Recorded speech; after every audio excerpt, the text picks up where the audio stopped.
around and made us all stay home, but 10 years of having fun. That's over 1,000 students who've come through this. Many of them have come to the Marine Institute to become naval arcs or marine engineering systems design people. You might have come done nautical science or ROV, or you did engineering, or you did something else in STEM, or you went on to become an entrepreneur. Who knows? It's endless what you might do or you might achieve. So prepare to dream. It's my privilege as being a leader in this organization to see what our staff and our faculty do to put off these events. And we have great sponsorship, financial and human sponsorship to come make it happen. So there's dozens of volunteers, and you'll see them. They're getting your lunch, and they're getting the bags ready, and they're making sure the flume tank is operational or not operational, so you don't get sucked into the pumps. But they're here to make it for you guys to have some great fun. I can't name them all because I'd end up leaving someone out and I'd get in trouble, and I've been in trouble enough in my life. But I do have to give a big shout out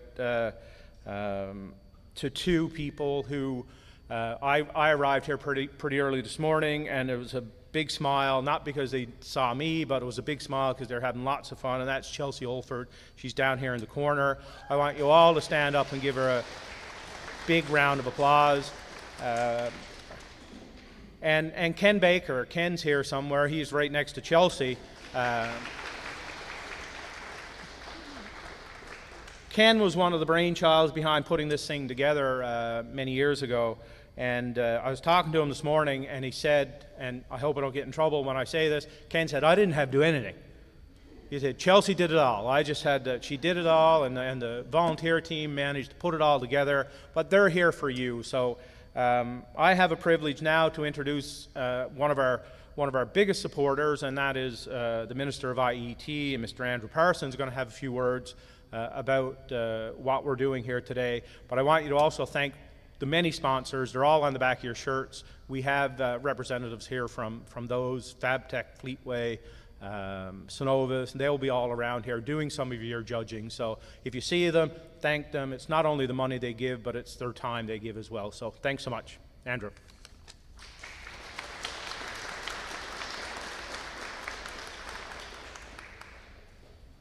Well, thank you, Doctor, and good morning, everybody. It's an absolute pleasure to be here. The best news I have for you is I don't have a big, long, written speech. I'm not going to do that to you on a Saturday morning. There's some more fun stuff to be had. First thing I just want to say thank you for the invite. I've got a sort of a special connection to this place. My younger brother is a graduate of the Marine Institute, and he, seeing what he's been able to accomplish in his life after coming here has had a big impact on all of us, and so that's always pretty cool. And when I get to come here, it's a big deal. I got to tell you, it's my first time being able to come here. It seems like I'm always away, and I get to be here today. And I can't wait to see the start of the races. This is extremely cool, and I'm just sort of geeking out on what I'm going to see here. And when I heard about there's some crazy stuff that happens too, I think so. I don't want to see the crazy stuff. I wouldn't wish that on anybody, but it sounds pretty crazy. First of all, to anybody participating here, congratulations. I mean, even before you get started, I had to tell you that these skills that you are building are going to be carried with you. You have so much opportunity. You are ahead of the curve. And the biggest one that's going to be with you and you're going to need when you move into whatever career you want to do is teamwork. And the fact that you have to operate within the functions of a team, the confines of a team, that is a good thing.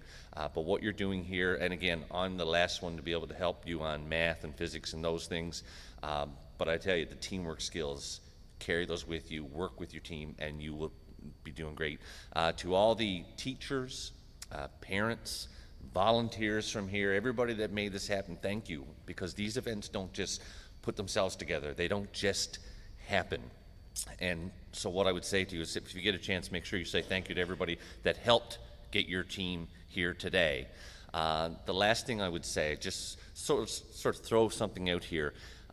As a province, we are in a really good spot with so many opportunities coming up, and I can tell you now, as somebody who deals with industry and energy and technology, there's never been a better opportunity for young people like yourselves with the skills you have to do well here in the province. You're going to have so many opportunities, and I'm just proud to say that I get to be here sort of watching you. Who knows where you're going to be in 5 years, 10 years, but I tell you what, hopefully it's here in the province doing amazing things within the many industries that your skill sets are going to apply to. So on that note, I'm going to get the heck out of the way here. I want to see some awesome races, so I hope everybody has an amazing day. Congratulations for being part of it, and everybody have a great weekend. Cheers.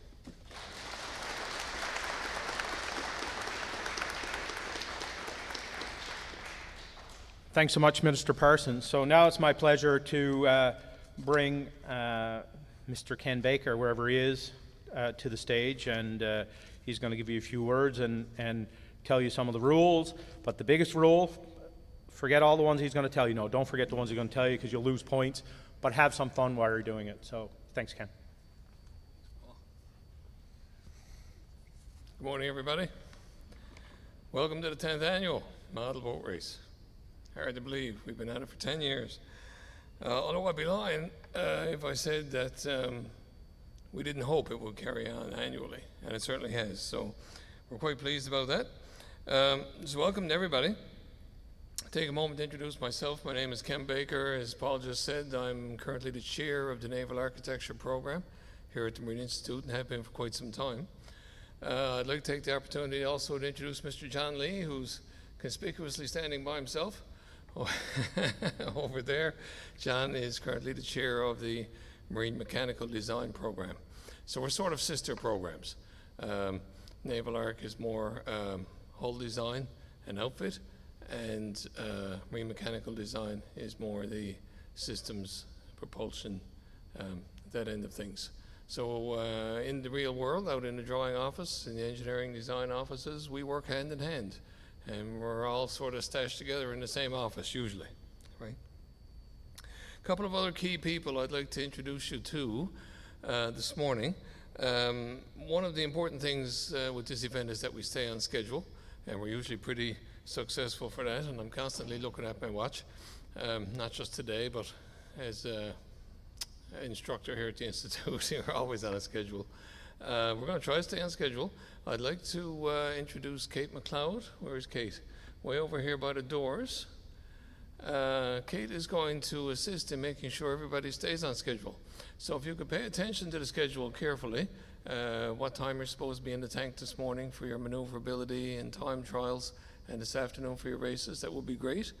And you can get yourselves up there early. And of course, feel free to go up and check out the competition. So if Kate comes looking for you, you're already in trouble, basically. No, it's just we like to try to keep things moving, right? So, and Kate likes passing people around. So, so she's going to assist that way. A couple of other key people, if you're having problems with your propulsion systems, Nick Thomas. Nick is hiding way in the back there. Nick Thomas is our one of our tech support people. So he can help you out. And also Hannah Jenkins, way over here. Hannah is a co-op student doing electrical engineering at Mon, and she's worked with us for a while. So both well up on the electronic end of things.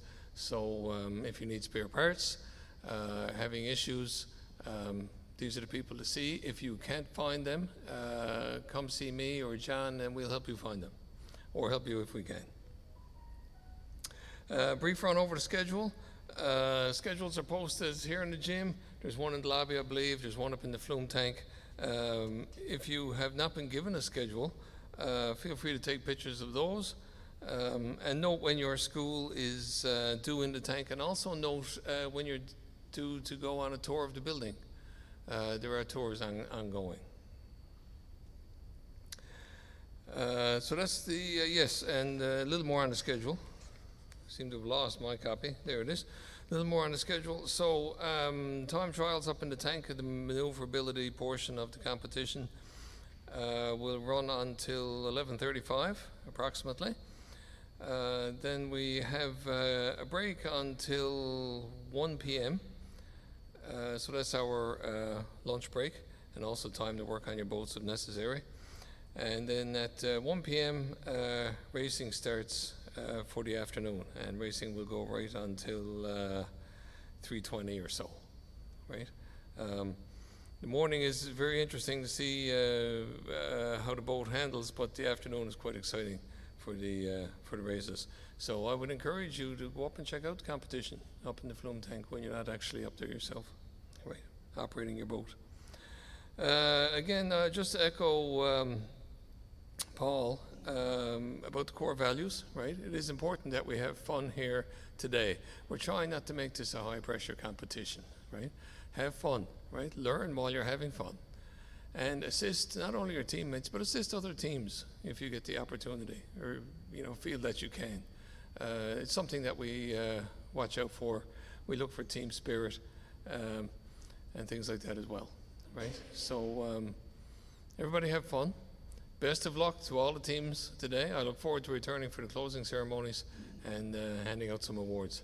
So have fun. Best luck with the racing. And first team is due up in about 4 minutes upstairs.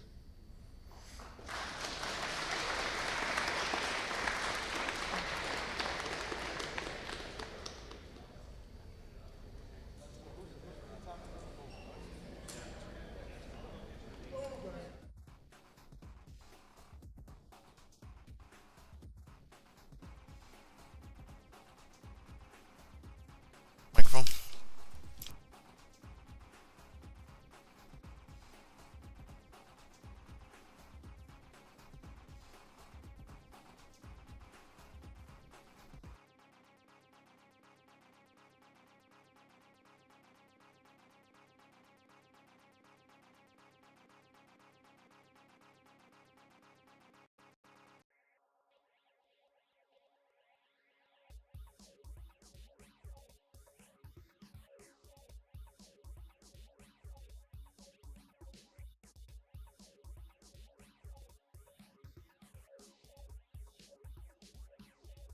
And hello, everybody. Welcome to the 10th annual model boat race here at the Marine Institute.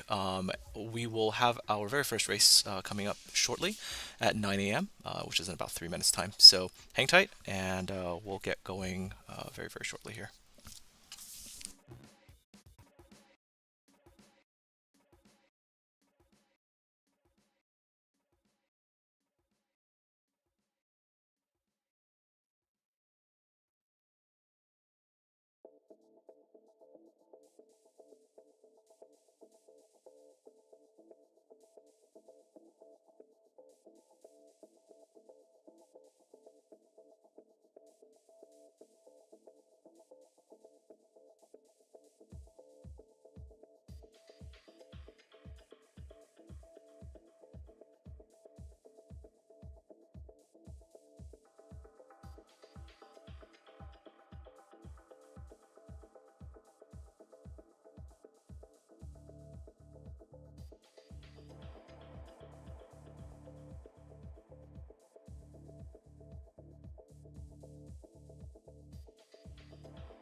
All right, well, we await our contestants to bring their boats in. Today, first up is going to be Ascension Collegiate, followed by Clarenville, then Fatima, then Mount Pearl, St. Peter's, Ganders, St. Bonaventure, and then St. Mark's School. With regards to the individual details about the actual boats themselves, that will be coming up as that information will have to be collected. However, during the course of the stream, if you have any questions, please do throw that up in the chat, and I will be happy to try to answer what I will hopefully be able to answer. And and then as the races are happening, I will talk to the individual, I guess, boat designs and things like that. Just random naval architecture stuff as we go. So hang tight. From what I can tell, people are still coming in, and hopefully we'll be underway very, very shortly here. And we'll be able to get going with the races today, and see you at the end of the day who is successful at completing their objectives for their model boats. So once again, this is the 10th Annual Marine Institute Model Boat Race happening in St. John's, Newfoundland, and we'll be back very, very shortly with the actual competition itself. So stay tuned, and we'll bring you some exciting races during the course of the day today.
All right, and I believe our very first boat is about to get into the water, and this will be for Ascension Collegiate. Let me see if I can get a slightly more exciting view than the big overview view once the boat gets into the actual water, so we can actually see what kind of boat it is, and hopefully during the course of the stream I'll be able to talk a little bit about the individual boats as well. And okay, let's take a look here. Oh, let me find a view. Oh, and here it is. Oh, one of the very first boats that is in the water right now. It's making its way around the tank. And as you can see, there's a bit of a slalom course that the boat has to manage its way around. And you see what that looks like over here. As the boat is going to do a nice little slow meandering way through the thing, which is fine. A lot of what you have to keep in mind when it comes to this is that the very first runs are probably going to be a little bit slower, as the contestants have to get a feel for the operation of their model boats in the particular flume tank, just to see if everything holds up. So that, I think, might have been the first run. So we'll see. Hopefully in the next one it'll go a little bit faster. And yeah, there's let's see if that is going to... Yep, they're putting the boat in again for the second run. And here we go. Yep. You can definitely see, or hopefully see, there's an... Uh-oh. Oh, the boat stopped. Okay. The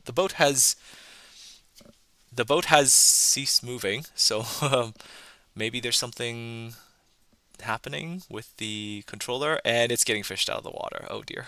Oh, yep, it's getting fished out of the water now. So, yep. And the boat's getting gently nudged back to the starting line, and so there we go. It's getting slowly but surely getting poked back. So it could be all kinds of reasons why that might happen. Because again, it's early on, and the teams will have time to make some fixes and hopefully be able to address the whatever issues they had on that first trial run. So, yep, looks like that first run didn't go maybe as planned. So we'll see. I mean, let's take a look. I think they're making some checks at the starting line, and I believe that is it for maybe the first team. See here, it's Ascension Collegiate that's currently up, and yep, looks like they're going to have to go back, and they're going to have to make some adjustments to their vessel. And so yep, and we're going to wait for the next team to come up here, which is going to be Clarenville, and we're still waiting them. So here's the schedule again for those of you watching. Clarenville will be up next, and hopefully their boat will maybe not have as many technical issues as this previous one. So sit tight, and we'll get back to you shortly.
All right, so just to provide an update regarding what is happening this morning. So the morning run is a scored run, but it is not a head-to-head competition. The afternoon sessions will be head-to-head between the different schools.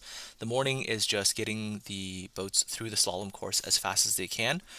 Every team essentially only has one run to set their best possible time in the mornings. And yeah, at least that is the rule set as I'm aware currently. And if there's additional information, I will be bringing that to all of you. Yep, that is correct to the person who was asking in chat. This is one, well, I mean, St. John's, Newfoundland is 1.5 hours ahead of Eastern Standard Time. So there is a half an hour difference. So, yep. So take all the times that you're seeing on the schedule and treat that as 1.5 hours ahead of Eastern Standard Time. So, yeah, if you have any other questions, chat, throw it up and I will do my absolute best to answer that for you. So yeah, hopefully that provides you some additional information. We're waiting for Clarenville to bring their vessel in, and that will be happening momentarily. So stay tuned and yeah, hang tight.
Okay. I apologize for the slight bit of misinformation that I provided earlier. So, the way this works in the morning is the students put their boats into the water.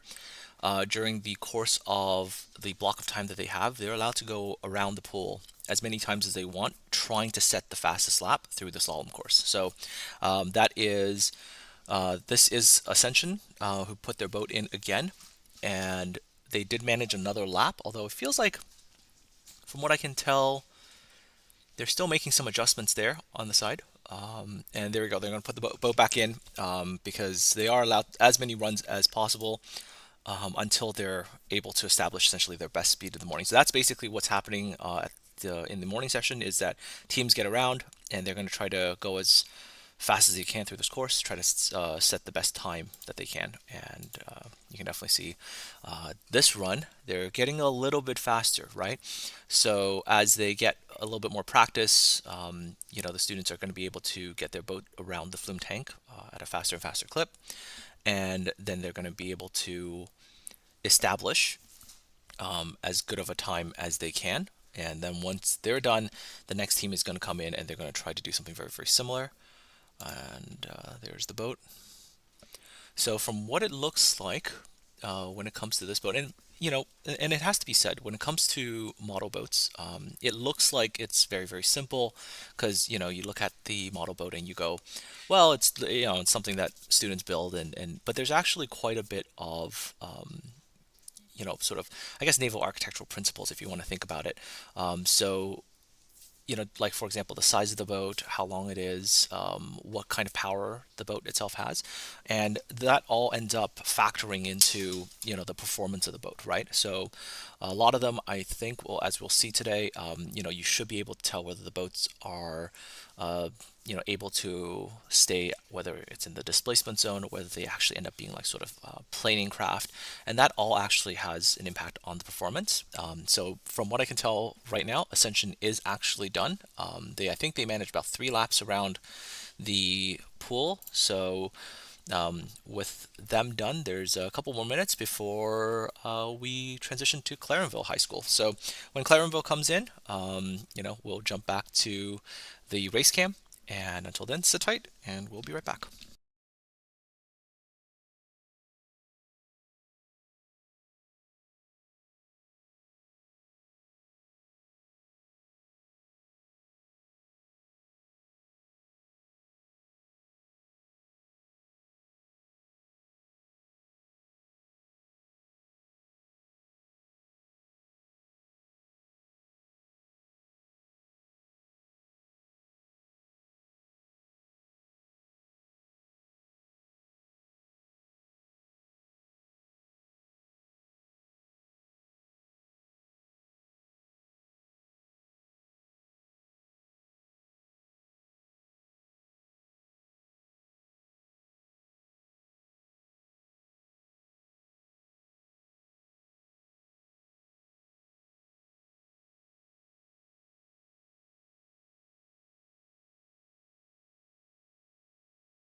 All right, so I believe the next team is coming up right now, and if you can tell, I don't know if that's easy enough to tell from this. Yeah, there we go.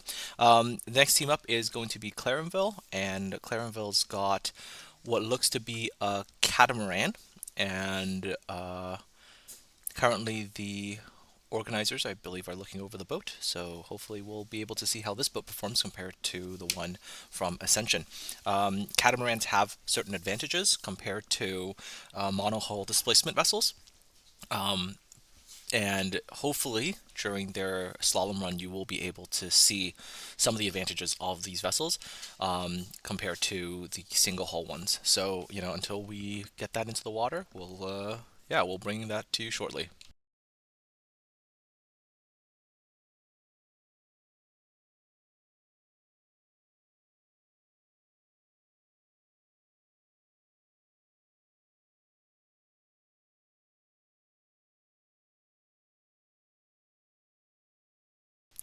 And to answer one of the questions that has come up on the live stream chat, has anybody ever brought a replica? As of the moment, to my knowledge, no.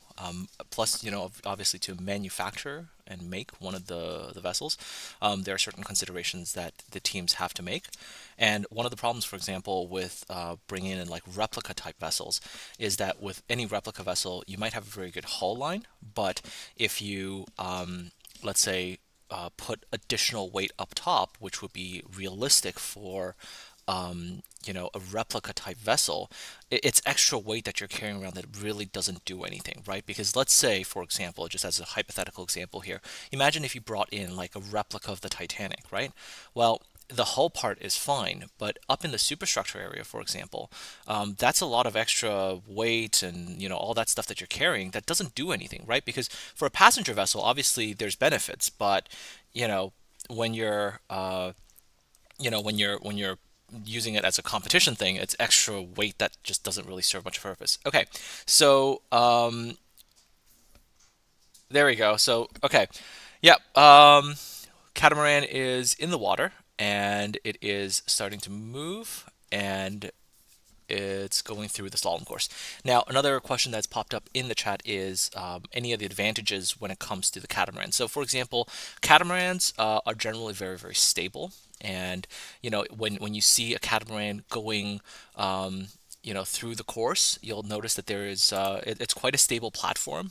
It doesn't really have some of the, I guess, you don't see a healing as much, where the monohull vessels, especially as they're going around corners and stuff like that, you'll see they tend to heal over a little bit more. With the catamarans, they will not do as much of that, right? So that is some of the advantages for the catamaran. Although, in terms of, the disadvantages, and with any kind of I guess vessel design, there's always going to be trade-offs, right? So with the amount of power that is available in some of the vessels, and again, we haven't maybe seen some of these vessels going at the maximum speed yet, because maybe for some of the students it is still difficult to control at the very beginning. But yep, so there we go, just seeing this catamaran going by. But for example, one of the possible disadvantages in this situation is maybe there's not enough power to get the catamarans into like a planing state or anything like that, because in order to get there, you've got to get enough power to essentially get the vessel from a displacement hull, which is where the hull stays in the water, to a planing hull, which the front part lifts out of the water, and then you only got a very, very small area that's inside the water, but you do need sufficient power to get there. And with the catamarans, you might not always see that. So but as you can definitely tell, compared to the previous run, the vessel is going through the water in a reasonably stable fashion, and yeah, and the vessel is making good. It's making good progress, So yeah, that's definitely some of the advantages that you can see there. Yep. And as you can tell, the teams are going to take multiple runs through it and try to establish the best possible time.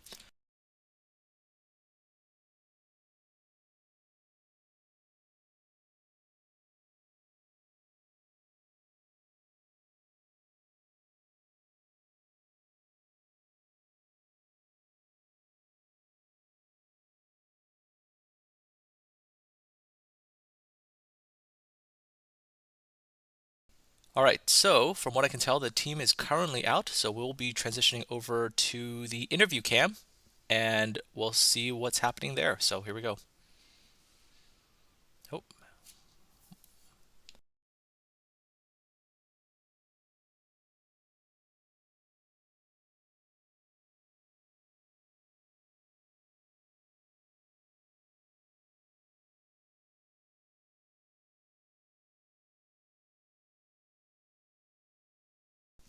All right, we're trying to get the very first interview set up, and hopefully we will have that to you very, very shortly. The boat's currently out. And Second year naval architecture student here at the Marine Institute, and here today I'm with. I'm Jasmine Jordan from Central Collegiate in Bay Roberts. Perfect. So we got a couple questions for Jasmine today. First, I'd like to start off with how you constructed your boat, what materials you used, and some design influences. So first we carved the boat out of gardening foam, and then we wrapped it in saran wrap to protect the gardening foam, to protect the epoxy that we were later going to, make the shell of the boat with. Right, gotcha. I seen during your time trial something malfunctioned with your prop. Would you like to explain what happened?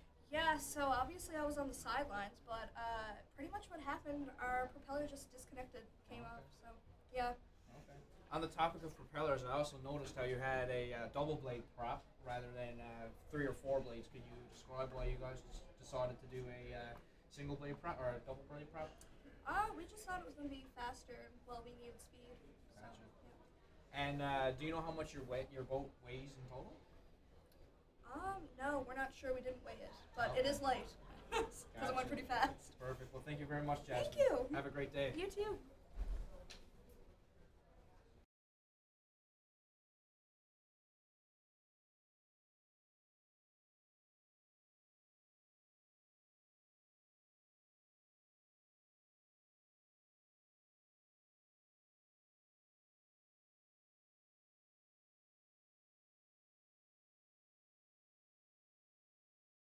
All right, so the interview is done, and Clarenville is done as well. So we're waiting for Fatima Academy to bring in their boats. To answer a couple more questions that came up in the chat. So for example, like with catamaran, for example, like possibly, depending on how they built it, weight could be a possible problem. And you know, again, there's certain pros and cons with everything when it comes to boats, and a lot of it is going to be dependent on why a design was selected. So to talk about Clarenville, for example, they chose the catamaran design because it aids in preventing the vessel from heeling and thereby capsizing. So that's one of the design decisions that they made as students. The boat itself is actually created. They created it first with a 3D model, and then they 3D printed their design. So, and then once they've got the hull 3D printed, they used spray foam to seal any of the points of potential leakage. And I guess cool little side fact, the boat actually has a cooling system for the electronics on board, as that is actually one of the issues with putting a bunch of electronics into a boat. Another question that popped up in chat, is this a wave tank? Actually, this is a flume tank. It's actually normally used for if I remember this correctly, for testing like underwater vehicles. It's, to test like fishing gear, things like that. This is not a wave tank as you would think from like, I guess large boat testing type of things. Those are usually used by large research institutions and things like that. Now, there is a wave tank at Memorial University. There's one in the engineering building. And of course, the National Research Council down the hill from Marine Institute has absolutely massive wave tanks. I've actually been able to visit one of those and talk about something impressive to look at. Let's just put it that way. And and I guess one of the major differences between tanks, if you ever want to look at them, is that with wave tanks, you will typically have wave generating devices, that a device that can make waves. And actually, and I'll show this to you. One of the other major differences, especially for the larger wave tanks, is that at the end of a tank, so if you look at the tank that we currently have, this flume tank, you'll notice that at all the ends, there's a vertical thing that essentially stops, right? Wave tanks, actually, at one far end of the tank, is not a vertical wall. It basically actually becomes a very gradual incline. So think of it almost as like the way a beach would be in real life, right? So there's water, and then it comes up gradually. And the reason for that when it comes to a wave tank is because, you don't want the waves to be generated on one end and then for on the other side to rebound, right? You want the energy of that wave to essentially dissipate out, because that actually helps in terms of allowing the tank to be prepared for more testing. Because if you actually have a lot of waves just kind of going back and forth, it's not really good, because you might get maybe one run in a day and then you'll be waiting for the tank to settle, because you actually have to have a very, very sort of controlled, or as controlled as you can get, environment in order to have sort of accurate readings when you're doing testing with vessels. So you can definitely tell with the tank that is here that on both sides, one side and the other, there's a vertical wall that essentially is there, right? So this is a flume tank, and it's mostly used for testing rather than like for testing fishing gear and like underwater vehicles, rather than wave testing, which like those big tow tanks. Is what you would typically, I guess, call a wave tank, is meant for a different purpose. And those are usually to calculate, well, actually not calculate, but experimentally, I guess, get the resistance value of a scale model. So you can actually know in reality what the power requirements are for a boat like that. Yeah. Okay. And I believe there was an interview that was happening, and I should jump to it. So hold up. Let me just double check with the people who are running the interviews, and I will be right back.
And we are bringing you another interview, so we're going to hop on over there, and we'll get that going.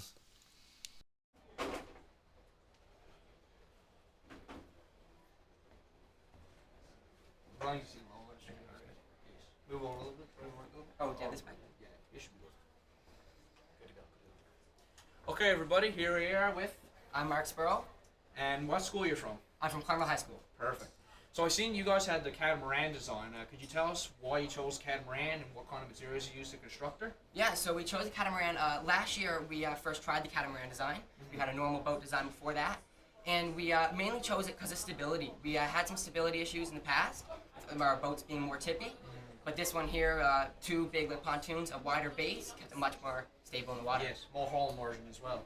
Yes. Gotcha. So this is clearly not your first year participating then, is it? No, this is my second year. Gotcha. So how many years does the school participate in total? Ooh, in total, I say a pretty long time. Okay. Mr. Spurl, one of our like coaches, has been doing this for a lot of years. Okay. How many times have you won so far? Ooh, I don't know. I think we won a few times. Okay. Yeah. So in terms of machinery, what do you got for powering for your vessel? So we have the motor that comes with the kit, and then we have our servo that controls our rudder in the back, and then we have our controller, which our Captain Nathan's using, and that controls the whole boat and sits through it. Perfect. Well, thank you very much for your time, sir. Perfect. Thank you so Great much. day. Thank you. No problem, man. Was that all right? Yeah, that's perfect. Yes, man. Good luck. Thank you so much. Yeah, I seen your boat there. She was floating through the water, so.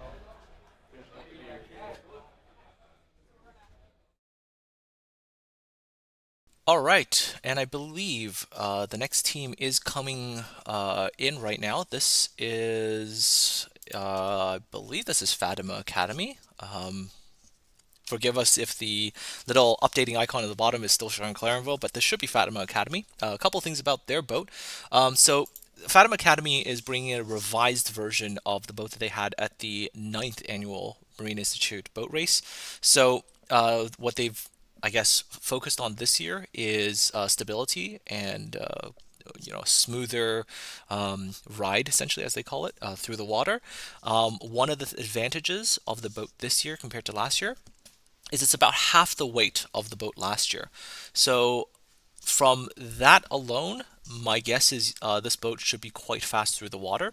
Now, regarding a question that was asked earlier about custom propellers this year, no, I generally don't think the boats are custom propelled. To my knowledge, I do believe that there is like a set kit, although, and this is to go beyond the model boat area. Generally speaking, if you were to enter the realm of real ship design, yes, generally propellers are definitely custom, quote unquote, designed. And the reason for that is efficiency losses in propeller is actually quite substantial. So if you think about the power that you're feeding through it, the amount of losses you get with the propeller is one of the most significant parts. And if you get like a 1% or 2% improvement in the efficiency of the propeller, if you're a large company having a large vessel, that is hundreds of thousands of dollars, if not millions, in fuel costs in the span of a year. So that is a phenomenal advantage to having, a well-designed, custom-made propeller. For a model boat competition, probably less so. And at least from what I can tell so far, this should be a little more sort of standardized, right? So boat is going into the water now, and so hopefully we'll get that shortly here. Yep, boat's in the water, and as you can already tell, very, very fast initial bit off the line. Yeah, boat's looking really good. Ooh. So you can tell, if you look carefully, whoa, look at that. Wow, that really took off there. Yeah, so you can definitely tell, compared to the catamaran designs that you were looking at earlier, when the monohull vessels, when they go around a corner, you can definitely see there's a little bit of that wobble, right? And there's actually a very good reason for that, and I'll explain kind of the principle of it a little bit later. But for now, let's whoa, yeah. Now, there's something really cool to be said here, right? There's a lot of power on Fatima Academy's boat, and it is getting through the water very, very quickly. But you can actually at times see how, because there's so much power and the boat's half the weight as the one they had last year, there is a little bit more. Sometimes the boat looks like it's going to want to take off, right? And that, by the way, is the thing I was mentioning earlier.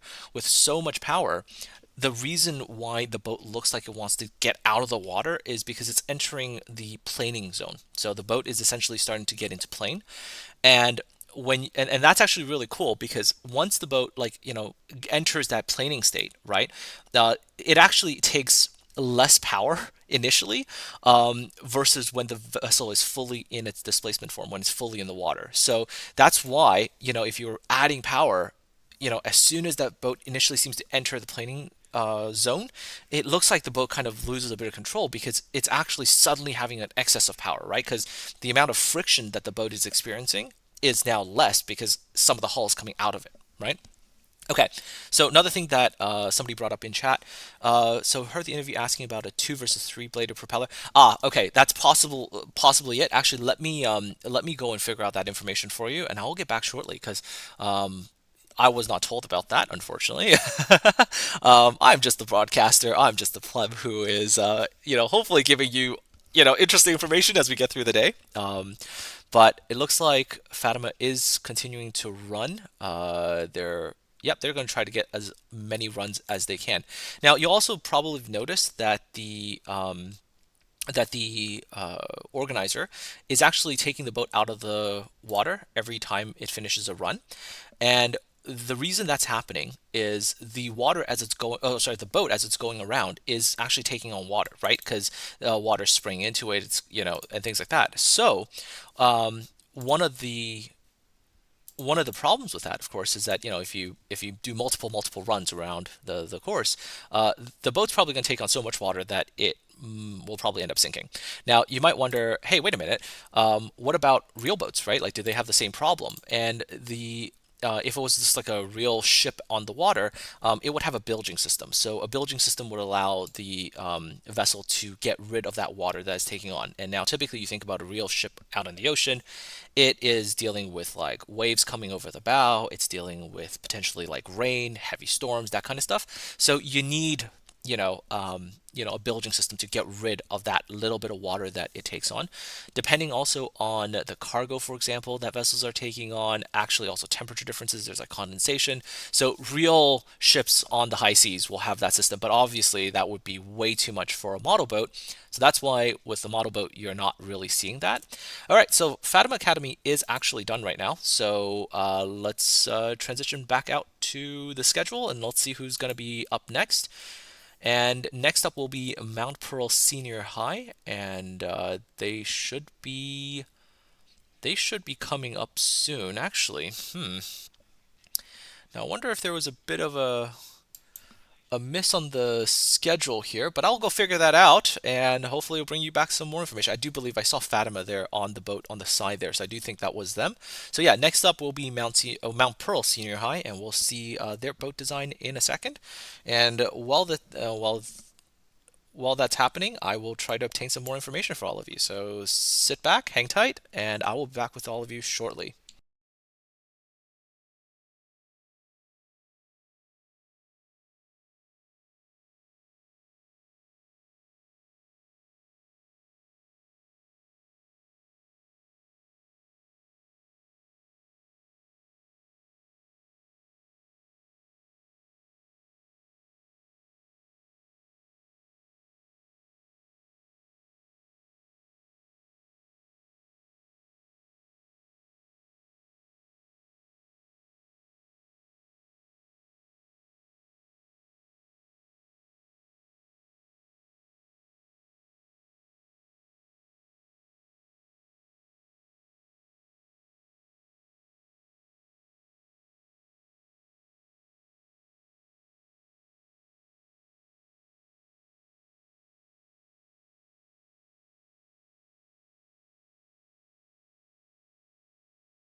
All right, we have an interview coming up with Fatima Academy, so I will be handing you off to the interviewers for that. So sit tight, here we go. I bet it last year, I so I bet it again. So where are you guys from then? Out St. Bride's way. Oh, St. Bride's. Okay. Branch.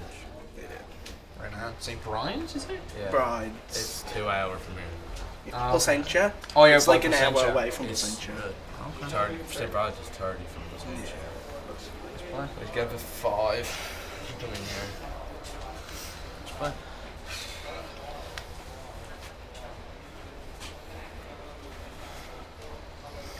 We're famous. You guys good to start now? Yeah, we're good to go whenever you are. Right done you. Wait, not yet. Yeah, you're good. Okay. Hello everybody, welcome back. Here I have. Jaden Coffee. Jack McNeil. Alright, what school are you guys from? Fatima Academy. Okay, and where's that to? St. Bride's. Gotcha. So I just watched your time trial. You guys had the orange model, was it? Yes. Could you tell us a little bit about your design project, why you wanted to do it the way you did it, and if you would change anything? Last year we made our boat out of fiberglass, and it was good, but it was pretty heavy. So this year we just stuck to the styrofoam, and it's a lot lighter. It's half the weight it was last year, and we also made it a bit wider, so it's steadier. Gotcha. Okay. I also seen your boat. She was coming along pretty quickly in her time trials. Can you tell us a little bit about the powering, where she gets it from, and what you got for your propeller and shaft and whatnot? So we had our propeller, and we had it up too high, and she was very sluggish in the water, and then we dropped it about 2 inches, Okay. and much faster. Gotcha. And what you say it's a styrofoam hull, is it? Yeah. Okay, gotcha.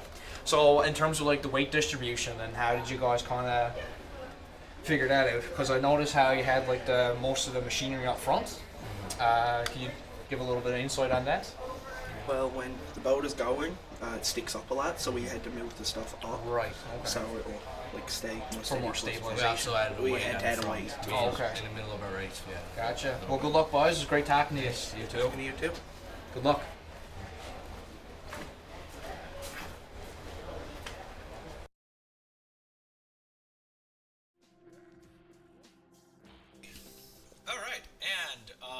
So the interview is now complete, and up next will be Mount Pearl Senior High.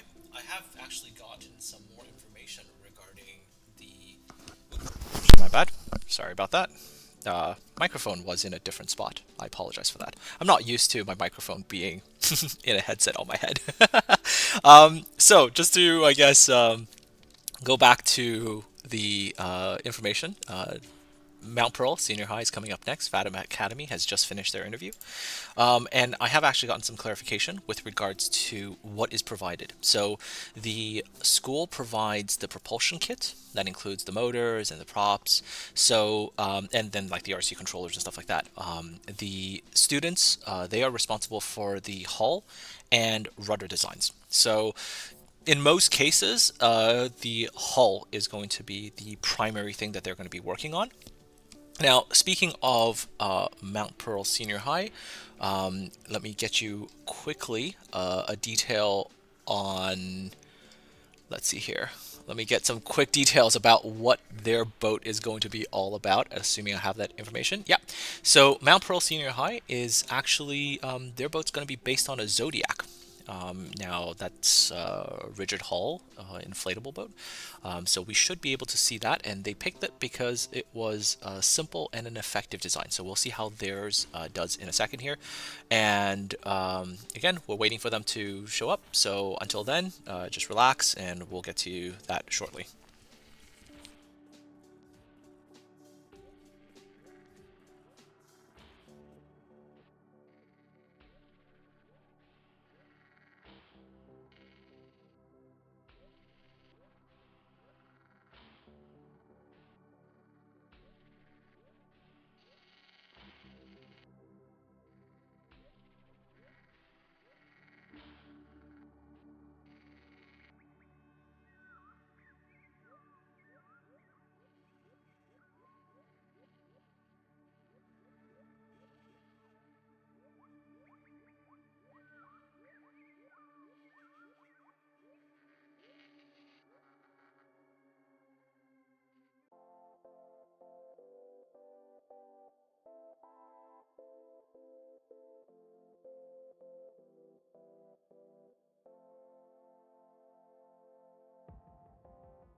All right, actually, we had another question just come up in chat, for example. Somebody said they had a professor who was researching using bubbles to reduce hull friction on ships. Any interesting developments I've heard about in that particular area?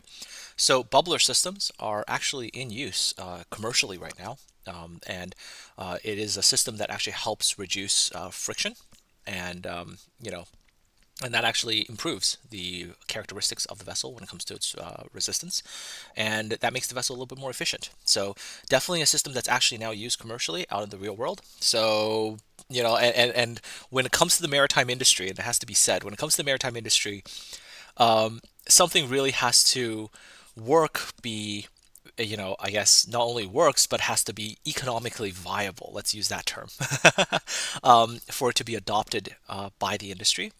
And that is actually what you're seeing when it comes to the, that's what you see with the bubbler system, is it's been adopted because it was, economically viable. And with anything in the marine industry, and this is one of the very interesting things, is that economic viability is actually a major consideration when it comes to whether or not the vessel is actually, or when something is actually used, whether it's systems or even the vessel itself. And one of the very good examples of this is, if you look at human factors considerations for vessels, there's a lot of ways, right, where you could have a vessel that is more ergonomically designed, that is better on a human factors perspective. And yet you don't see that change, let's say, getting implemented. Now, that's not to say that none of them are implemented, right? There's always going to be something that gets, incorporated into design. But if you go to a vessel owner and you say, okay, here's what's going to happen. In order to make this vessel better for humans, you're going to lose some cargo carrying capacity, for example. The chances of a vessel owner agreeing to that is actually very, very low, because vessel owners are like, so you mean I'm going to lose money just to make the guys who I'm hiring a little bit more comfortable on the vessel? And typically, given that choice, vessel owners will say, look, the finances and the economics of shipping is going to make us pick, the better, money dollar sign type of thing, versus making the crew a little bit more comfortable, right? And with the way that international shipping is these days, crew comforts has improved, over the years, but would you say it's the best in, the world, possible? Not necessarily. All right, so from what I can tell, it does look like the next team is also kind of getting ready here to go. And let me just take a look at what they've got. Yep, there we go.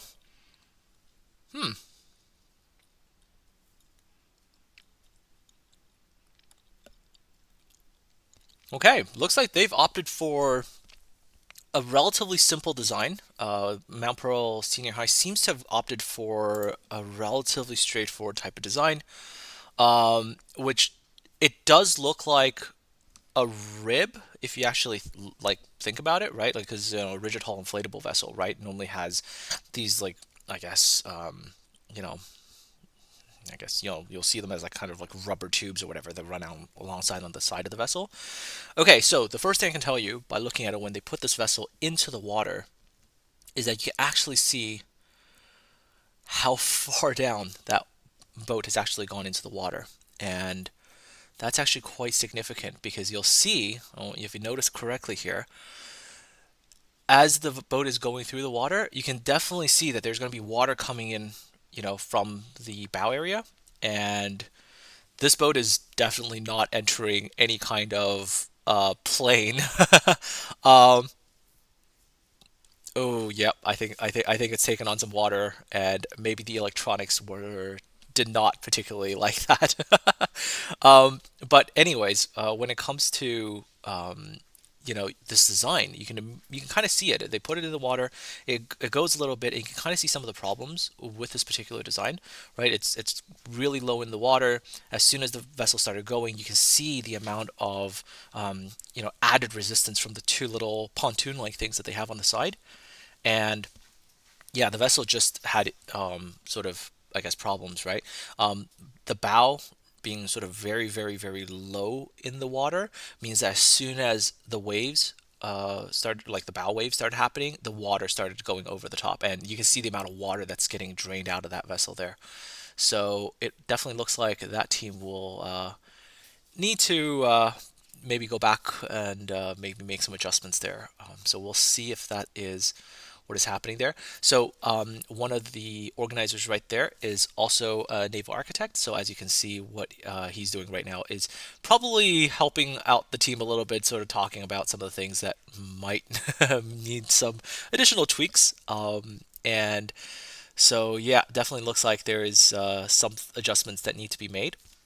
One of the other things, as I can probably point out, is you can also kind of tell, and this will be, I think, different from boat to boat and vessel to vessel, is you can actually see the angle of the shaft that is on this particular vessel. And that's a very, very sharp angle. Normally, you don't really see that in real ships out in the real world. So, for example, on a lot of, and I believe that vessel is... yeah, I believe that boat is heading back to the. I believe that's heading back to the workshop there. So, all right. So that is it for, I believe, Mount Pearl, unless they come back in a bit. And so if they come back for another try, I will jump back to it. But anyways, yeah. So going back to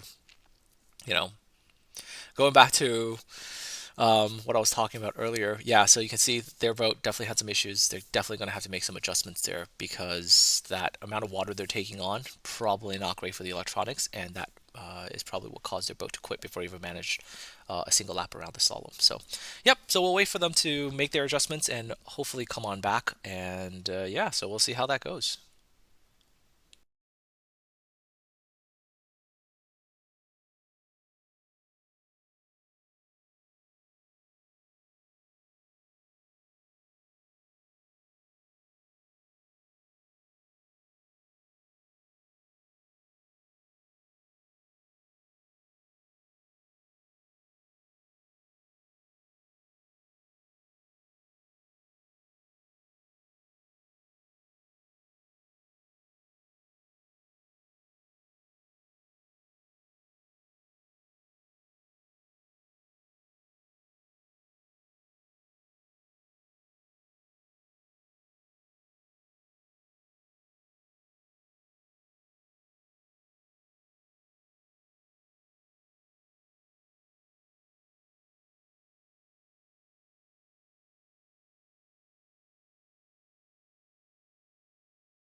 All right, so a little bit of an update to bring all of you. So as you've probably noticed, we're currently ahead of schedule.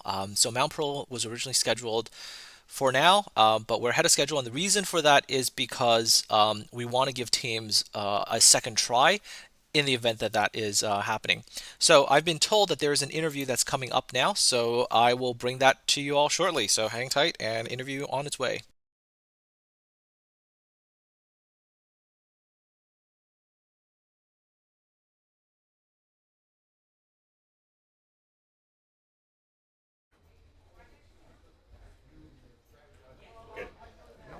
Okay, everybody, just in case you missed, I'm Ashton.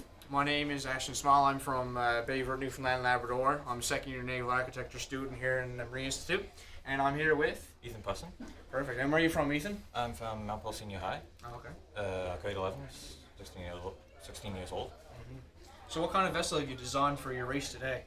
We were originally going with a Zodiac sort of look, so with a big pontoon around the edge. The issue with that was we couldn't get the pontoons around the edge to be waterproof, so we ended up just putting two on the sides to add with buoyancy. Okay. I seen during your time race there, you guys took on some water. Do you think Yes. that'll kind of impact your bottle for today, or you think it Yes. might be fixable, or how's the damage looking? We are gonna try to fix it with adding something along the front to keep the water out of the vessel. None of the electronics were damaged, and it seemed to still be operable, so we should be able to fix it. It's just trying to keep the water out at the front of the front. So in terms of your design, with the pontoons, will you consider putting them up a little bit in a different position? Because where they are now kind of impacts the efficiency of the hull, see? Yes, we want to keep them fully under the water though, because For buoyancy? yes, for buoyancy. Because even if it were to take on water, we want to have it so that it doesn't completely sink.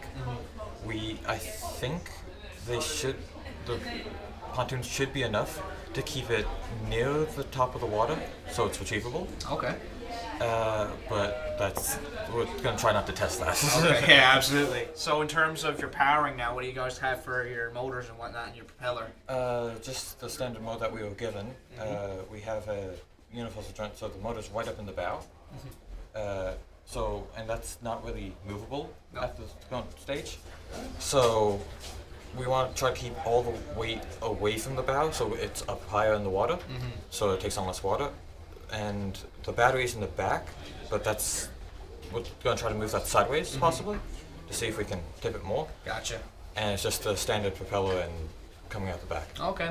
So here at the Marine Institute, we're known to have a lot of fun. We have really great programs. Would you ever consider doing naval arc or marine systems design? Yeah, I've been really interested in looking into the architects and of the naval design and the engineering of it all. I've been looking at trying to maybe get into ROV design and designing propellers and stuff, because that seems really important, and I've found a lot of interest in that. Perfect. Well, thank you for your time, Ethan. Have a great day and good luck. You too. And we're back. So that was the Mount Pearl Senior High talking about their Zodiac. And as you can probably tell from what the student has just said, they've obviously noticed that their boat is having certain problems, right? Notably that they were taking on water from the bow, and their boat's just having that particular issue. Now, speaking of what they actually talked about, they mentioned that their motor, for example, was at the front. Now, one of the things that, and this might be one of the limitations for a lot of high school students, is that they might not be aware, for example, of these design decisions, right? Like where you put a motor, for example. So if you put the motor, for example, at the front of the vessel, and let's say it shifts the center of gravity forward, right, on the vessel, what's going to happen is that the bow is going to go lower towards the water, and of course, once you start going, and the bow starts to interact essentially and push against the water is going to form a bit of a wave, and bow wave. And if that bow wave is a little too high, then you see what the problem is. The water goes in, and not so great right there. So that's possibly something that they're going to address by, as what I just heard, they're going to make some movements, right? They're going to maybe move the battery. So by moving the battery, for example, what they're going to be accomplishing is they're going to shift the center of gravity further back. And at least that's in theory what hopefully they'll be able to manage. And by doing so, the boat will sink a little bit further down towards the stern, and the bow is going to come up a little bit more. And by doing that, hopefully, Mount Pearl Senior High is going to be able to fix their boat and make it so that they're not going to take on as much in terms of bow waves and things like that. Now, being the responsible individual that I am, I should also give a bit of a thank you to the sponsors of today's model boat race. So many thanks to Haute Shipyards, Fabtech, Fleetway, Marine Atlantic, Synovus, the government of Newfoundland and Labrador, as well as the wonderful schools that are involved here, the Marine Institute and the larger Memorial University, which Marine Institute is part of. So many thanks to the sponsors, and of course back to our schedule here. So the next team that is going to be coming up is St. Peter's Junior High, and we're awaiting their vessel. Now let me see if I can get a little bit of information about St. Peter's here. So they apparently went through multiple different iterations when it came to their vessel before they settled on their final design. They had to make a lot of decisions when it came to the materials in terms of what they're going to end up choosing. And on top of that, they had to complete leak and stability testing on their boat in order to find points of error, which is actually very important. One of the interesting things as well regarding, for example, Mount Pearl Senior High is that one wonders, for example, if they actually trialed their boat in like a maybe a swimming pool or some kind of body of water, that they might have seen that problem ahead of time, right? And so one of the things is that when it comes to any vessel design is and this is true even in the real world, is that and obviously in the real world being a lot more serious, you would definitely be doing a lot of calculations just to make sure that the vessel mathematically makes good sense, and and it won't have problems when it goes out into real operational service. And of course, in reality, with how expensive vessels are and how important they are when it comes to like safety for the crew and things like that, there's a ton of regulatory bodies and agencies out there that do ensure that vessels are safe. So if I remember my numbers correctly, because this is something that I remembered reading pretty recently, like 95% of the world's ocean-going fleets essentially are able to conform to IMO standards. Now, you might think that that alone maybe is, guaranteeing that all vessels are, obviously going to be great and everything, and that there's, a good safety record everywhere. But remember, there is the issue of flags of convenience for real vessels. So, for example, a vessel flagged in Canada would be obviously much more strictly, I guess no, not investigated, but it'll be much more strictly inspected. There's the word I was looking for that. And versus, let's say, a vessel flagged in Liberia, right? So there is still, at the end of the day, differences when it comes to safety, when it comes to vessel safety, and that's just the marine industry as a whole. And but worldwide, and this does also have to be said, worldwide over all these years, things are getting better.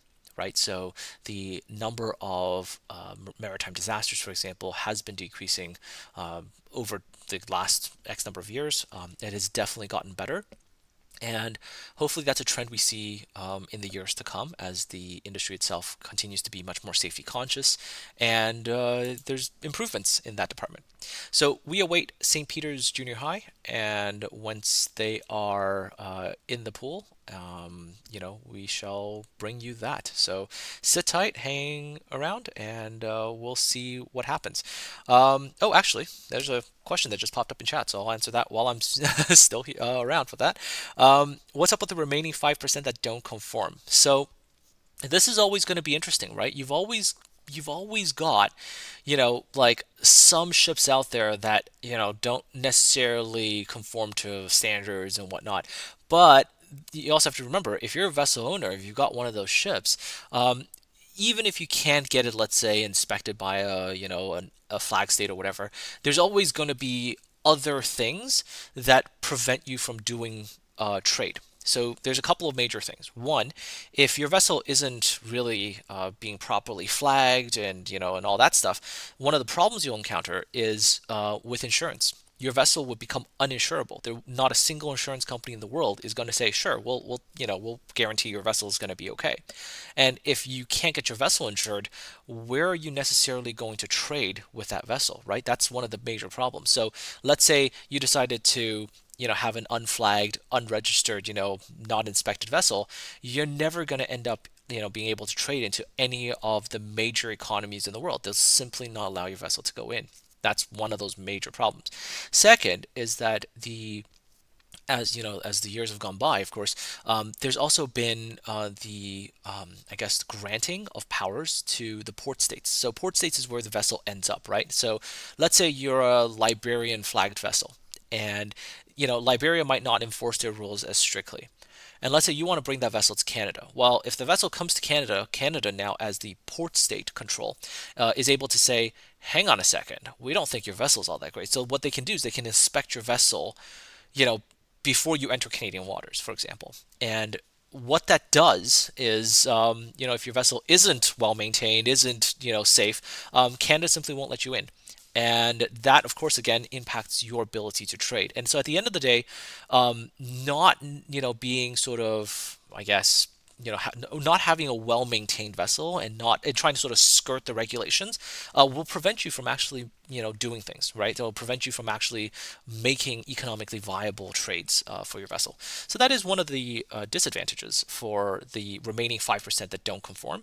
But, depends on where and which country you're in. Some countries, maybe the regulations aren't as tight, right? Maybe if you're a ferry service in a country that just doesn't have a lot of enforcement mechanisms, then maybe you do get away with it, right? But at least for any of the advanced sort of larger economies where most of the trade's happening, the regulations are going to prevent you from being able to essentially bring a a scrap heap vessel into their waters, and that's a good thing in the long run, right? Prevents loss of life, it prevents environmental disasters, so very, very important.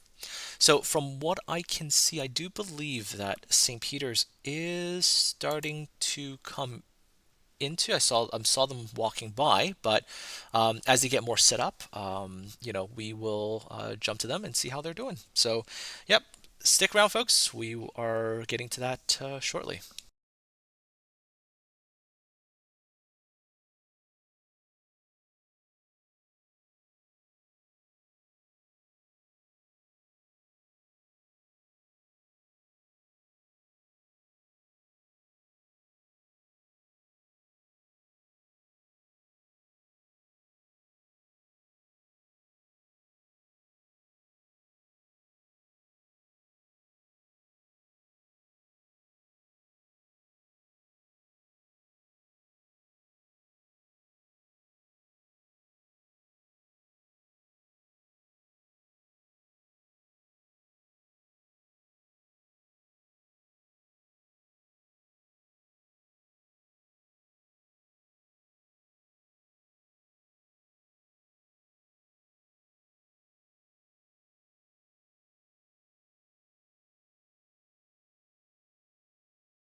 All right, and just to kind of check in with all of you viewers again, I do believe the next team will be getting to it soon. So, yep, sit tight, and we'll get to St. Peter's Junior High soon.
Alrighty, and I do believe the next team is actually up right now, so this should be St. Peter's Junior High, or actually, you know what? Let me get back to all of you in a second here. Let me just confirm to make sure this is who I think it is. Yeah, hang on.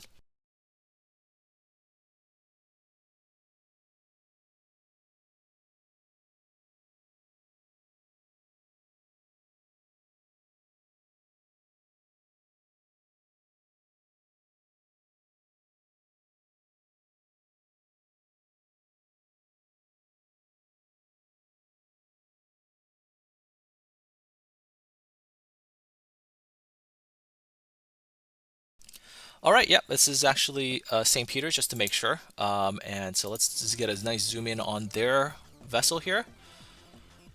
Okay, there we go. Okay, so they look like, from what I can tell, it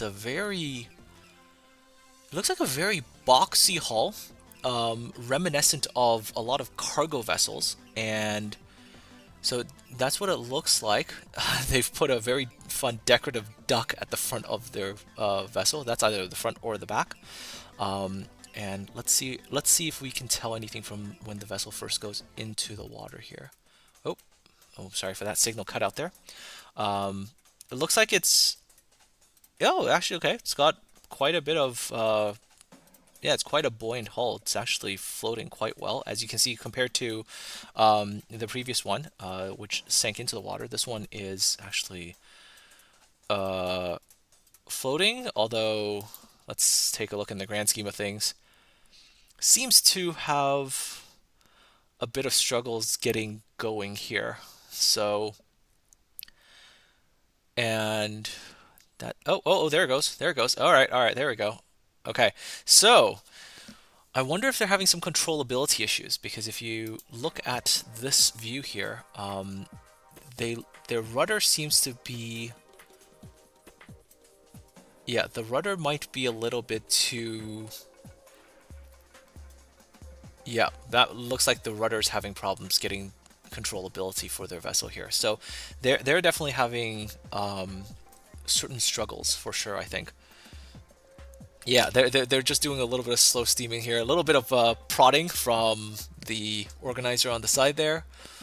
Actually, I think this vessel's coming back. I don't think they're going to make it to the end of the course here. So one of the things about this particular design, and this is why I said earlier, it's a very, very boxy design. So very boxy vessels, generally speaking, are not particularly great for high-speed applications. Now, there's a very good reason why, if you look at like the world's cargo fleets, for example, a lot of them tend to be very, very boxy, very, oh boy, definitely controllability issues here. And oh, they're not having the greatest controllability here, and I'll get to that in a second, actually. So, you know, obviously in the real world, when you're out there, you want, you know, a vessel that's very, very full, big block coefficient, and the reason for that is you want to maximize cargo carrying capacity. But for a race like the way is happening here, probably a little bit more streamlined of a hull is probably going to be better, right? Now, one of the things that makes me wonder here is, and it's hard for me to tell, is how far does that rudder extend? Now, generally speaking, if that rudder is in a place where it's not seeing a lot of water flow, it's kind of hard to tell. It'll be difficult for the vessel to be controllable, right? And so there's definitely certain issues, it looks like here. One other thing actually is you'll probably notice that the vessel actually looks like it is heeling over a little bit. So if that is the case, let's get to the vessel there. If that's the case, you know, with the vessel heeling over a little bit, it probably means that on the inside, when the students have put in their weights, that there's a little bit of weight that's being shifted over to one side. So whether that means that when they built this vessel, they put certain components off the center line without compensating on the other side is going to end up leading to this. So you can actually see the vessel is actually heeled over a little bit. And they're definitely still, looks like having some controllability problems. So definitely, I think there's definitely some extra adjustments that I think they're going to have to make here. Yep. Definitely have to make some extra adjustments here to this vessel. So, and I do believe it's going to get fished out here. So, a little bit back to the drawing board. Oh yeah, okay, yeah. I think there's a bit of going back to the drawing board here. So one of the things, like I said, with a very, very, very blocky hull, the aft end, if it's also super blocky, it is going to have problems in terms of getting good water flow in there, and that's going to lead to issues, right? And it does look like they have had some problems here for sure. Normally, even with very, very blocky ships in the real world, if you look at like yeah, you can see how little of that rudder is actually seeing good water flow, right? So even if you look at, for example, like cargo ships, bulkers, and things like that, ships that are really, really full in the front, when they get to the stern area, they actually taper in, and that allows good water flow both into the propeller and also, if the rudder is there as well, it's good water flow there as well. So it looks like their rear end, for example, is just a real vertical kind of, thing without much water flow there. And that is probably going to have some problems when it comes to controllability. On top of that, as water comes around a vessel, if it just ends abruptly, the water ends up forming eddies as well in the rear, and the formation of eddies also causes problems both in terms of efficiency and also controllability. So we'll see how their attempts will be this time, but it still looks like they're going to be struggling. So definitely, I think some additional work to be done in the workshop, and as long as the electronic components, I think, aren't damaged, they'll probably have a good chance to maybe get some adjustments and to make some improvements to their boat for the afternoon races. As of the moment, though, this is just yeah. They're having some slight controllability issues, as you can still see.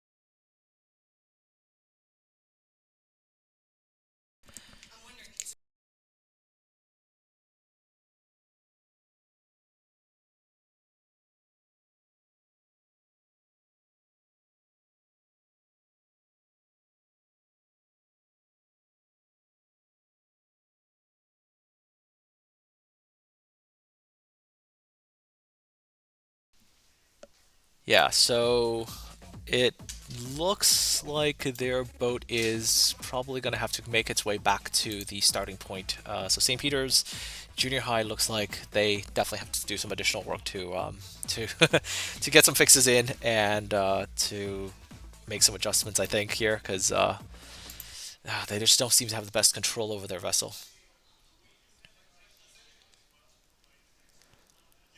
All right, so we shall, yeah, and there is.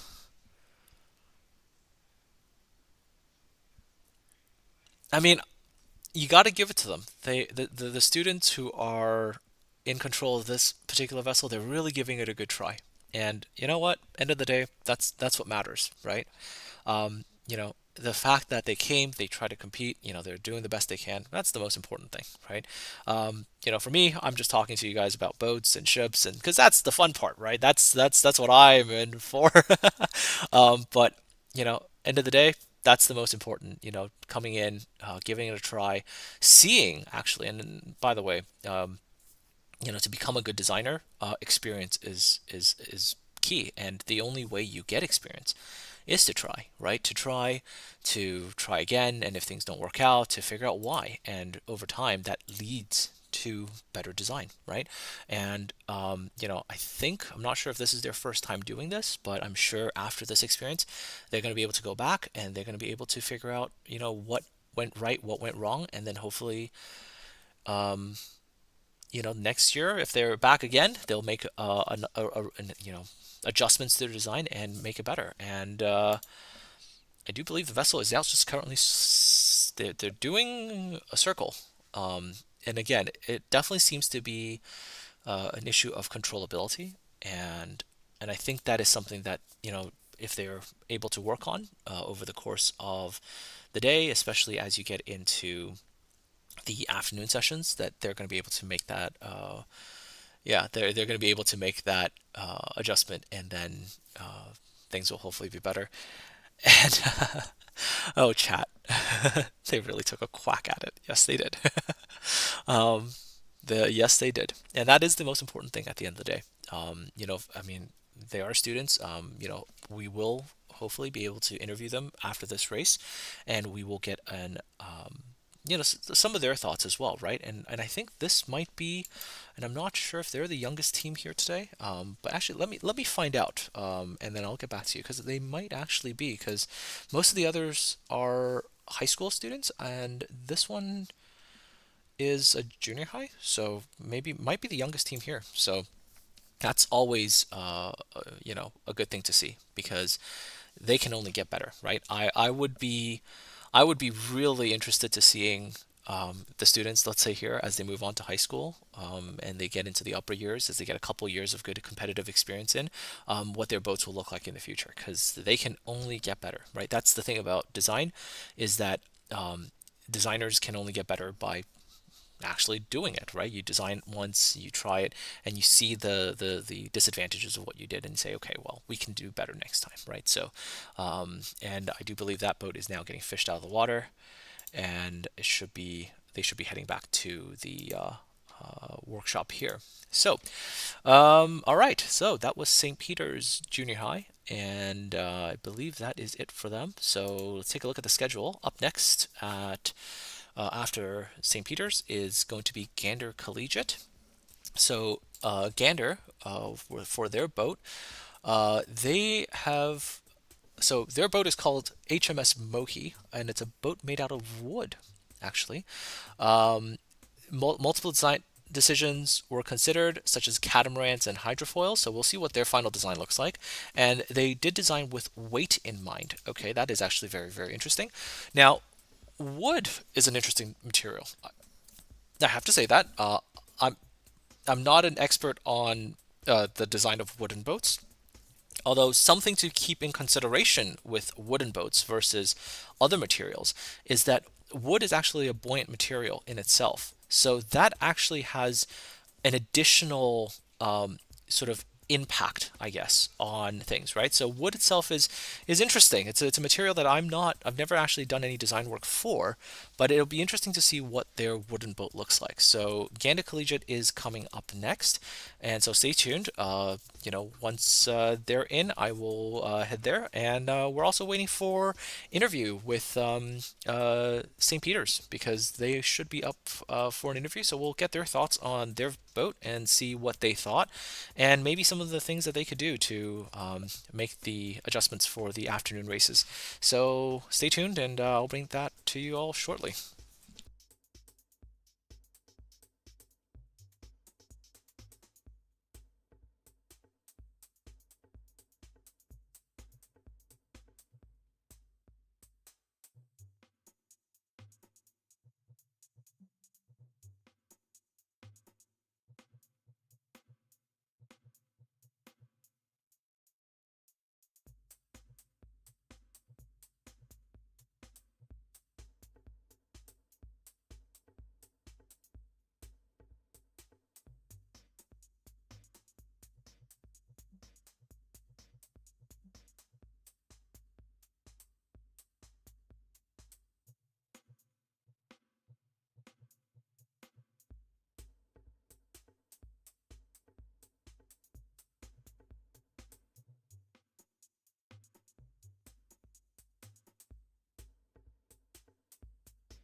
And here that I'm with. Nick. Okay, and where are you from, Nick? Here. Okay, right on. What school you go to? St. Peter's Junior High. And what grade you in? 07. Oh, nice, right on. So, I seen there just then during your trial you had some difficulties with your boat. Could you tell the audience at home what's the troubles? We can't turn the boat because like the boat keeps on going onto like one side. So we can't turn it to go left. It's forced to go right. Oh, okay. So we need to make it more sturdier. Yes, absolutely. So what are you guys trying to do now to improve that issue?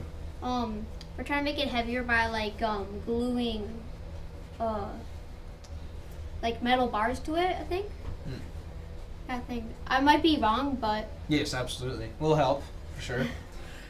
So in terms of your powering, what do you guys have for powering and for your motor and whatnot?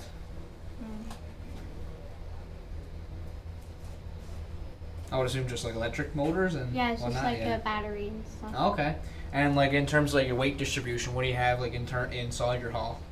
We have like metal bars and stuff. Okay. Right on. Well, good luck, sir. Thank you. No problem.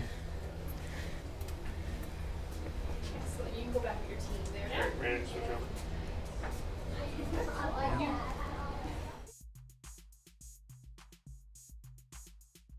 All right, so that was St. Peter's Junior High, and we are awaiting Gander Collegiate and their boat.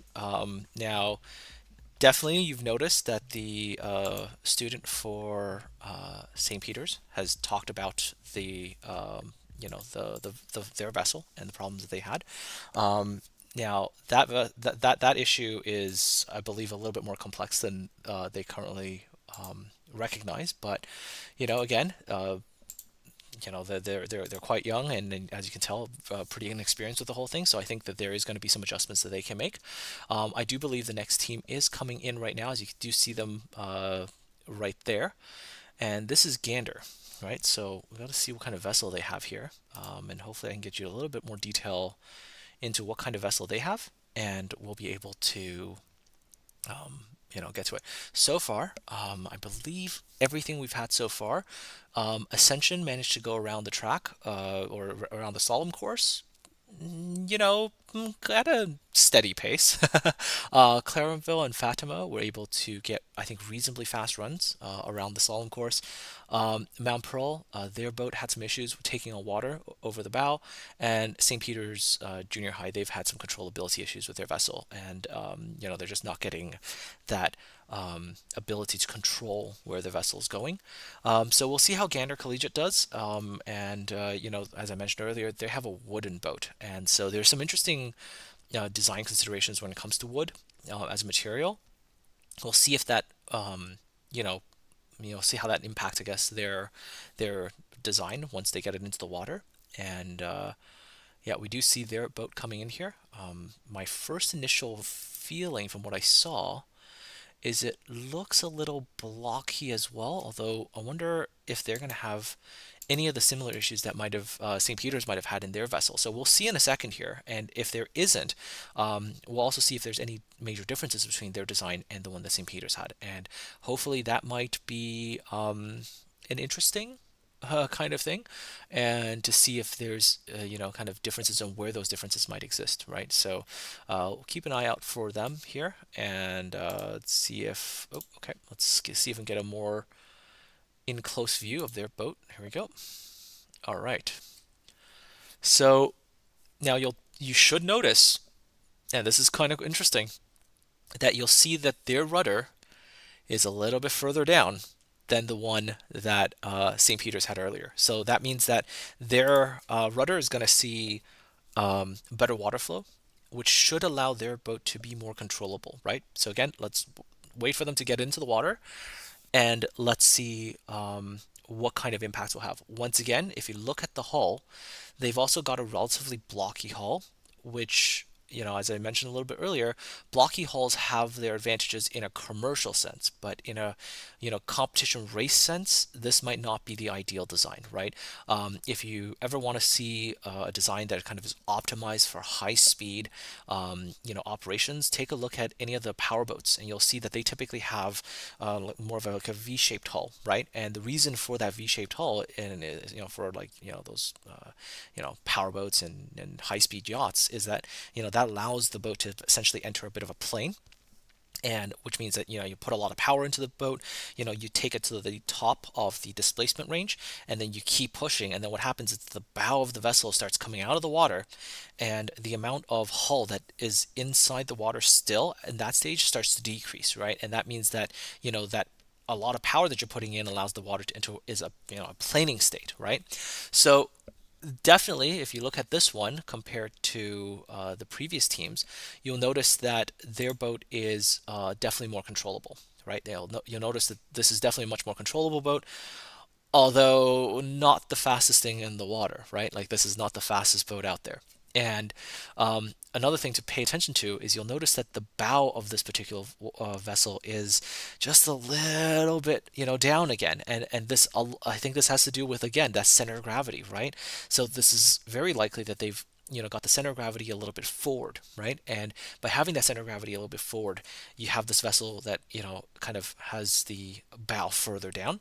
And as long as I guess you're not taking on too much water from there, that is going to be okay. But it looks like they too have had some issues with their boat, and I'm not sure what's going on here, but the organizer there with the long yellow pole is guiding this vessel back to the starting line. So something has probably happened, and I'm not sure what it is. I wonder if maybe they've took on some water and the electronics have simply quit. And that's another thing, right? Like with any of these model boats, that is always going to be something to be worried about, is that if you take water in to the area where the electronics are, it'll just stop working, right? So not really sure what's going on. As you can tell, there's still rudder control. So maybe it wasn't the electronics, maybe the oh, that's cute. That's really cute. The rudder's doing a bit of a the rudder there did a bit of a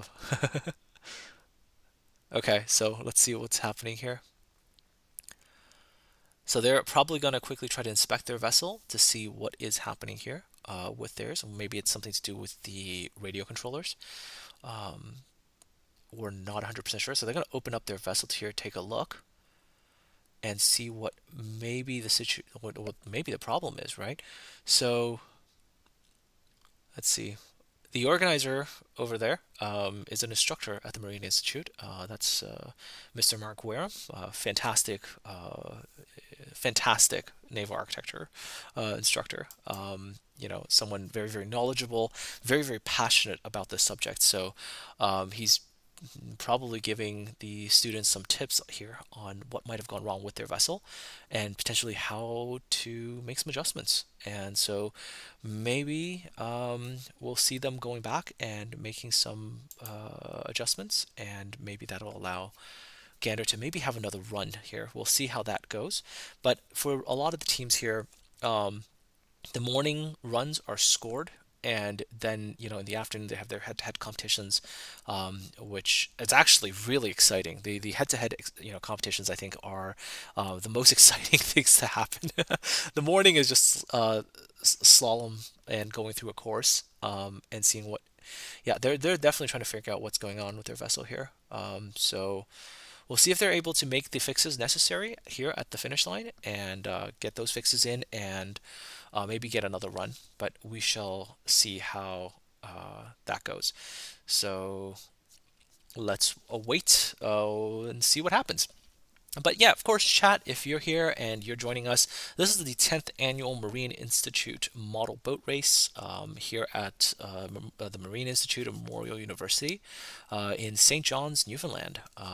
This is this is one of the few schools in Canada that has naval architecture and marine systems engineering design. So for those of you interested, check it out. And of course, chat, if you've got any questions about anything I've talked about, please just make sure to put it up in chat, and I'll do my best to answer what I can. Of course, I'm not an omnipotent oh, I cannot English today. I am not, all-knowing, so there's things that obviously I'm not going to be fully knowledgeable of, including what is currently wrong with their vessel and maybe what they're going to be able to do to fix it. But I will still try my best to answer your questions, and if you've got those, make sure you pop them up in the chat. I am monitoring that. So, still waiting to see if Gander wants to take another run here. And actually, during the break here, I might be able to, because once the initial slalom section is done, we will be going to intermission, as we'll wait for the setup for the afternoon head-to-head races, and during that period of time, I might be able to go check out, in the workshops, what is actually happening, and then hopefully in the afternoon I'll be able to give you guys some additional information about the various teams, their boats, and what's going on with them. So, and I don't know. Are they going to give another try? Oh, okay. They have brought out the duct tape, and they're taping the top part of their boat back on. So it looks like Gander is going to take another go at this, and they're going to seal up their front end as well. Now, at least initially when I did look at it, they did not look like they were taking on much water, on the bow, and I don't think they had that particular problem. I also didn't see them having to tip the boat over to, kind of get rid of the water. So it looks like they might have had some other technical issues, possibly. So we shall see how that goes. Yeah. So as you can see, they're just putting their boat back together here, and I believe they're probably going to take another run here. And so we'll see how that goes. Always nice to watch the different teams, their different approaches. It's always nice to see what they've decided to do, what design decisions, and also like some of the things that might have passed them by, right? One of the really I guess interesting things about ship design, naval architecture, all that, is that it is such a big field. There is so many different things that have to be figured out, and this is actually the reason why naval architecture is not really an individual design thing. It's a very much a team effort, and it requires a team effort because there's just so many different things that requires expertise, right? And if you go out to the real world, in the real design firms and shipyards out there, you need people who are experts at structure. You need people who are experts at propulsion and resistance, and that whole side. You need people who are going to be experts in the electrical systems. You're going to you just need a ton of different expertise, and typically that's going to be outside the scope of what one single individual is going to be able to do, and does require a team effort. And oh no, their boat's doing the duck waddle. So I do think that is I think that should be the end for Gander, and I think they're gonna need to go back to the workshop here to do some work, but their boat seems to have ceased being able to move. And I do wonder if maybe they are taking some water, over the bow area. It's hard to tell. But yeah, we'll definitely get their perspectives during the interviews, and we'll probably get that information from the teams themselves, or the team members themselves, and we'll see how that goes. So boat's getting fished out of the water now. So that does it for Gander, and they're gonna head back to the workshop, and the next school that's coming up is going to be St. Bonaventure's College, so we await them, and we await to see what kind of boat they have. So stay tuned, everybody, and we'll be back with you all shortly.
All right, so let me actually come back here because there appears to be, and this is from what I'm seeing here, I think Gander is back to take another stab at it with their boat. So they're back here right now, and looks like they might have done some work to try to address whatever issues were in their vessel. So it looks like they're back again, and so we'll see if there's going to be another run that Gander's going to attempt, and or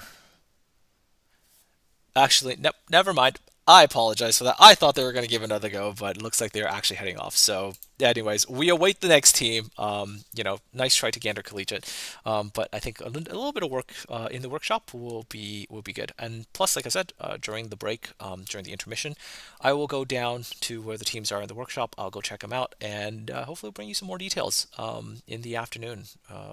When they're doing the head-to-head races, and see what they think. So.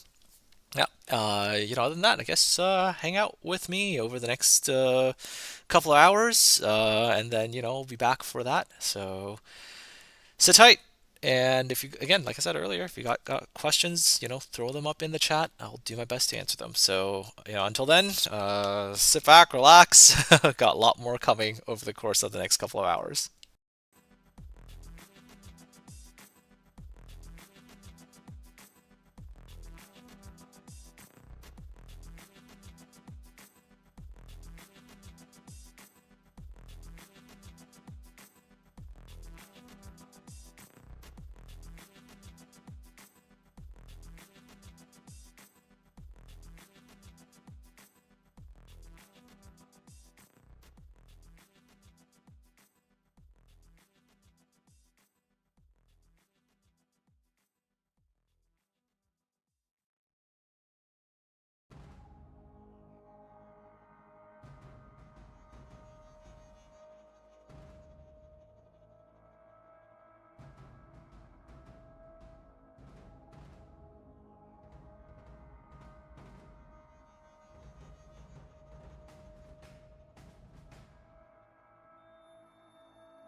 Okay, hello everybody. So here we are with Ryan Pinhorn. I'm from Gander. All right, and what school do you go to?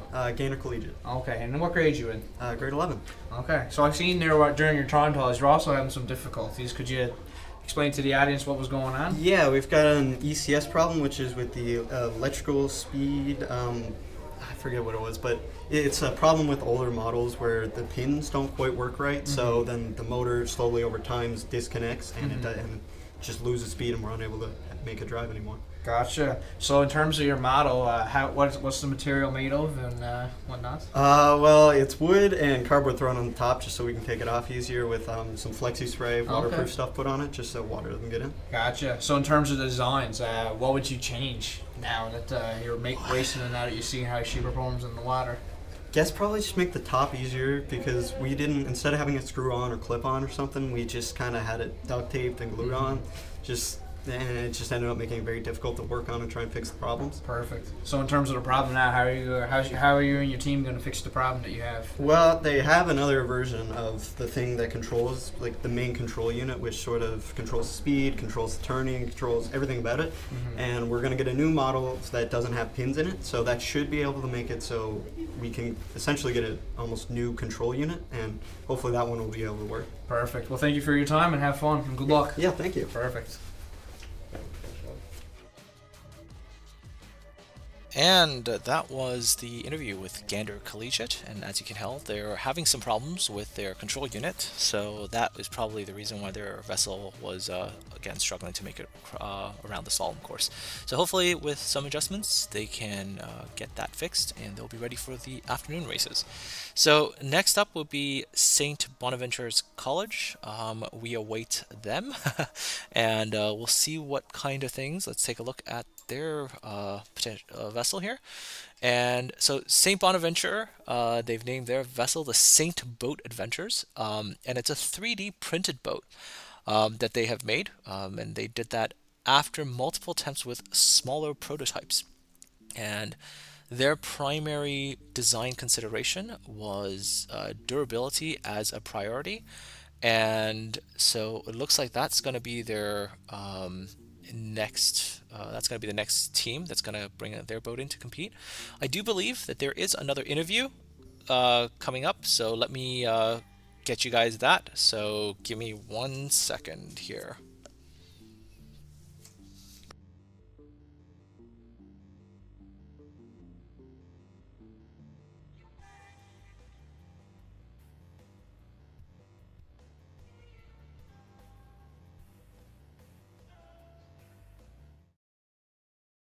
Okay. Hello, everybody. Here I'm with one of our very own teachers, Mr. John Lee, and today he's going to tell you a little bit the MESD program. Yeah, so what used to be called the Marine Engineering Systems program has now actually been renamed to Marine Mechanical Design to better fit what our students actually do out in industry. Basically, what our students are basically doing is we give the ship life. The naval architects design the hull, the structure, all that, but we as systems designers, or now marine mechanical designers, we design all the systems, the piping, the HVAC, we select all the equipment, the engines, we make all that stuff work, and like I said, give the ship life at the end of the day. Very, very important part of ship design, probably one of the most important parts of ship design. And the industry right now is red hot. We can't produce enough students to meet the requirements of industry. So we're looking to recruit. We're trying to get more people in the school and to get them out into the industry to help satisfy industry. And I mean it's a great job. I mean I did it myself for almost 20 years. Loved what I did. And just love to get more people into it, that's for sure. It's a very exciting time too as a student as well, with all the opportunities in Canada. They say it right now is a really great time for shipbuilding in Canada. It is without a doubt. We haven't seen this type of shipbuilding and ship repair going on since World War II. So I mean, it's very, very special. I know when I graduated from here, there was not a lot of work, especially here in Newfoundland. Things have changed. The industry has changed. The technology has changed. So, the opportunities to stay at home in Newfoundland and still work in the industry have increased for sure. All my students last year all ended up with jobs. In fact, since I've been here 5 years, we've got a 100% employment rate in the Marine Mechanical Design program. Yeah. So in terms of industry, do you think that there's more demand for the naval arcs or the marine systems guys? It's pretty even for the most part. Right now, at the moment, what we've seen in the last year, there has been more of a trend toward marine mechanical design. But it's usually they go hand in hand. We work on the same stuff out in industry. We work together as a team. Both programs are siblings to each other. And you've seen it yourself in classes, and the marine mechanical design students are in there with you. They're very with the interlinked. arcs. Exactly, right? So having, it's not really one or the other, but right now, the trend does seem to be that marine mechanical design are a little bit more in demand at the moment. Perfect. But there's still lots of jobs out there for naval arc as well. Excellent. Well, thank you for your time, Mr. John. Thank you very much. Yes. Alrighty, and we are back once again. We await the arrival of the next team. Actually, I do believe they're in right now. So that's the next team here. That's St. Bonaventure's College. And we await to see their boat in the water. Now, you've just heard from Mr. John Lee, who is doing systems design. He's one of the instructors there, talking about what is systems design and why it's important, right? Because, and this is always a great little thing, right? So as a naval architect, we have this very friendly little back and forth between naval archs and systems designers, right? So systems designers always like to say like, hey, without us, you guys don't have a functioning vessel. Uh-oh, we've got the camera feed here that's cutting out again. Sorry, apologies for that. I'll go over to a camera that's less disrupted.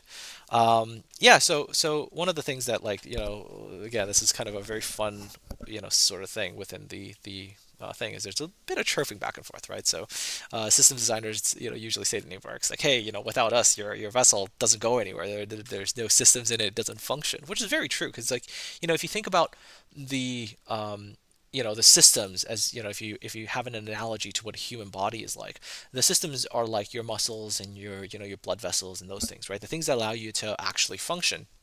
Where naval arcs usually get to kind of chirp back that like, hey, without us you've got nothing to to be able to actually put on the water. So there's this very friendly little back and forth that goes on. Maybe occasional good natured ribbing here and there, right? And again, so you can sort of figure out, right, like analogy wise what that would be, in terms of naval architecture, in terms of the human body, what that would be like, right? That'd be everything that kind of allows the systems itself to exist within one particular body, right? So you can almost think about it that way. So we are having some technical glitches with that zoomed in camera. It's seemingly cutting in and out a little bit more. So we will go to the overview cameras just so be able to see how the boat is performing here. Although not being able to see it up close, it makes it very difficult for me to tell you exactly what I can tell. Though from this view, this boat looks like it's very low down into the water. That's very, very low down. And that always... Whoa! Okay. And that's always a bit of a minor thing to worry about. Because... And it does look like this vessel is... Oh, what happened? Uh-oh. Uh-oh. Where did that boat go?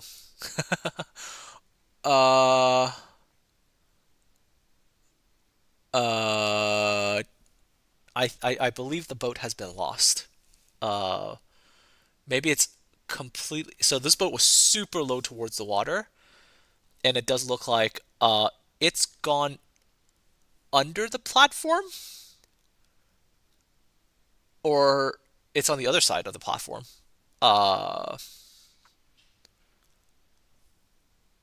Yeah, I think this is very hard for me to tell where the boat is. It's on an adventure. Yeah, exactly. It's on an adventure, and um and maybe I shouldn't say this, but Saint Bonaventure did name their boat the Saint Boat Adventures, so it is now on an epic journey somewhere else, and it looks like they're trying to recover the vessel. Oh, there it is. Okay, it has been recovered. It did seem to have gone on an adventure there.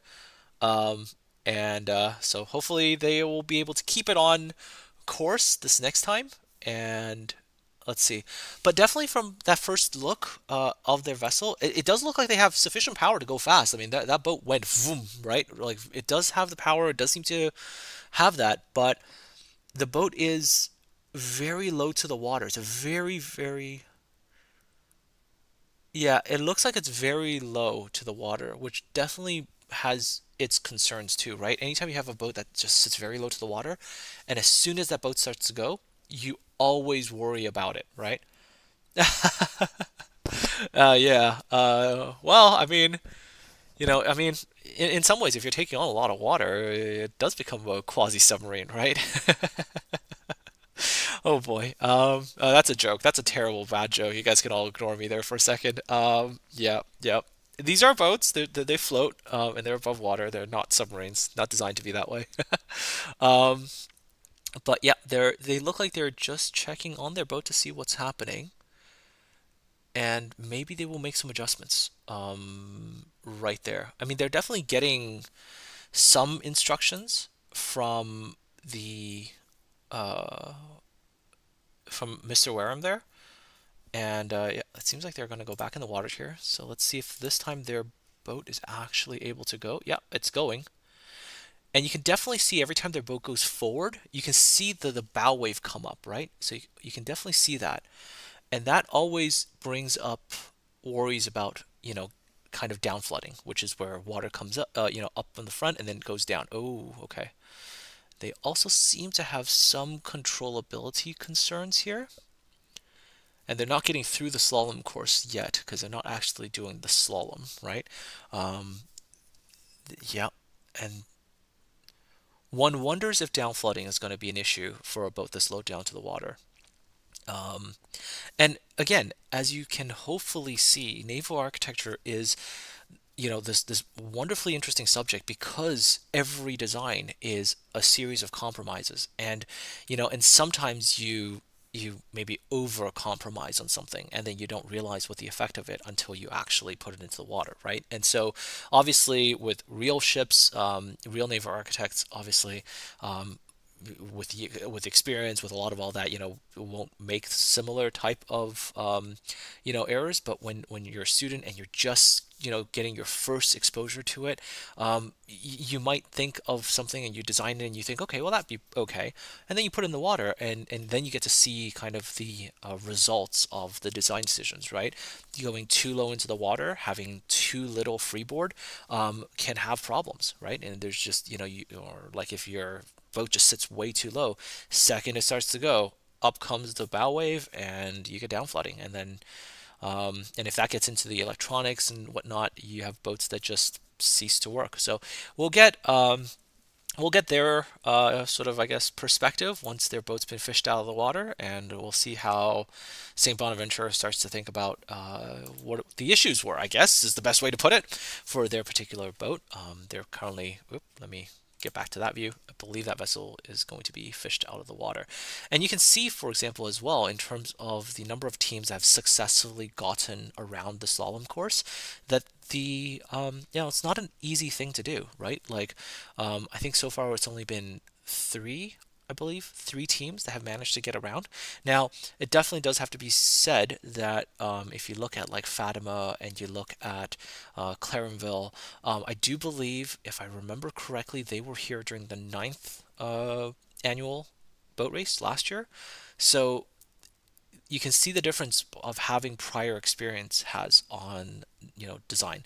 A team that has prior design will be able to say, okay, look, we had some issues, let's refine the design, right? Now, that's actually very reflective of real naval architecture as well. So real naval architects go through a design spiral, right? So on the first spiral, everything's very preliminary.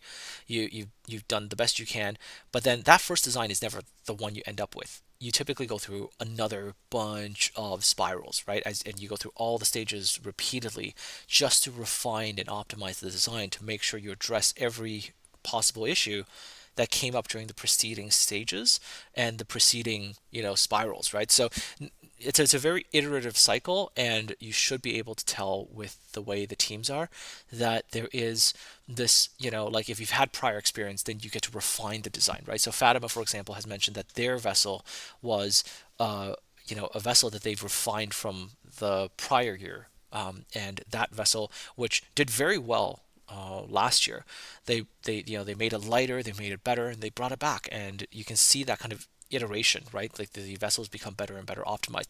So very likely during the next run through, these teams, when they come back maybe next year, some of them will have even better designs. So let's see if we can get a zoomed in view of what is happening here.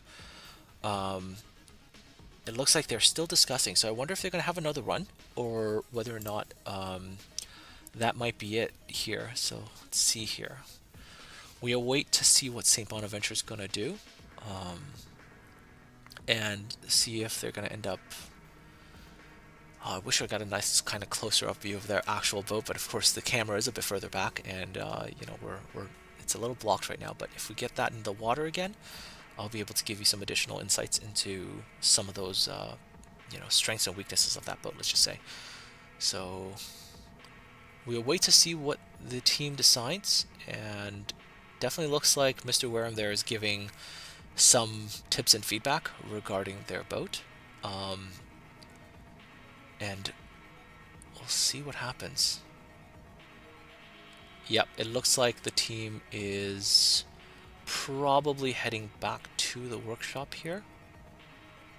Yep, looks like they're heading back to the workshop here. Okay, so hopefully for the afternoon, their boat's going to be able to do quite well. So that was St. Bonaventure's College. We have one more team coming up, and that would be St. Mark's School. We await the interview to get the thoughts from St. Bonaventure, and we will see what they thought about their boat and what are some of the problems that they ran into and how they maybe intend to address it for the afternoon. So stay tuned, everybody. We shall be back with the interview.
Okay, interview's coming, so hang tight, guys.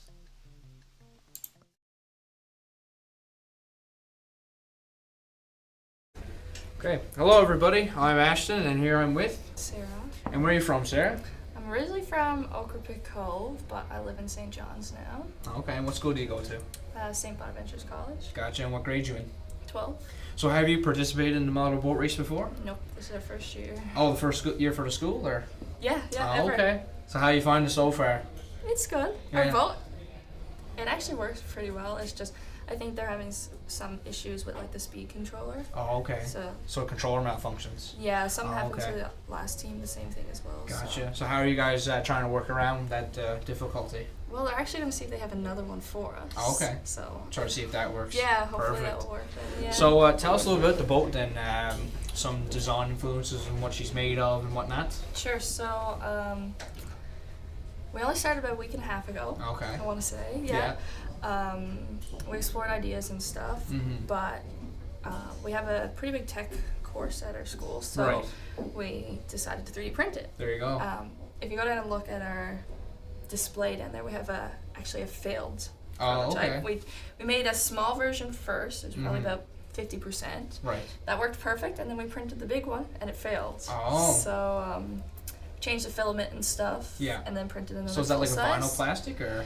Similar, kind of. Okay. Like it's we literally just melt it. Yeah. And then like, it's just stuff we buy on the coil. Like, Gotcha. Okay. I'm not sure what So, yeah. the name of it actually is. So in but terms of yeah. the weight, is it like a fairly heavy product for like the boat or?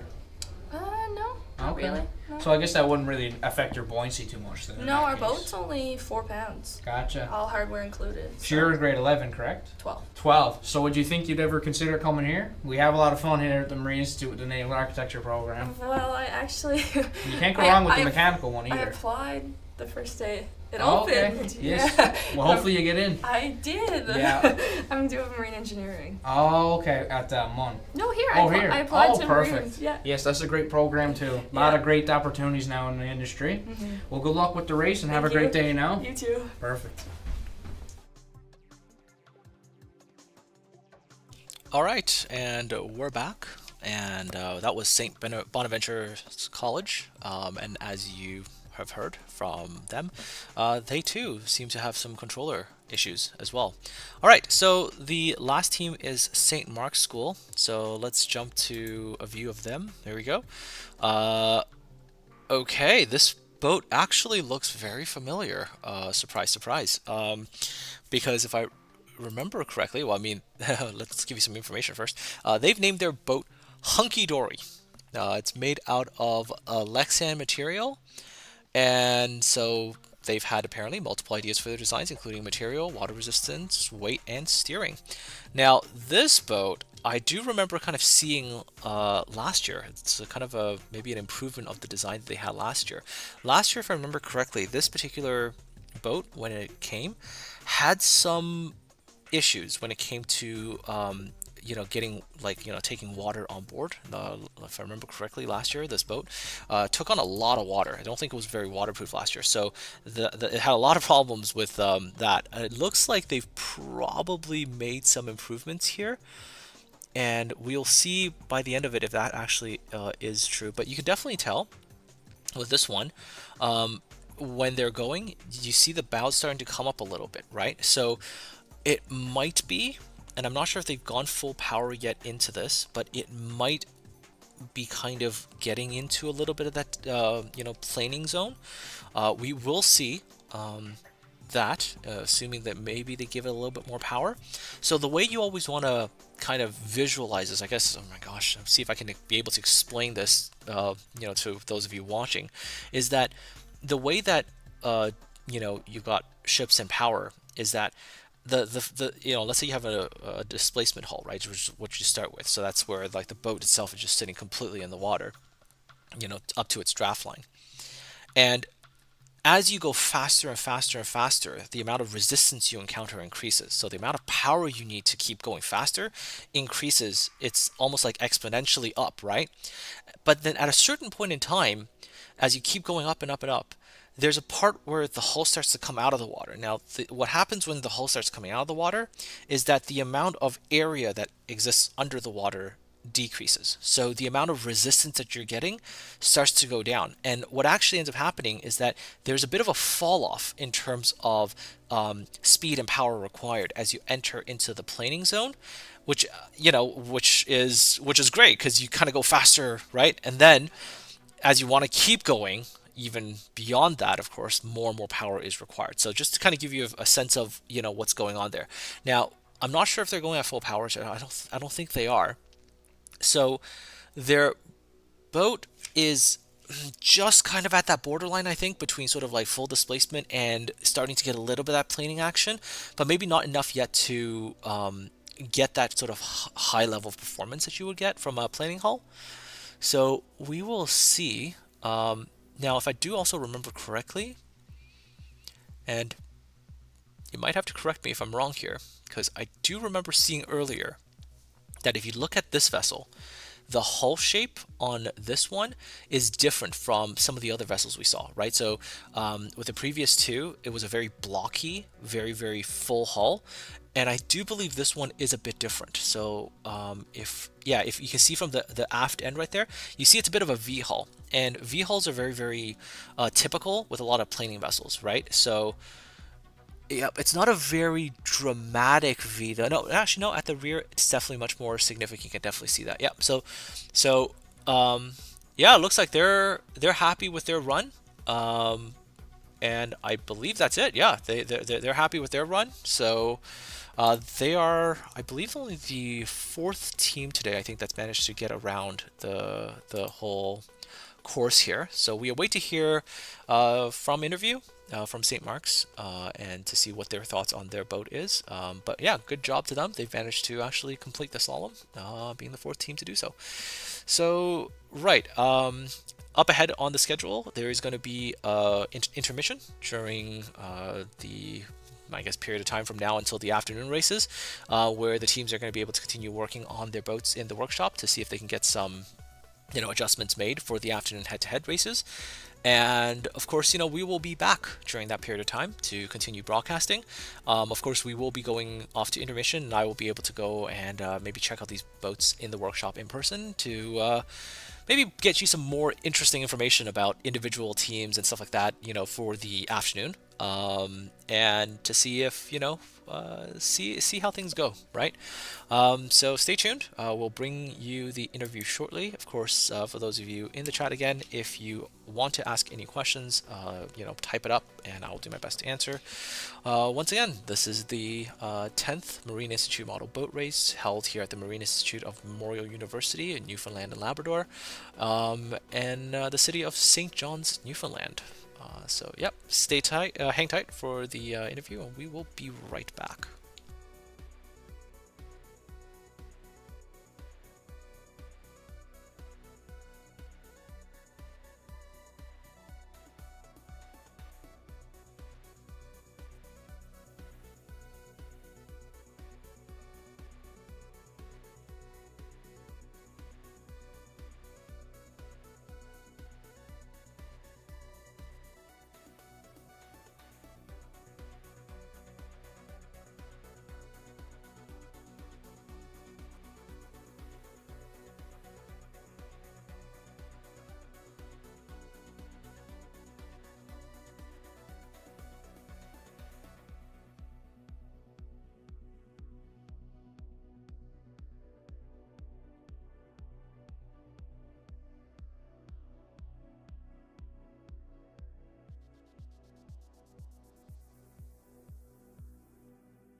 Hello everybody, if you're a new viewer, my name is Ashton Small. I'm a second year naval architecture student here at the Marine Institute.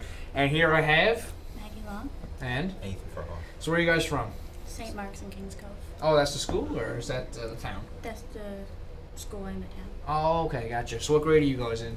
I'm in 12. 11. Gotcha. So is this your first time competing in the model boat race, or? No. Oh, okay. How many times have you guys competed? This is my 3rd year. The second. Oh, that's fine. And have you guys won before? We won Super Skipper in 2019, and last year we won Aesthetically Pleasing. Oh, okay. Nice. It seems that your boat now, the what do you call it? The transparent boat that you guys have built. It seems like it's operating very well. Would you like to have a couple comments about your designs and whatnot, and what were some influences on that? Well, the first boat they made a few years ago, she was plexiglass. So then we just went off of that and altered the design a bit. Oh, okay. Gotcha. It seems you guys have a bit of a planing, what we call a planing hull form, meaning she's not fully immersed in the water. She kind of just like sits on top. Was that intentional or? Well, not really, I guess. Yeah. We went with the design. Yes. She come out pretty good. Yes, very good. And she seems like she's operating very well too. Yeah. To your expectations, or would you say your expectations are exceeded? Yeah, that's it. Okay. And since you're in grade 12, have you ever considered coming to Marine Institute? I've thought about it. Yes, well, it's a great program. Anything that you do here, you can never go wrong with. You'll have a great career in, for sure. In terms of things that you'd fix with your design now, what would you guys improve upon? We just really need to charge the battery because she was losing power halfway through. But that's really it. So Perfect. Just go with weight and buoyancy. Yep. We tested it a lot because we have a pool in our basement. So. Wonderful. Well, thank you very much for your time, guys, and good luck. Thank All you. right, thank you.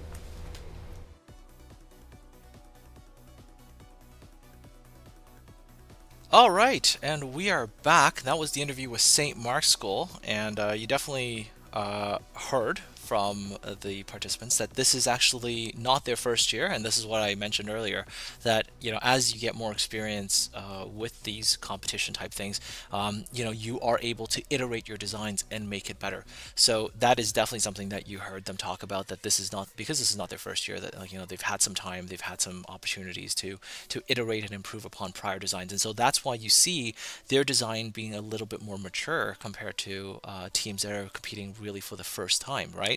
And so it's really interesting to see that, because that is actually reflective of what real naval architecture is like, right? You go through multiple design spirals in order to have designs that are very well optimized, shall we say. So that is, I believe, the end of all the races in the morning. We will be back in the afternoon with head-to-head competitions.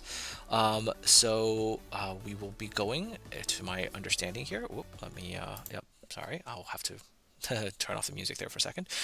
We will be going to an intermission, and I'll be back later on in the afternoon here to give you guys more play-by-play action for the head-to-head competitions. So once again, thank you all for joining us. We shall be back later on in the afternoon, and until then, have oh, actually, one more comment in the chat. Interesting that they had mentioned that they had access to a pool. You can't imagine designing a boat without one. Yeah, and that's a major advantage if that's what they had, right? If they have access to a pool, it gives them a tremendous boost, essentially, right? Because they're going to be able to kind of test their boats ahead of time. They'll be able to see if there's any flaws with their boats ahead of time, see if that there's any issues with water tightness or things like that, and also really just to be able to try things out to see, like, hey, is there any actual problems with regards to their I guess just the issues that will pop up during an actual attempt, right? So it is actually very interesting that they mentioned that. I guess maybe that's an advantage that they have versus some of the other teams that might not have access to that. And for the teams that didn't have access to it, that is something that maybe in the future they'll have to look at. Maybe they'll maybe be able to borrow some facilities at like a community pool or something, like some way to improve that design for the future. So anyways, we are heading off to an intermission. Please join us again later on in the afternoon, as we will be hosting the head-to-head races between different teams, and it's very exciting when you see two teams actually competing against each other. So until then, folks, take care, and we shall be back a little bit later.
Okay, everybody, here we are with Captain Christopher Drage, and he's going to tell you a little bit of himself there now.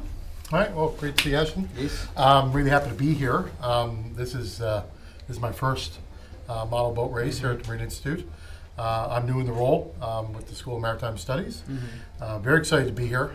This is an excellent opportunity for students around the province to come in and test their abilities and learn new technologies and have fun when it comes to like skills required for naval architecture and marine mechanical design and understanding how that works. So yeah, it's an excellent opportunity for the school and for the students. So this is your first model boat race, as you mentioned. Yeah. What do you think about the event so far? How's it going for you? Oh, I think it's great. This is the 10th, so I've been told.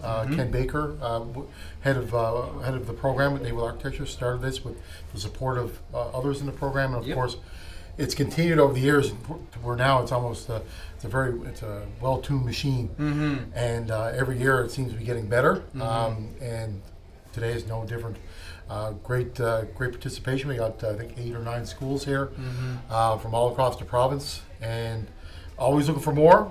But it seems like there's a lot of excitement around the testing and then adapting and learning the skills and getting advice and looking for mentorship, and it just seems like a really good learning activity on a rainy Saturday that never hurts. Absolutely, a great, like you said, team building opportunity, and overall just boat design, kind of getting into the introduction to that as well.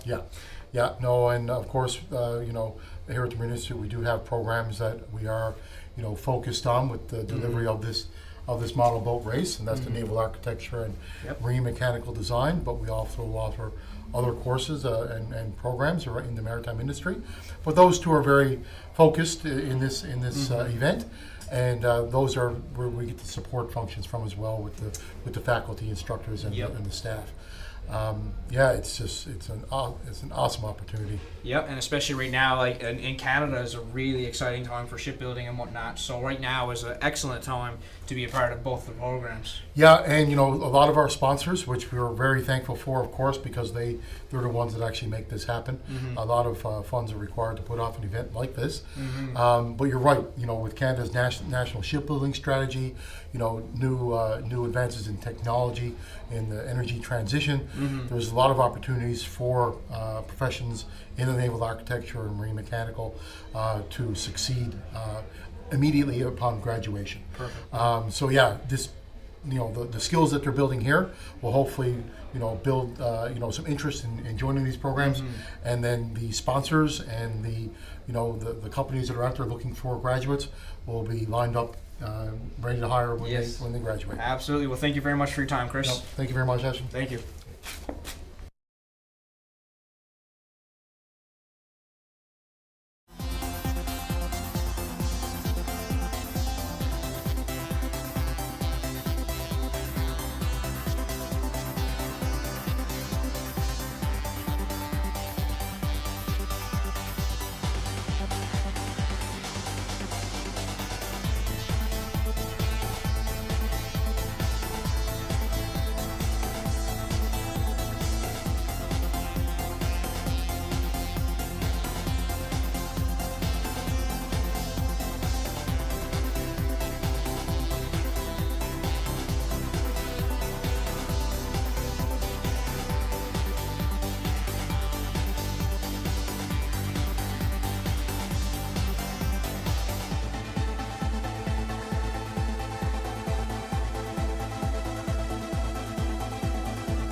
Chi-Town.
It's time to track jack your body now.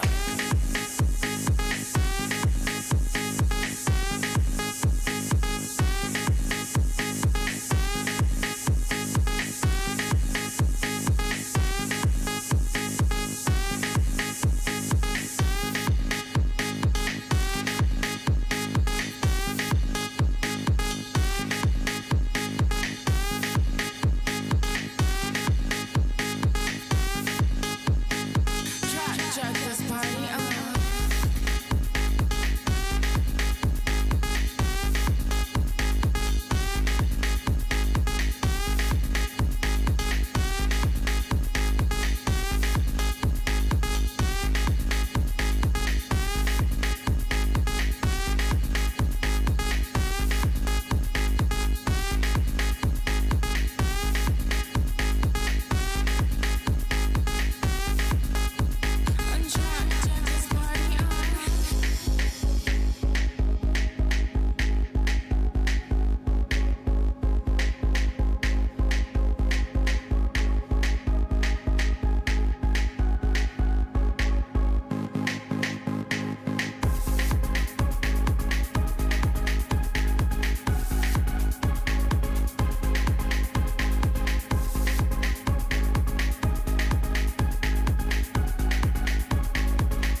fun, submarine like Dyson.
All right, everybody, welcome back for the second half of the day.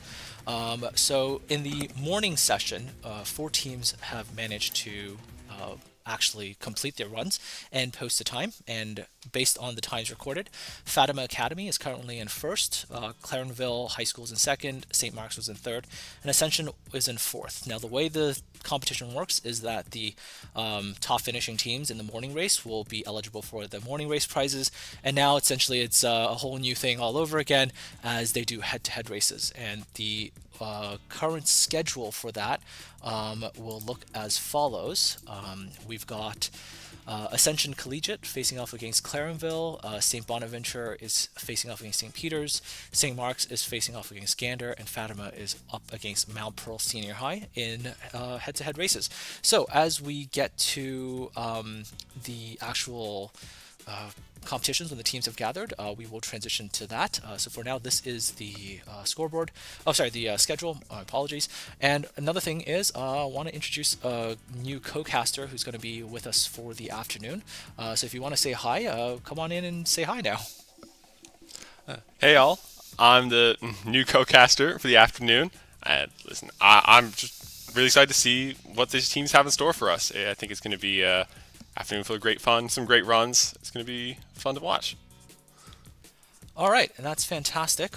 So we're still waiting for the teams to get in here. I believe some of them are starting to come up now. So let's see if some of the teams are showing up. I think there was. Okay, nope, still just other people gathering near the flume tank. So we await the teams, and when the teams come in, and we'll get to it. In terms of the things that I went to talk to the teams about during the break, the teams who've had the issues finishing in the morning, a lot of them have noted that the problems seem to be coming from the control unit in their vessels. So some of them are making adjustments to that. So we'll see how that goes. So until then, just sit tight, hang back, and we'll get back to all of you again really, really soon.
All right, and from what I can tell, the teams are back, and I believe the first vessel should be going into the water soon here. So let's hang tight, and once we get that in, we'll have some additional updates for all of you here.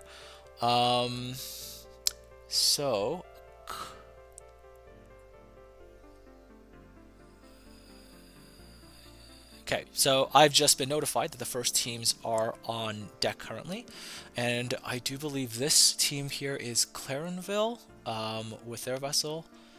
I only see the rudder so far, so it's a little bit hard to tell. But any interesting questions that you have based on these two teams, Ascension and Clarenville? Any thoughts on or any questions that you might have about their vessels? Yeah, so how exactly are they controlling their boats? Because I know it's like wireless from the side of the pool, but what are they using to actually drive? So from what I saw earlier, they have like an RC controller, and that RC controller sends signals to the receiver that is on their vessels, and they have antennas somewhere on their vessels, whether it's nicely kind of, yeah, there's a receiving unit inside the vessel that allows that signal to work. Actually, one particular team, I think earlier, was using a lot of duct tape to try to make their boat waterproof. And I was talking to them about it, and they said that the duct tape might have actually been interfering with their radio signal. That's actually the reason why they were having problems, right? So, yeah, so right now we've got Ascension and Clarenville in here. Clarenville is the one with the catamaran, the two-hulled ones, and Ascension has got the monohull, and wow, look at that. Oh, wow. So what you're seeing right there is a very, very fast, very stable initial run from the catamaran, and oh, there we go. See the catamaran coming in, and let's see here. We're waiting for the other vessel, which is actually quite far behind. Now, not sure if any of the viewers are noticing this, but in some ways, the vessel that's in the front does actually have an advantage in a race like this, in a head-to-head race. And the reason for that is you'll notice that the second vessel that's going behind the first one is having to deal with a lot of extra wake.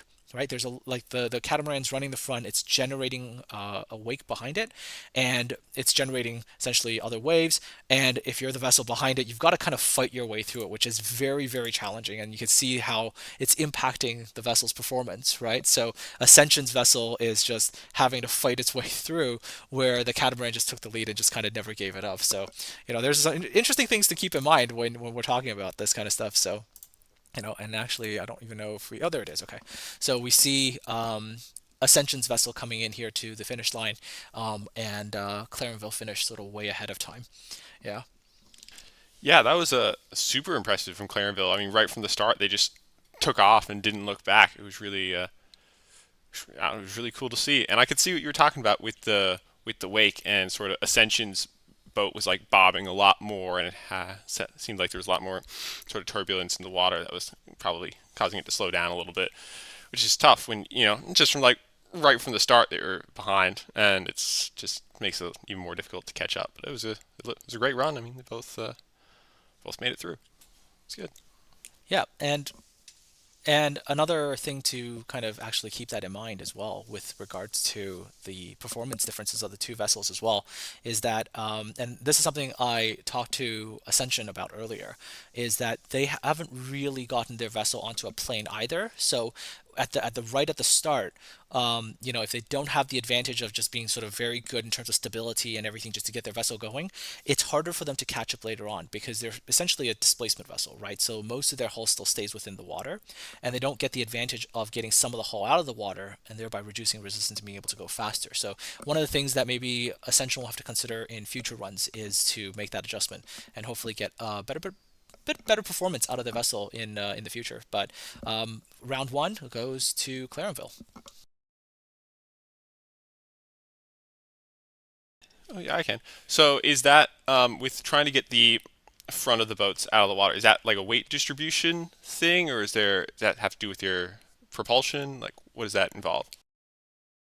Yeah, so what that involves is, so you always start off in the displacement zone. That's like every ship in the world you put into the water, it starts off in the displacement zone. And then as you start giving power, you start to get the boat to go faster and faster and faster. Now, there is eventually, depending on the kind of the hull design and everything, there's kind of a point which is a limit of a displacement hull, right? And to go past that limit, you basically need power in excess of a certain amount. And that power in excess of a certain amount will push the vessel's bow up, getting the vessel kind of lift off the water. And by lifting it off, what ends up happening is that less surface area of the vessel is now under the water, thereby reduces the amount of resistance that the vessel gets to encounter with the water, and it makes it go faster on the same amount of power.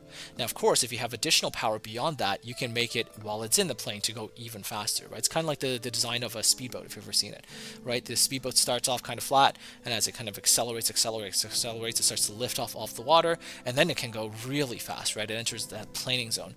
Now, with the last two teams that you saw, for example, Ascension's vessel just never really enters plane, so it just kind of stays in displacement, and there's just going to be a limit to how fast that vessel can go if it stays within that realm of operation, right?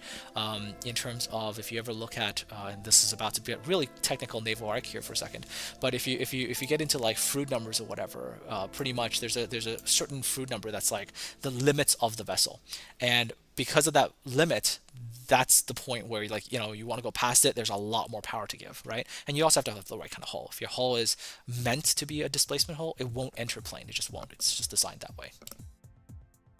Okay. Yeah, that makes a lot of sense. I could totally see it with Clarenville's boat, where it kind of, right as it took off, it kind of like started to lift up a little bit, and it was kind of just like gliding across the water. Yeah, no, I can totally see the advantage of that in a race like this. All right, so I believe there is an interview coming up here. So once I get them to confirm that, I will switch you over to the interview cam.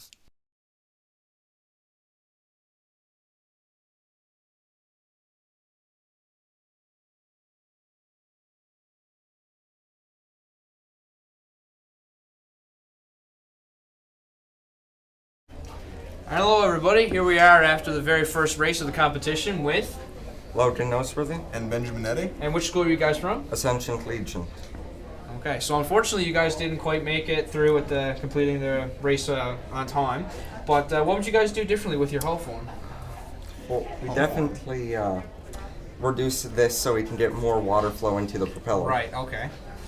Yes, absolutely. Probably having the propeller maybe down a little bit further. Yeah. Get more kind of like a streamlined flow for sure. Yeah. And would you ever change anything with this rudder here? No, the rudder's actually working very well. Okay. Works very well. And in terms of like actual like weight and displacement, would you try to maybe make her more of like a planing vessel? Because what's happening right now is that the rudder is suffocating. Mhm. Like it's pushing a lot of water. You can hear it. Yeah, Like, it's- absolutely. Like we had it down in the testing tank. It was moving around all the water in the testing tank. Mhm. And we're like, oh yeah, this is gonna be great. Yeah. But moved a little too much. Too much. Yes, absolutely. Too much of a good thing can be a bad thing, as they say. Because like there was no actual thrust coming to the boat. It was Mhm. all going out the back end. Right. Absolutely. Any other improvements you guys can think of, or? Likely with the mounting of the engine inside. Okay. Right now it's mounted with epoxy. Yep. And it's not 100% taut to the boat. Oh, okay. So a bit better fastening for the Yeah. future.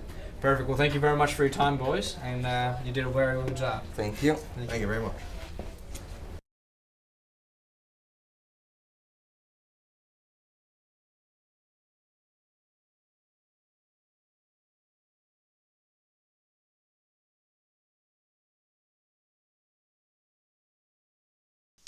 Okay, so that was I believe Ascension that was there talking about their boat, and for those of you who were paying attention, they were talking about the rudder and how they wouldn't make any changes. Now, in actuality, I think from a naval architecture perspective, there's probably some adjustments that could be made for the rudder. Generally speaking, rudders have ideal ratios between the length and the breadth of the rudder. I would say if they were to consult maybe like a naval architectural text and look for specifically like ideal rudder ratios, they might make some adjustments, and so that could be something for the future. Although I think if they were really focused on going fast, they might want to think about maybe possibly a planing hull in the future, right? Because like if you think about all the fast vessels in the world, you don't really see a lot of full displacement like tankers going super fast, right? There's usually certain vessels that you will notice that tend to go fast. And so I think those are like kind of the designs you want to start looking at, right? So I don't know. Thoughts on that? Yeah, I mean, I never really thought about before about how, like, when you see a boat that's going fast, it's sort of like is pitched up in the water. But I didn't think I always thought it was pitched up because it was going fast, not that the actual act of doing that helps you go even faster. But you're totally right. I mean, you never see like a barge going flying through the water. It's not a thing. So no, that makes a lot of sense. I could totally see why that's something they want to look at in the future. So for the rudder, what you were talking about, is modifying that going to be something that helps out with their turning, or is that going to be like going to give them even better speed somehow, or is that more? Yeah, so with the rudder, for example, so if you have like a good rudder ratio, then it's going to help with like turning performance, right? One of the other things actually, and this is something that like I was talking to the teams about, is that not a lot of them have thought about, for example, like limiting the angles of their rudders. Like some of them have rudder angles that will go way past, like let's say 40 degrees. And actually what happens is when it does that, you actually have a problem where the rudder itself actually creates a lot more drag because it's going past the angle where it's effective.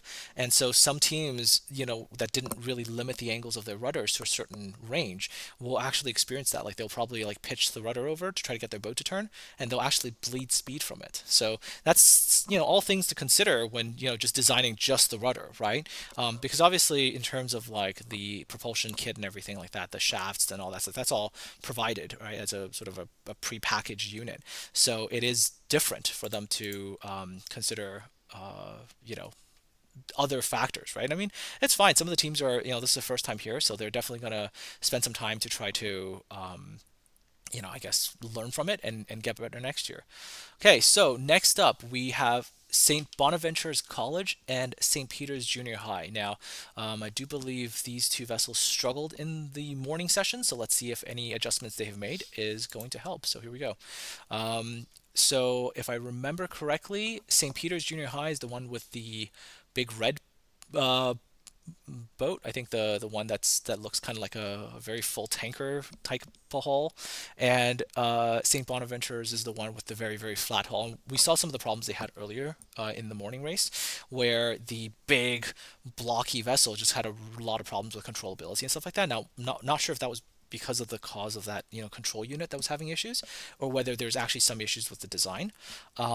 The one that's very, very flat had issues with being sort of too low to the water. It's like they put in the water and there's just not much left there above the above that, so they're using, I think, tape to try to make sure that vessel stays relatively watertight. But we'll see how that goes. So yeah, what do you think when you look at that?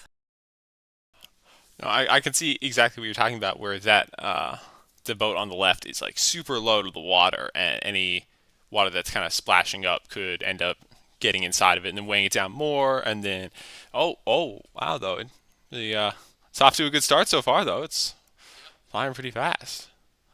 You can. Oh yeah, that definitely. Oh, yeah. It's going. Whoa, it's really going. Yeah, a little. Ooh, wow, it's yeah. Looks like they're having a little trouble with the turning, trying to get it precise. Although they still seem to be in the lead from what I can tell. They're kind of okay. It looks like they're getting. Oh no, back in the corner again. Okay, there they go. Yeah. Sort of like, I can see though, like the bottom of the backside of the boat is like almost entirely under the water there. But you do actually see with theirs, even though it's super low, wow, the red one's really struggling. But the one, you can see it, that like it's really entering the plane. Yeah. So I guess they do have enough power there to overcome it and push it up onto the plane. But you'll also notice with their boat, they're actually having some controllability issues too, right? Like once they enter it, it is a real struggle. The big red boat, I think they're just stuck, I think is the best way to describe that boat. And one of the issues with this kind of design at the end of the day, unfortunately for them, is that when I looked at their boat earlier, they really do have a very blocky type of hull. And when you get to the end bit at the very, very back end of the vessel, they didn't really account for the fact that they wanted to generate any kind of smooth water flow into the propeller and the rudder. So by the time the water flow is coming around and it gets to the end, it just abruptly terminates. Right now, what that means in actuality is the water starts to swirl. Right, so you think about it like it creates like an eddy, and you've got this eddy that's just basically all around the rear prop, rear rudder, and it actually creates a lot of interference there. Right, so. But the good thing is, at least, and this is the I guess the positive point of view, is that St. Peter's Junior High, they've actually managed to get their vessel to go around the course.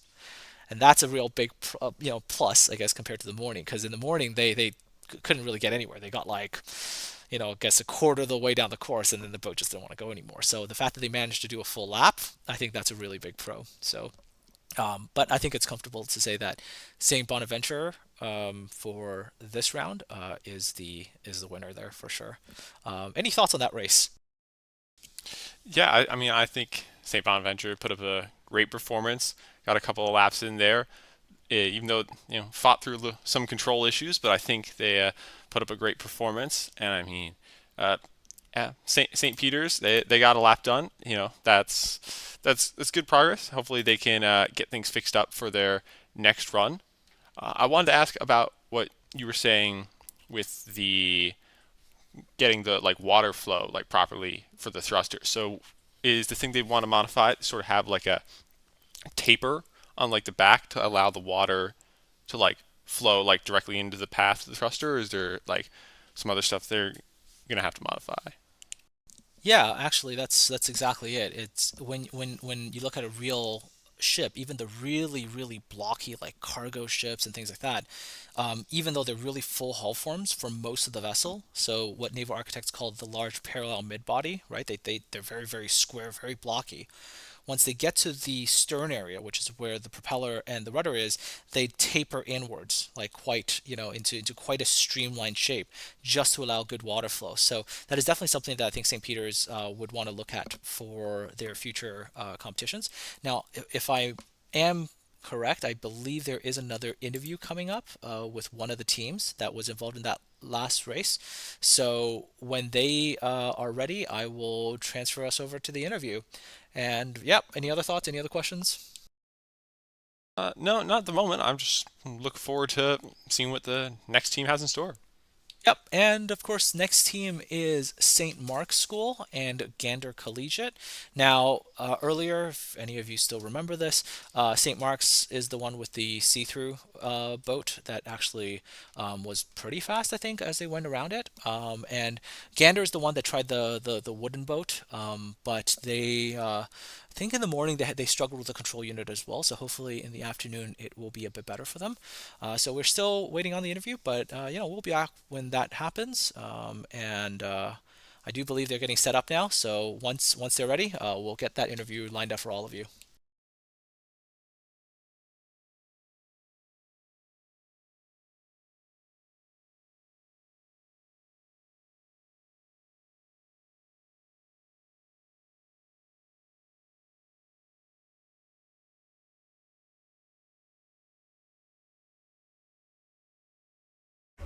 Hello everybody, here we are back again after the second race, and here we have one of our sponsors, Melissa. So how many boat races have you been to so far, Melissa? I've been to 4 boat races, and we've sponsored, I think, all of them so far with the government of Newfoundland and Labrador. Yeah. So in your opinion, what do you think is one of the most important parts of having this boat race? The most important part is showing the students what's available at Marine Institute. I mean, you guys have, I think, the biggest flume tank in the world.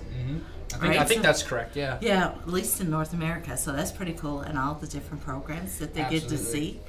And they get to build something and teamwork and all that good stuff. Perfect. So what's your favorite part about the boat race? Is seeing the actual head-to-head races and seeing the boats that they've built and how many different ways you can build a boat. Perfect, yes. Well, thank you for your time, Melissa. Thank you. Next up now, we're going to have one of the students from the winning team that just won the second race.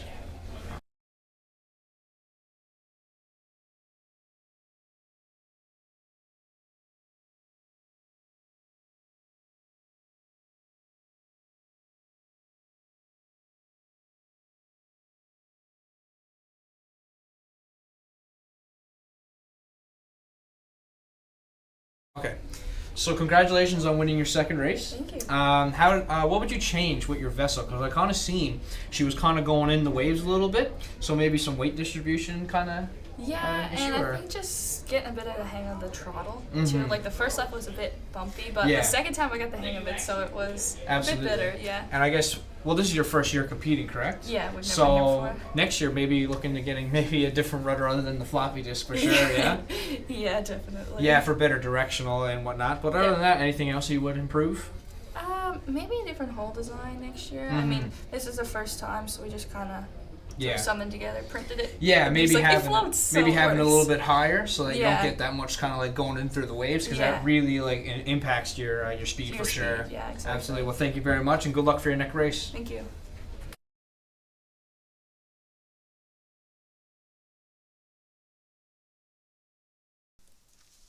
Okay, and we are back, and there's the bracket. Okay, that took a little bit a second to load up there. Okay, so next two teams coming up is going to be St. Mark's School and Gander, and I think they're already underway.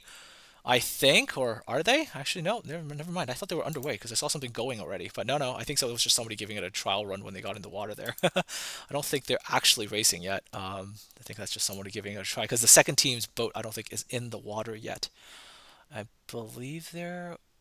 Or did that race already complete? I can't tell. Oh, that's a bit of a miscommunication there. That's okay. This one that's in the water right here. This is Gander, and I'm not sure they were able to remedy some of the issues they were having the first time around. So you can see the issue with their vessel doesn't enter a plane at all, and as it's pushing forward, their center of gravity is a little bit forward. So you can see the bow just kind of pushes into the water that way, right? So the problem with this is that they'll end up possibly taking water on board, from that area in the front. Now, my guess is they probably taped it, but it still doesn't prevent that negative effect of it, right? Which is they're going to have a lot more resistance coming onto the forward end as they're just kind of digging their bow into the water, right? So you can see that their speed is going to be impacted. It just doesn't go as fast as the other boat does. Unfortunately, we did miss St. Mark's run. And I think that's because we were in the middle of the interview at the time, so we didn't get that one. But there we go.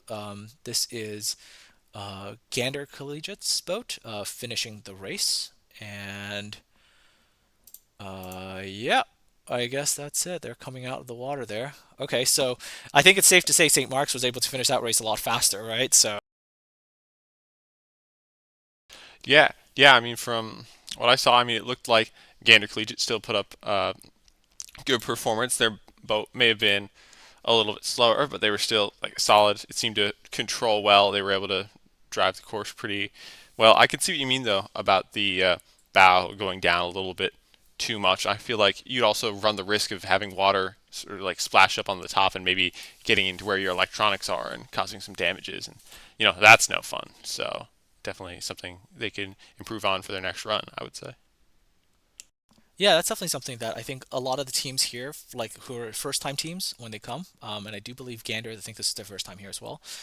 Being a first-time team, they're going to make decisions about the design of their boat that isn't going to be maybe ideal, right? And it's a very, very specific thing, right? Because at the end of the day, this is a race, right? So speed becomes the dominating criteria. So in naval architecture, the mission, for example, that you want to obtain is always going to be the key. That's and so if you're out in the real world and somebody says to you, okay, well, I want you to design a vessel.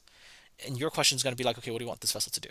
And if somebody says to you, okay, well, your vessel is meant to go as fast as humanly possible, then you're going to design a vessel that goes as fast as humanly possible with all the perks of going as fast as possible.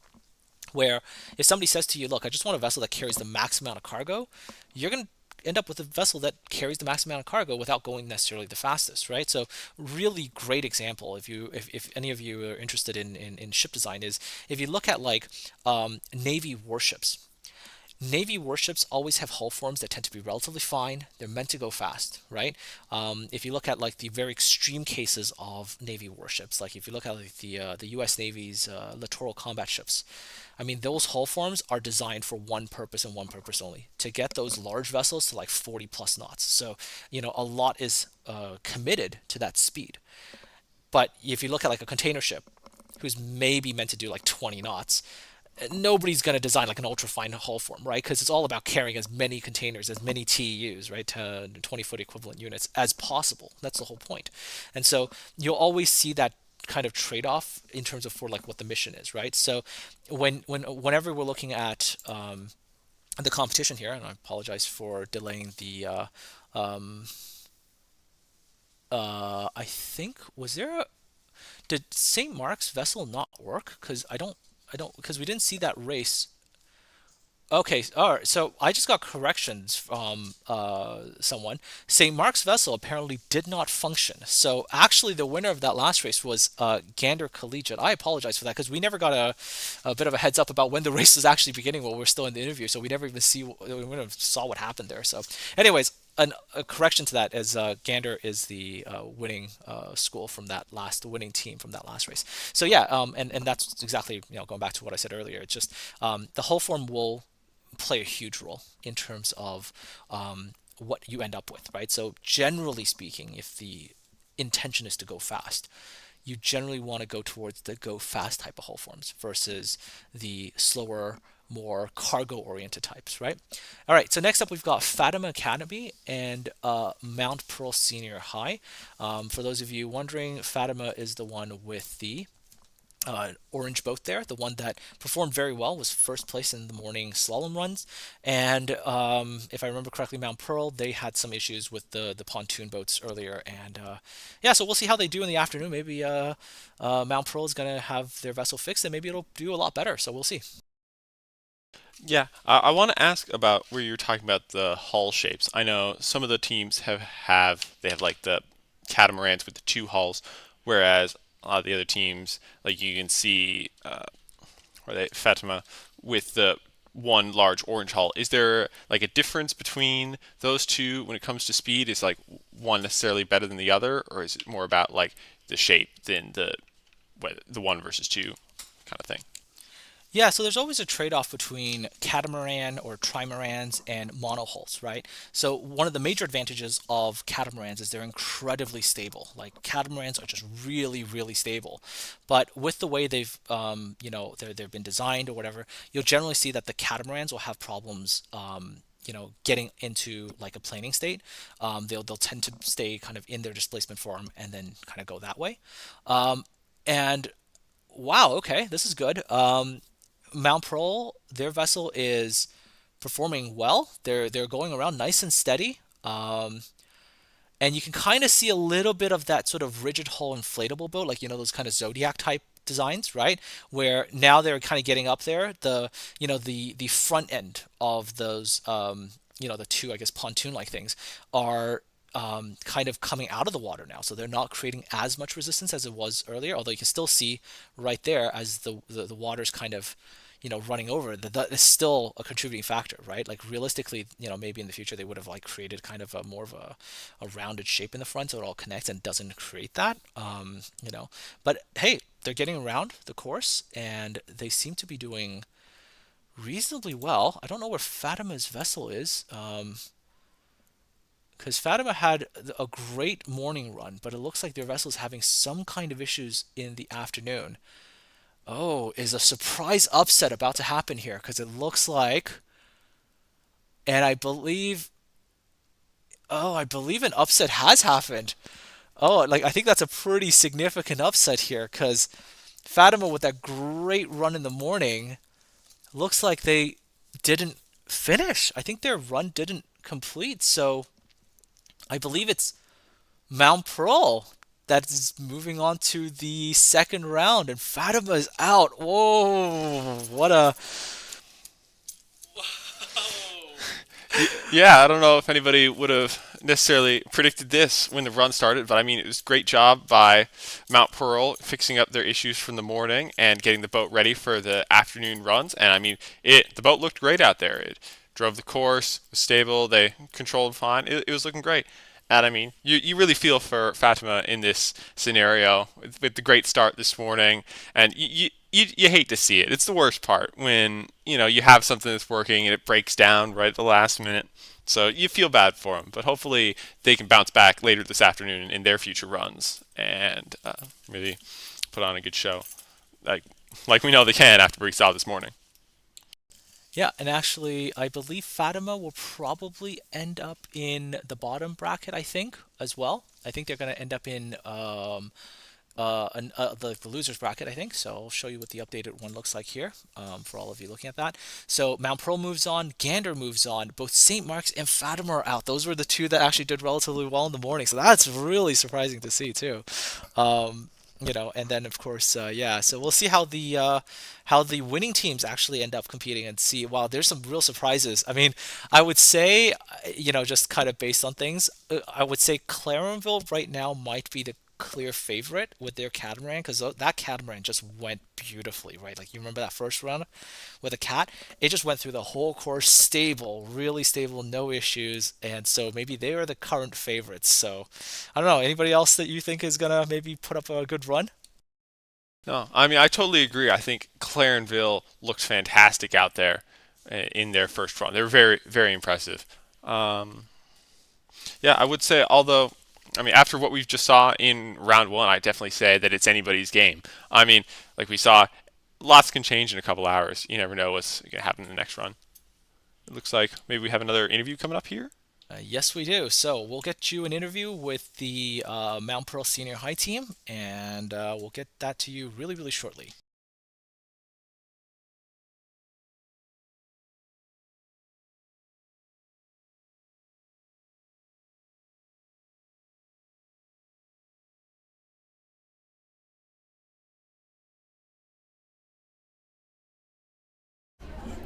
Hello, everybody. Here we are with the winner of Race 3. You guys are? Mount Pearl Senior High. Gotcha. So with your vessel area, with these big pontoons here, it creates a lot of resistance. Have you guys changed that around since the first time trial, or? No. Well, you definitely did a lot better this time around. Tell me what you improved upon. Duct tape. A lot of duct tape, a lot of hot glue. Yeah. What was the part we changed out? Receiver, I think? Yeah, we got a new receiver. We got a new receiver because our old one kept causing some problems. It was Okay. Seems that a lot of vessels so far are experiencing some mechanical failure. Would you guys like to comment on that? Like, have you guys experienced anything yet? Or? Yeah, it just wasn't working for the first time. It wasn't working. This is like our first time we've actually moved in the pool. Wow. Yeah. No, I wouldn't say that. We got around halfway. Okay. And then the rudder fell off. Hit like the bow and then it like turned off. Yeah. Gotcha. Couple Well, issues. definitely some improvements right off the rip that I can probably suggest is like for these pontoons, you probably want them to have them kind of like more up around like where she want. You need these to float, correct? Yeah. So you'd probably want to have them a little bit higher up because like this is like really going to increase a lot of the resistance and drag, therefore less speed, right? Another thing too is like with the bow, you'd probably make it a bit more fine if possible, just like for more better water flow into your propeller. Other than that, your propeller seems very nice, and yeah, congratulations on winning your first race, boys. Thank you. Good luck. Yeah. What's like with this as well? Like, if we make. Alrighty, so we are awaiting the next two teams to show up for their competition. Actually, I believe they're already here, so here we go. Take a look at them. This looks like Clarenville is back with their catamaran, and they're up against St. Bonaventure. And St. Bonaventure, if you guys remember, is that very, very flat, very low down to the water vessel that actually went around the pool at a pretty fast clip, I would say. Maybe not the fastest, but let's see what's going on here. Yeah, we can see okay, yeah. See, one has the speed, the other one is very stable, right? So we'll see if there's the catamaran's bullying the other boat. Oh, okay. And okay, now the cat's in the lead, and you can see the advantage of the catamaran. Very stable, doesn't really get, it's not really being bothered by much. It's just making nice, steady progress around. Where the other one, which is coming out of the water and planing, you can see it's being interfered with by the wake of the catamaran, right? The catamaran is going around, generating that wake, and every single time the planing vessel hits one of those, wake waves, it's just popping up, right? And when it pops, it's losing a lot of its controllability. So far, it looks like Clarenville has. I think they might have this one in the bag. Depends on if they make it to the end of the course. Okay, but yeah, what'd you think about that one? Yeah, I mean, right off the bat, you see St. Bonaventure get out to the early lead there, but where they were creating the wakes, it seemed like the catamaran wasn't really bothered so much by it. Whereas once they kind of like bumped into each other a bit and the catamaran took over, the wakes that the catamaran caused were causing a lot more trouble for St. Bonaventure's, and that made it much more difficult for them to catch up. And I mean, with just like the better control that Clarenville seems to have, they just didn't leave much room for error. So I think but I mean, both teams seem to put on a good show there. They got off to, it was a great round. Yeah, and actually, this is one of those really cool things about naval architecture, right? And this is the beauty of it, right? In the morning run, where you had the situation with it was like Fatima being just like number one by a clear margin, right? Because I'm not sure if you guys remember the morning run, but Fatima was like 11 seconds faster than Clarenville. Like they're a single hull vessel that was like half the weight of what they had last year, just tore through that course like it was nobody's business. And that advantage of going onto a plane and everything is great when you're the only vessel and nobody else is interfering with you.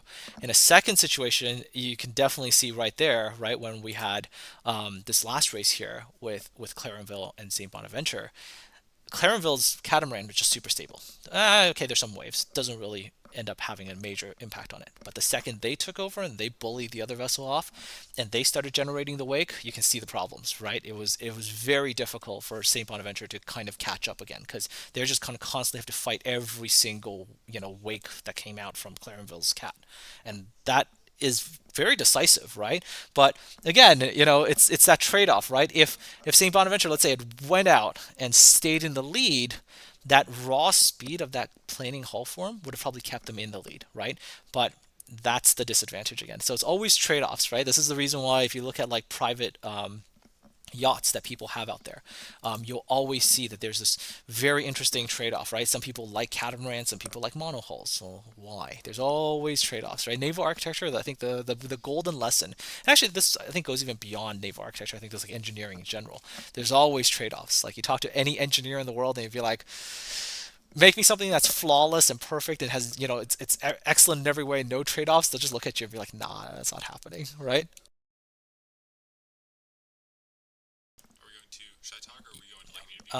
Okay, so I believe we have another interview coming up. So what we'll do is we'll cut to interview first, and then we'll be back momentarily with you all shortly.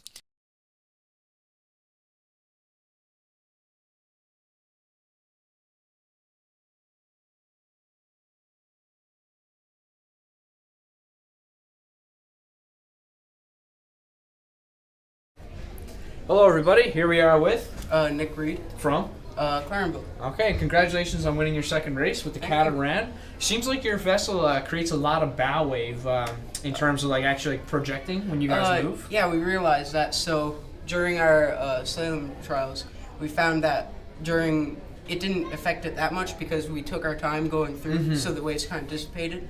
But in our first race, we went around and then halfway through the back part, we started like whopping a lot on the water. Yeah. And so we some water started getting into our vessel, so we kind of figured to tape it over the front so that we could try and keep some water Absolutely, out. Yeah, that'd be a great idea. Another thing too is like with the bow wave, you might be able to take advantage of that in terms of like messing up the other person's trajectory, Yeah, we were kind of talking about that because there are quite a few faster boats, but ours is by far the widest and biggest, and it seemed the most steady, so we figured that would help us more than the others. And with the catamaran hull form, like you're gonna have so much stability. So the thing is, you might lose a little bit of speed, but as long as you can keep the speed constant, that's all that matters. Yes, because we have the most stable one, so it's by far been keeping the most straight from what I've seen. Absolutely. And so that's been helping tremendously. Excellent. Well, congratulations and good luck on your next race. Thank you.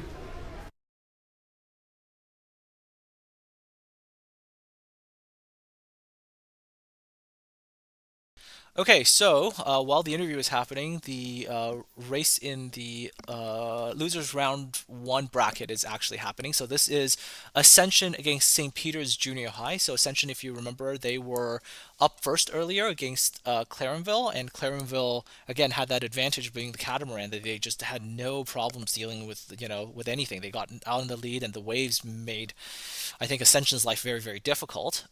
Ascension right now does look like they have a pretty good run happening against St. Peter's. Because unfortunately, St. Peter's, as we talked about earlier, they have some disadvantages with their very blocky, very round hull form, and you can definitely see the struggle there, right? You can see that that poor vessel is just having a nightmare of time getting around. Actually, something else that a lot of people will not notice is if you notice the amount of water that St. Peter's boat is just kicking up. It actually suggests that what's going on there is that water is not full. The propeller is not fully immersed in the water, and if you look at the way that their boat is sitting in the water, like the bow is kind of dipping further forward. And when it does that, what ends up happening is you get the propeller to come out of the water, right? It's something that in the real sort of shipping world or whatever, it's something that we actively as naval architects want to avoid. It's the reason why whenever naval architects design real ships, we want the center of gravity to be slightly aft, like slightly aft of midship, right? We don't want a dead center because we don't want a flat vessel. We want to just like a little bit to the aft, right? Because what that does is that pushes the vessel stern down, and by doing so it makes sure that, like, you know, there is propeller immersion, right? So you can definitely see, I think, with their vessel, with their bow going into the water and their stern coming up, that a lot of the propulsive efficiency is going out the window because it's just kicking up water, you know, into the air rather than actually getting the vessel to move. So that's something that most people probably looking at that would just not really see, because it'd just be like, ah, cool, look, it's not going anywhere, right? But yeah, anyways, I think that maybe is interesting.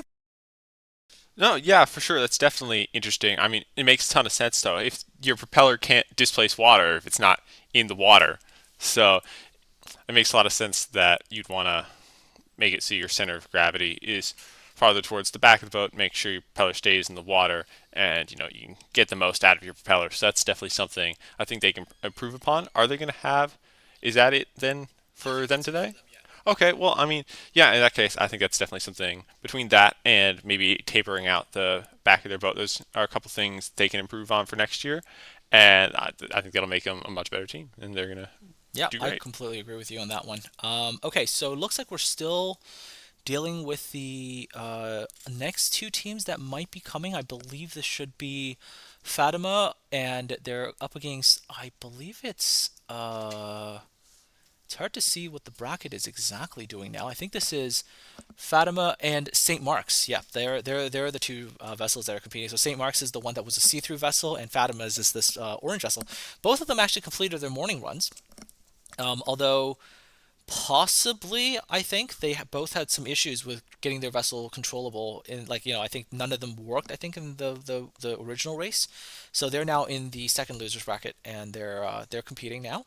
And the winner of this race will go on to face Ascension, and I think that's how that race is going to go. Now, two vessels that didn't work earlier. Let's see how this is going to go in, you know, the race. If they can get both their boats going, it'll be interesting to see how their race will go, because both of these are pretty solidly designed vessels, right? At least from the morning run, that they both completed the course without issues, right? So there we go. And there's St. Mark's. They're coming up with their boat, so hopefully they've managed to resolve the issues. Yeah, I mean, this competition's moving fast. There hasn't been a lot of time in between runs, so hopefully whatever it is, they're going to be able to, or they've been able to fix it up in a little bit of time they have, and they're going to be good to go for this run. So, I mean, they're both on deck, so it looks like things are at least good so far. Let's see. Hopefully once they get in the water, it's all good. Okay, so we have an interview coming up real quick. I know the other teams are getting loaded in, so we'll try to get this interview done very, very quickly.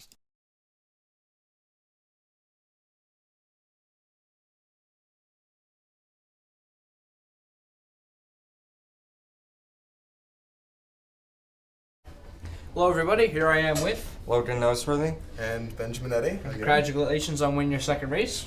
Since your time trial and your first race, have you improved your vessel so far? Well, when we first did our time trial, we had it programmed to only 25% our max speed.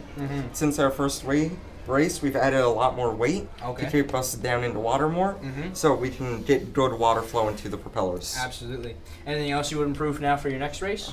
More weight. Yeah, even more weight. Like, because even right now, the water level is just about right here. But if the higher it gets, the when better, we get down to speed, the propeller starts to come out. Perfect. Well, thank you very much, and congratulations, and good luck on your next race, boys. Thank you very much. No problem. Okay, so that was very close on the other losers bracket. I think Fatima just inched out St. Mark's there on that race. Apologies for the slight disconnect here. You know, we're trying to make that a little bit better so we can kind of get everything coordinated better. So apologies for missing that race, but I think Fatima there inched out St. Mark's by just a smidgen. Also in the chat, thank you, Darlene. Appreciate the comment. And Alex says the proper nav arc term for the propeller breaking the surface of the water is ventilation, which can increase cavitation and road propeller efficiency. Absolutely. Yeah, that's a fantastic point right there. And that is actually one of the problems that that St. Peter's is having with their propeller. They're just breaking the surface all the time and just completely losing all their propulsive efficiency there. Okay, so with that out of the way, here's what the bracket currently looks like. It should be Ascension that is going up against Fatima, I believe. I think, or is that the one that just happened? No, I think it is going to be Ascension against Fatima. There we go. Yeah, and then we'll see if there's maybe an interview happening, or perhaps we'll move over to the winners bracket again. Who knows, right? We'll have to see. They have to let us know what the current thing looks like. So, we'll get back to you when we have information on that. Let me also just go and check with the... actually, before we go to that, what do you think about, the last one? I mean, we watched the race. Unfortunately, we couldn't show the audience there. But what did you think about that race between, Fatima and St. Peter's? Oh, sorry, not St. Peter's. St. Mark's. Yeah, I mean, from the race I saw, that was one of the better ones we've had. They've had, I mean, both boats were flying through the course. It was, a neck and neck finish. They came right down to the wire. But I mean, they both boats were moving fast. They're stable. It was looking like it was a great race. It was very impressive. All right, so we have an interview coming up, and we'll get to them in a second here. So hang tight, and we'll get an interview for all of you.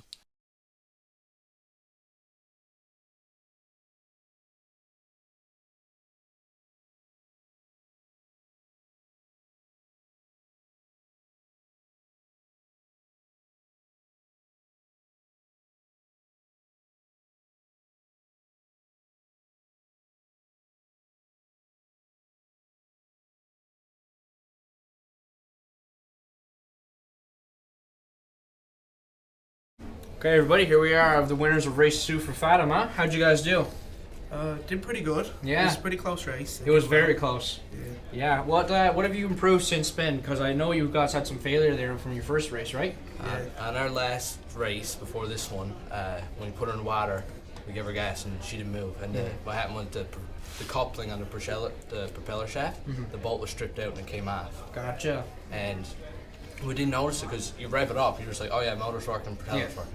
But then we realized we went out and we fixed it after. Okay. And that race was fine, yeah. So you guys do any more improvements to the next race, or? I'm not sure what else you do there. It's a pretty good boat. Yes, there you go. Better boat than last year's. Perfect. Well, congratulations and good luck. Thanks.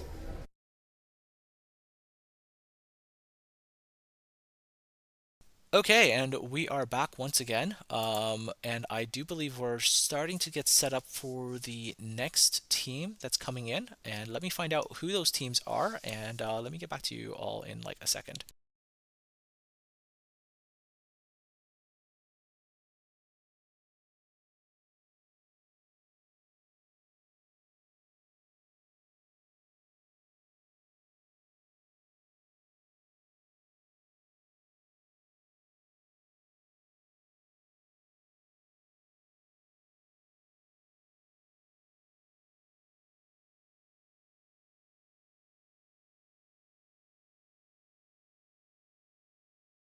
Okay, so the next race that we have coming up is between Gander and Mount Pearl.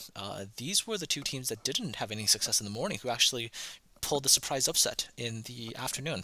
So let's see how their head-to-head goes, and we'll get that to you all in a second when we get a view of them getting onto the deck with their boats. So yeah, any thoughts on this race coming up? Yeah, I mean, listen, they had a bit of a rough time in the morning, but they seem to have gotten the momentum going a bit in round 1. Hopefully they can keep going in round 2. Hopefully they haven't run into any issues and they'll be able to have a good race. But I'm very interested to see what happens in this one. I don't know. I don't know who's going to win. It's going to be definitely a good race to watch, but hopefully they can keep things going. They've got it good with the big wins, a little bit upset wins from round 1. Hopefully they keep the momentum going. Yeah, this one definitely feels like it's going to be anyone's game here.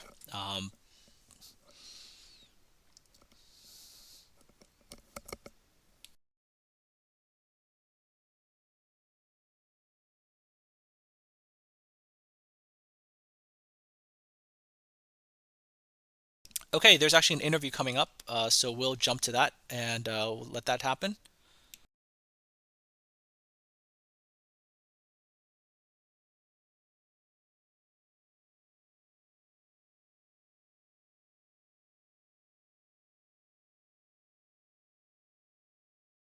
Okay, my apologies. We have a race coming up first. This is the Gander versus Mount Pearl Senior High race.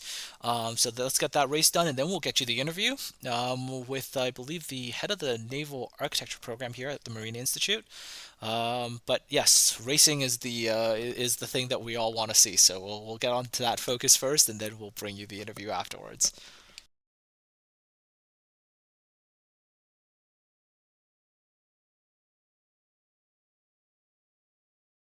I think right now what we are seeing is maybe it's one team that's up, or no, both teams are up. I see both their vessels right there. Yeah, both the teams are up right now, and so we're just waiting on. I do believe we're waiting for them to get their vessels into the water for the race to be underway. As with any live event, there's always uncertainty, and it's best for us to just roll with the punches and see how that goes. All right, there we go. This is the first race that's going in. Sorry, the first boat that's going into the water right now. This, if I remember correctly, is Mount Pearl's boat, right? And the other one is the one for Gander. Now, remember, if I remember correctly, Mount Pearl is the one that actually went relatively fast that last round when they were going around. They actually had some reasonable speed, especially when they got up into the plane, and the two pontoons seem to have kept them reasonably stable. So let's see how this one goes. Oh, yep. Oh, this is interesting. Look at that. They're kind of neck and neck here. Oh, look at that. Wow. Oh, wow. Okay. This is a bit of a minor surprise, I guess. Maybe a small one. Gander's kind of pulling away here now. Yeah, I think so. I think Gander's kind of making good headway. And again, it's interesting. Like, you know, the leader's advantage in these races seems to be like the second one gets in the lead. That wave that it creates, right, is a disadvantage to whoever's behind. And it really, I think, depends on the vessel type, right? If you have certain vessels that are very good at dealing with it, like the catamaran, didn't really care. But certain vessels that this might be a problem for, you can definitely see it'll impact them, right? So far, Gander is definitely seemingly to be in the lead here. Oh, as long as nothing breaks down. Oh, there's a bit of diciness going on right there. Okay, just gotta. They're almost there though. Almost there. Together. They're getting there. They're getting there. Yeah. Nice and steady, right? Like there's no need to go like super crazy as long as you can finish. I think that's the key here. And I do believe Gander is the winner of this race. Wow. Oh. I think Gander just wants to take a victory lap. I think they just want their victory lap here. Oh yeah, there you go. One more for a little bit of fun. There. Yeah.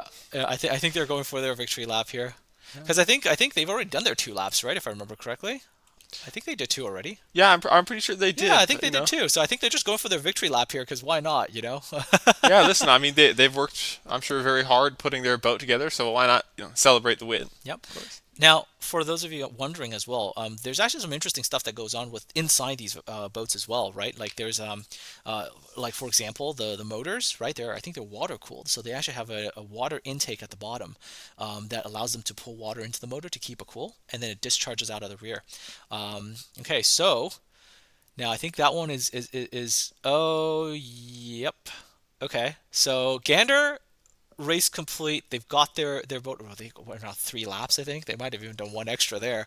Mount Pearl's, though, I don't know what's happening. I think they're having maybe controllability issues here as well, because it looks like they're struggling to get any kind of control here. Yeah, it looks like they're pretty hung up on that wall there. Hopefully, I'm not sure. Maybe it's the wall getting in their way. Maybe they're having trouble with their rudder. But they seem to be. Well, they seem to be off the wall now. They're getting going a little bit. Hopefully they can finish out the lap and make it back to the side of the pool. Oh yeah, they're just bobbing. I think. Did they lose their rudder by any chance? No, I think it's still there.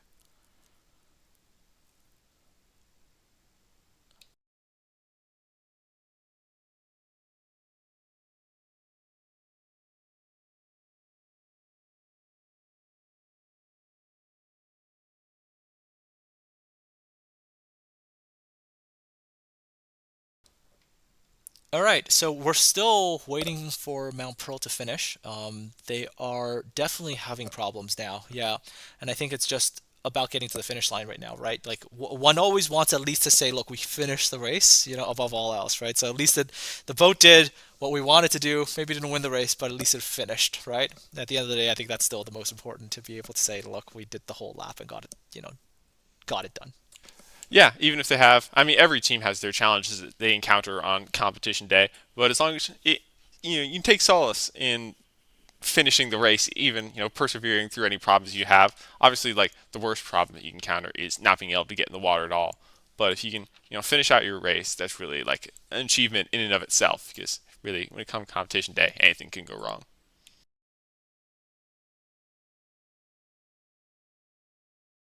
Okay, so I believe they're fishing the last boat out of the thing here.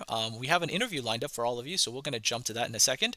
Let me just get final confirmation, and we'll be with them shortly.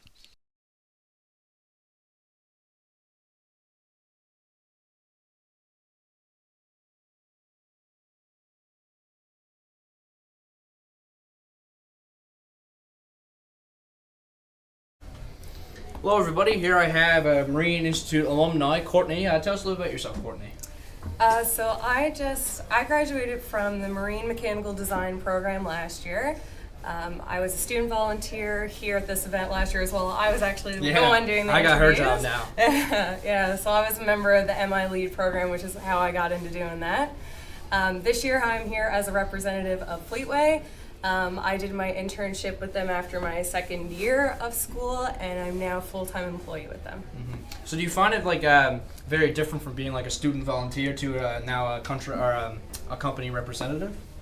Definitely feels a little bit different, but it's kind of the same excitement is there. I mean, I know all the instructors, I recognize some students around there. A couple of the teams actually were teams that I interviewed last year, so it's pretty cool to see them still here plugging away at it. Wonderful. And what do you think is like one of the most important things about having this boat race? Oh, I think it's just getting kids interested in the marine industry itself. I know for me, I grew up in Mount Pearl. It's not something that I was heavily exposed to. And now that I've found my way into it, it's phenomenal. Perfect. Well, thank you for your time, Courtney. Thanks for having me. Yes. Alrighty, and that was Courtney from Fleetway, which is the perfect time, I believe, to say thank you to our sponsors. That would be Hedel, FabTech, Fleetway, Marine Atlantic Synovus, the Provincial Government of Newfoundland and Labrador, along with the Marine Institute and Memorial University of Newfoundland and Labrador. So there you go. Thank you to our sponsors for making the Marine Institute Model Boat Race an annually done very well, very interesting, I guess, event. So, yep, just quick thanks to the sponsors, and we will go figure out what the next thing is. As for the moment here, the current bracket looks as follows. Here we go. So, the semifinals are... so the semifinals is going to be between Clarenville and... I think this is Gander Collegiate, and then now we've got to have I think it's the losers bracket. I think that's going to happen now, so I think they're going to do that, and then we'll see how that goes.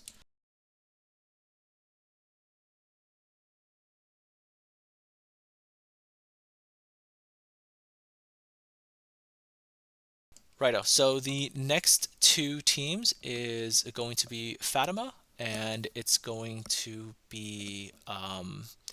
Unfortunately, the bracket's a little messed up, so apologies for all of that. But it will be Fatima against, believe St. Bonaventure, I think they were the ones, right?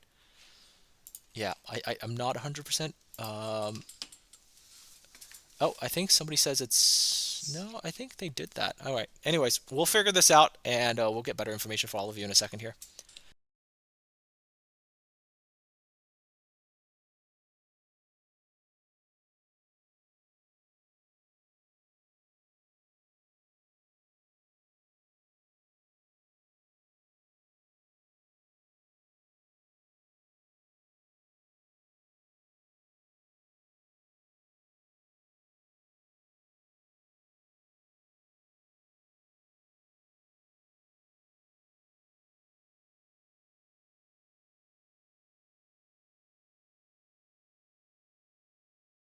Okay, so clarity for all of you out there. Yeah, the next two teams up is going to be Fatima and St. Bonaventure. And they are going to be coming up shortly. So we await their arrival. Any thoughts on these two vessels? Fatima, if you remember, was that orange vessel, right? The one that was really fast in the morning.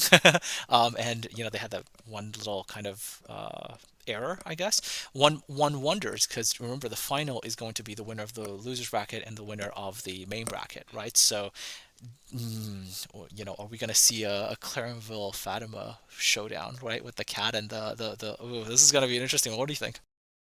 Yeah, I mean, I think where Fatima put up such a great performance in the morning, I think that this is really, they have the opportunity to make up for whatever mistakes or issue was causing them to lose in round one of the winners bracket. So, I mean, I think they definitely still have a chance. But we can't count out St. Bonds here. They're, like we've seen already, anything could happen. And, I mean, really just gotta watch the race and find out. But I definitely, while, yeah, Fatima has looked good besides that one moment, I definitely wouldn't be counting anybody out here. Oh yeah, I think it's still anybody's game, realistically speaking. And this is the greatest thing about these kind of competitions, right? Anybody's game. Who knows if their vessels, once they put into the water, whether it's going to work or not. And if it doesn't, then oof, right? There's always the issue as well, reliability versus certain other aspects, right? And that's also in real life a challenge, right? And I'm sure you, as an engineer, would know this as well. There's always a trade-off, right? If you make something super reliable, there's other trade-off costs, right? And like with any of these things, it's going to be the same thing, right? Like, is reliability an issue, right? Because if you look carefully, one of the things about Fatima's boat, for example, is that it's also an open kind of concept, right? Like there's nothing covering any of their electronics or their motors. So even though they're not taking water directly over the bow, there's still some water, because you kind of see them. They pick up the boat and they kind of dump out some of that water.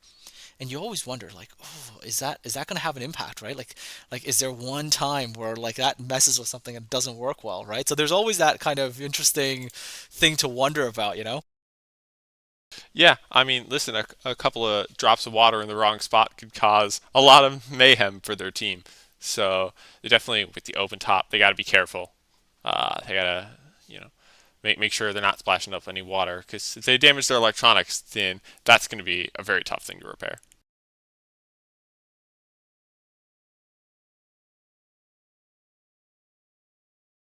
Okay, so I believe there is a small break that's happening right now, as I think we get some of the teams ready for getting them into like the semifinal and finals brackets. So there's a small little break right here. I believe we're going to have an interview lined up, like I said earlier, with the head of the Naval Arc program here, and I think he will get himself ready for that.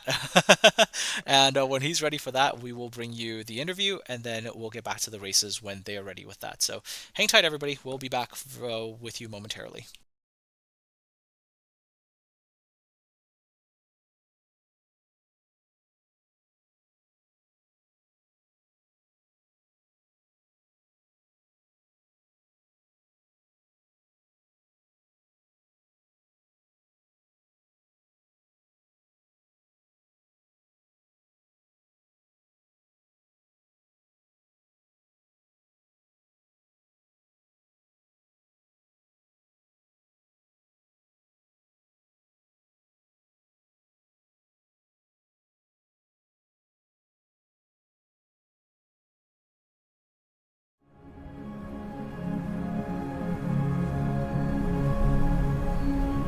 The launch is incredibly unique for a number of different reasons, one of which is its location. So we're located in the town of Holyrood. The Marine Institute has a fantastic partnership with the town. We're actually located at the most southerly point of the Labrador Current, so that provides near Arctic conditions, which are fairly unique, but in a safe, sheltered environment. So a living lab environment, a real-world environment to conduct at-sea training, technology development, and research and development. The launch is for everyone, and that's a key aspect of what the Marine Institute has built here. In the very design of this facility and its ability to bring together, multiple different initiatives, multiple sectors, multiple clients, what that creates is an opportunity for collaboration. That's what really sets the Marine Institute apart, is that experiential learning component of all of our programs. For organizations that are interested in working here at the launch, please just reach out. Reach out to myself, reach out to the Marine Institute. We have a tremendous team and are able to support as much collaboration, innovative thinking, and problem solving as we can under this one roof and in this one location.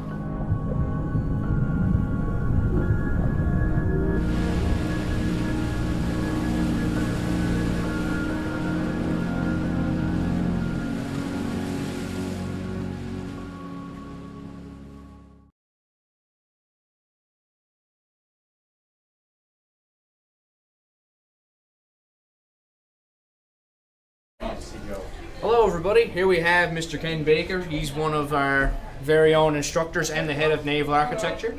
He's one of the founders of the model boat race. Ken, please tell us about what you think is most important about having these model boat races. Thanks, Ashton. Well, I think the most important thing is to try to raise awareness of the naval architecture and marine mechanical design programs. That's really why we started this competition. It gets high school students in the building to have a look at the Marine Institute, makes them more aware of our programs, in particular naval architecture and marine mechanical design programs.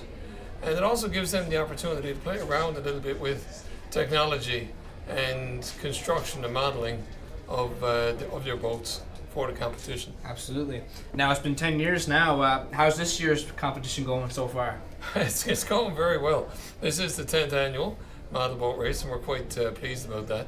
Yeah, it's going really well. There were some technical difficulties during the maneuvering and time trials this morning, but for the head-to-head racing this afternoon, everybody seems to be on deck, and the boats seem to be working really well. So we're quite pleased about that. Perfect. And what's one of your favorite things about the boat race? The races themselves, or the models that the students come up with?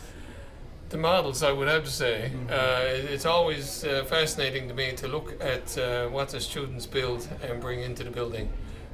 They are responsible for building their own hulls and also for constructing their own rudders. And it's always fascinating to me the things that they come up with, often quite out of the box hull forms and things. And that's probably the most interesting part. Perfect. Well, thank you very much for your time, sir. No problem. Thank you, Ashton. No problem. All right, and we are back. We are waiting the next two teams to come up. You mentioned you had a question earlier. Would you want to enlighten us with what you were wondering? Yeah, I wanted to ask where you've talking about a lot about the propellers and the motors that they have. Is that a standardized thing that all the teams have that they're provided, or are they do they have to design their own? Yeah, so the way that the competition is done so far is that the whole propulsion package essentially is provided. So that means that the teams are given a package for the motors and all that stuff. Now, in actuality, in reality, yes, you would require any naval architect to be select a propeller that's optimized for it, right? So with the propellers they have, who knows, right, what the actual efficiencies will be. So it's hard to tell because, again, probably don't think a lot of people have done the math for it. But, again, it is a competition, right? You don't really expect, high school students, I guess, to get into that level of complexity because it is really complex, right?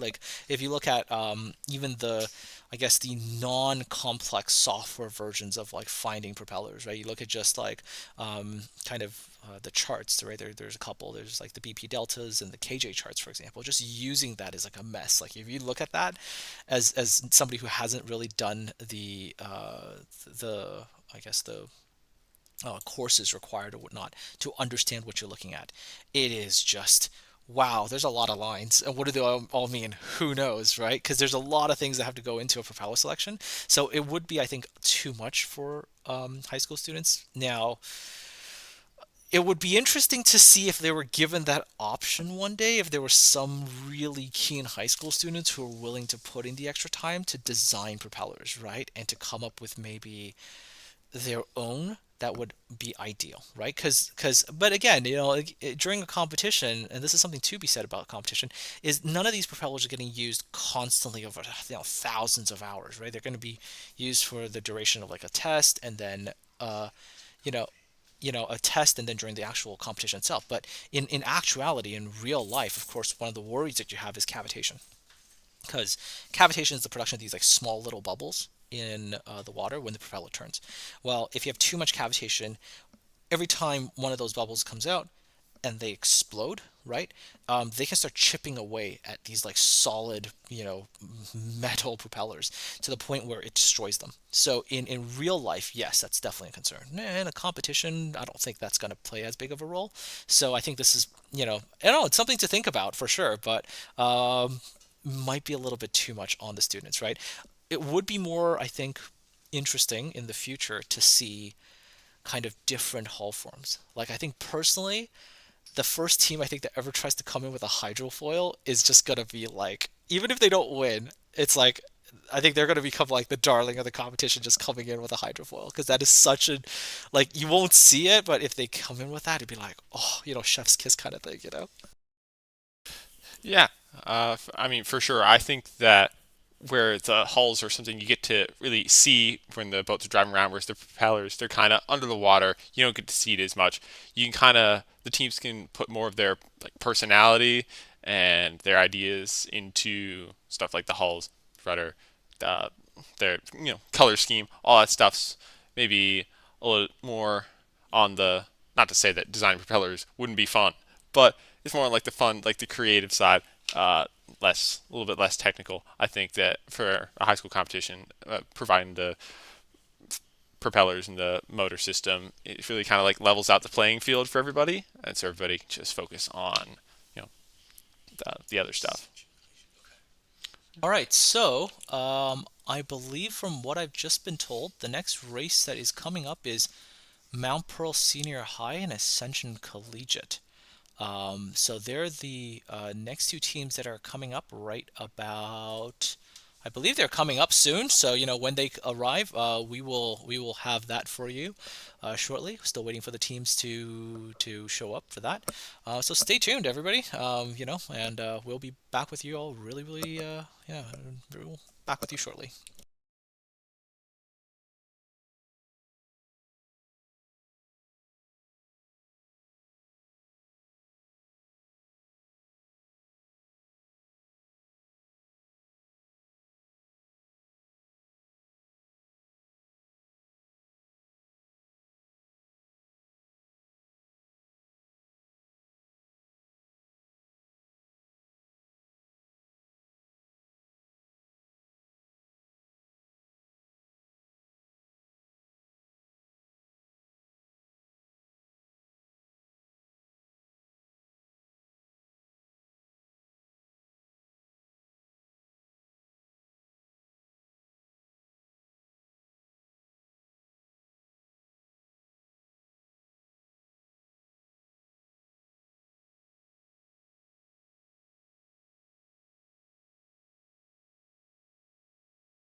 Okay, so for those of you who don't remember, the next two teams, Mount Pearl and Ascension. So Ascension is the monohull vessel. They were the ones that faced off against Clarenville in the very, very first race, and that's the one where Clarenville's catamaran just took off, and that wake that they generated really made life very difficult for Ascension.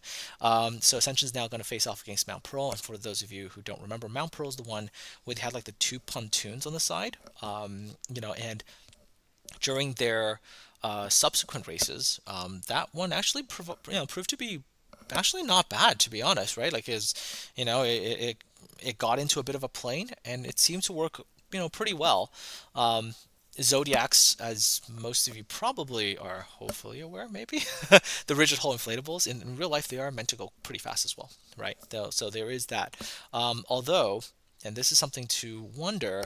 The real life ones, like those, I guess, pontoon-looking things would be waterproof, and they provide that extra level bit of buoyancy. So I'm not particularly sure how theirs is. I'm not sure if because I think they did mention earlier that they have some problems with getting the pontoons like watertight. So I'm not sure if that's something that's playing a role, into their design. So we will see. Just waiting for the teams to show up now. But anyway, yeah. Any thoughts on these two teams?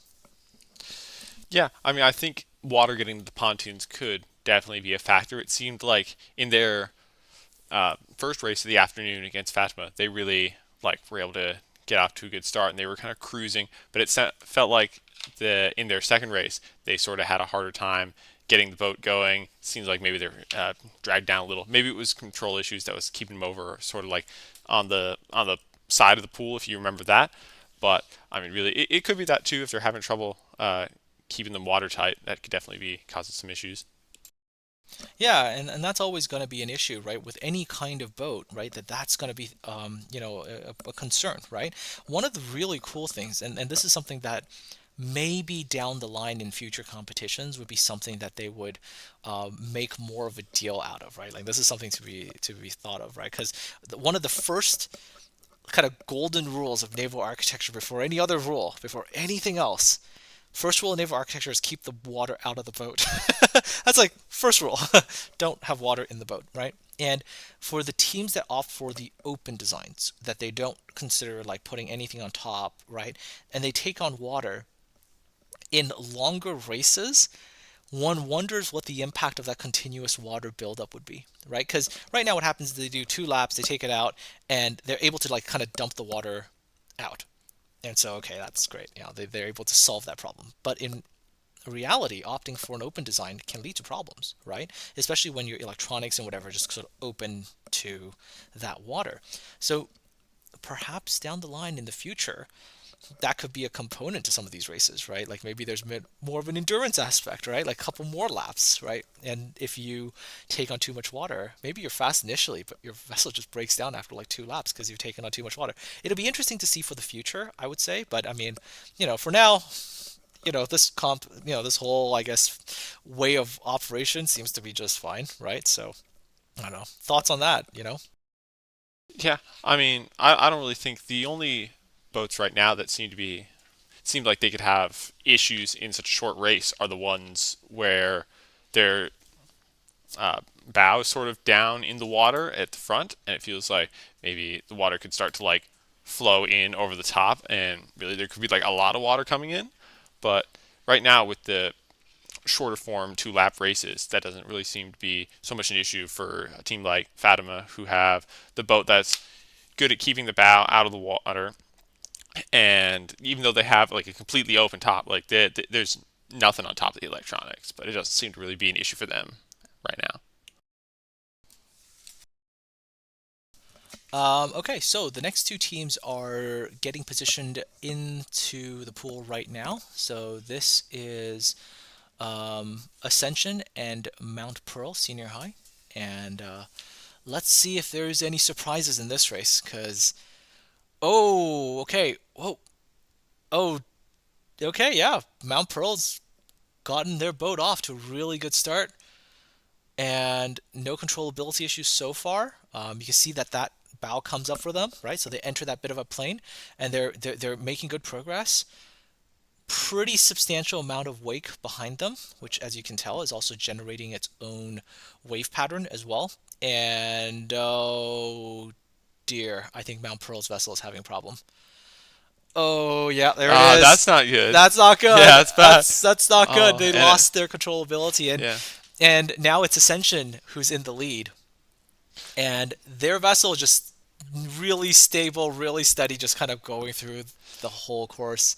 Yeah, it doesn't look like they're having any control issues. I mean, they got off to the slower start, but now, they've been able to catch up, and they seem to be. It's looking like, as of now, they're gonna be able to secure the win. Yeah, it definitely looks like it, and they're not having any issues here. They're just a nice, stable. Oh no, Mount Pearl. I think their vessel is dead in the water right there. That's unfortunate. Yeah, that's definitely unfortunate. Congratulations to Ascension on that one. Yeah. Again, you see that hole form, right? Theirs doesn't really come out of the water. No. So in speed, in terms of raw speed, it does have its limitations, right? But nice, kind of slow and steady in a way, right? Which, you think about like real life cargo ships. That's what they do, slow and steady, right? They ply that trade tens of thousands of nautical miles a year, just doing the same thing, slow, steady, straight line, just doing their thing, right? So, there are perks of full displacement hulls in that sense, right? Like they're not meant for certain things, but they're meant for whatever they're supposed to be for, right? So you can kind of see that too, which is kind of cool. Yeah, I mean, totally. With Ascension's design, I think for them consistency is key. And with their boat, they're able to go. It's a little bit slower, but they keep it under control. It keeps on working. I think that's really been the issue for Mount Pearl today, has been consistency, because they have like one run where things don't go so well, and they have a great run. And then even in that race, they got up to a great start, and then stuff started to break down. But with Ascension, they really, slow, steady, but gets the job done. All right, so we have an interview coming up with Dr. Brett, who I think is the vice president responsible for Marine Institute at Memorial University. So we'll get that interview to all of you shortly.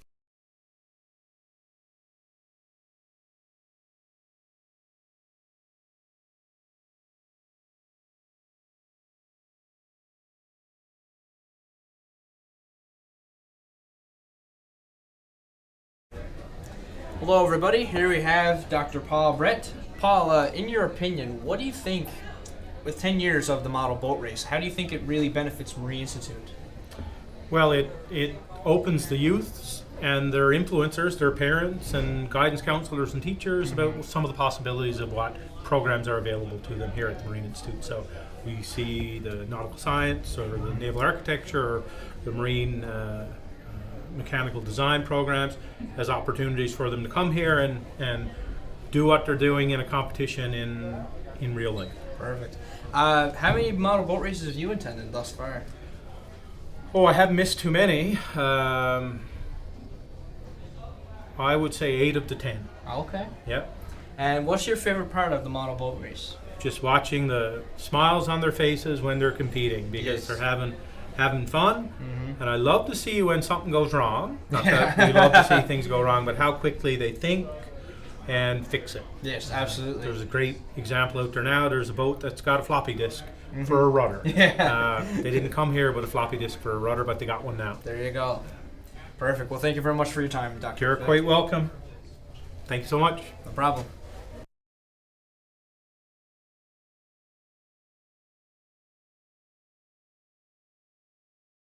So we have the next two teams up on deck right now. This, I think, is Fatima and St. Bonaventure, although I believe Fatima just left. Yeah, that was a little weird. I don't know what exactly happened there. Oh, okay. They're making some small adjustments. Well, hopefully, whatever it is, they can get it fixed up in the next minute or so. Yeah, I think they're on deck. So I think there's maybe something small that they have to make adjustments to, because they look like they're definitely. Yeah, there we go. They're Okay. back. Okay. All right, that's good. Something small. Okay, so it's Fatima up against this is St. Bonaventure. Oh my gosh. Yeah. Yeah. My brain today is on the fritz. It's been a long day. Yeah, it's good. But here we go. All right, let's take a look to see how they're gonna do in this race. Yeah, I think again, like with any race, it's anybody's game.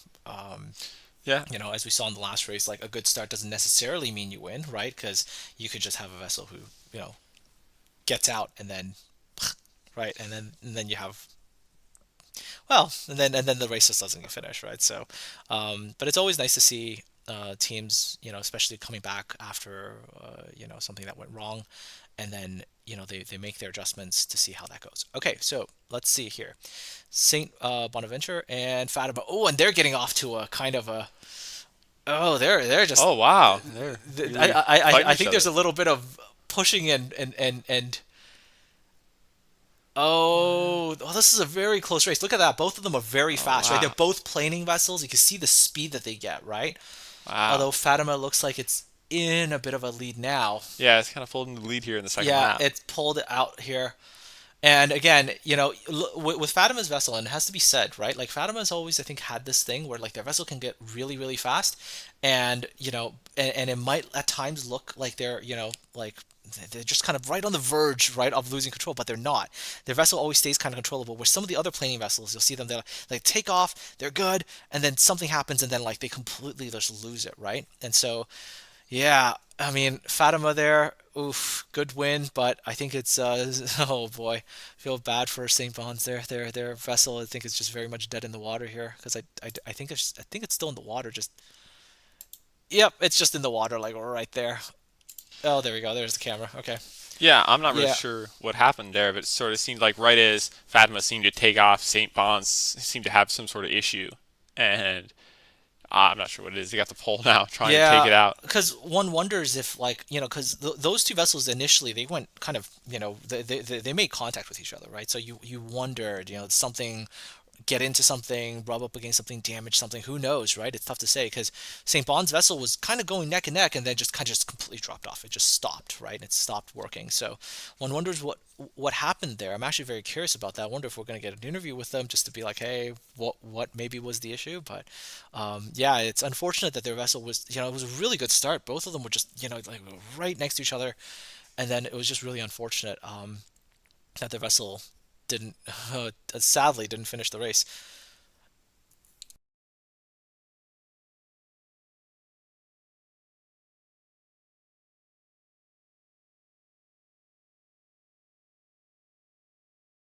Okay, so currently the bracket looks like this.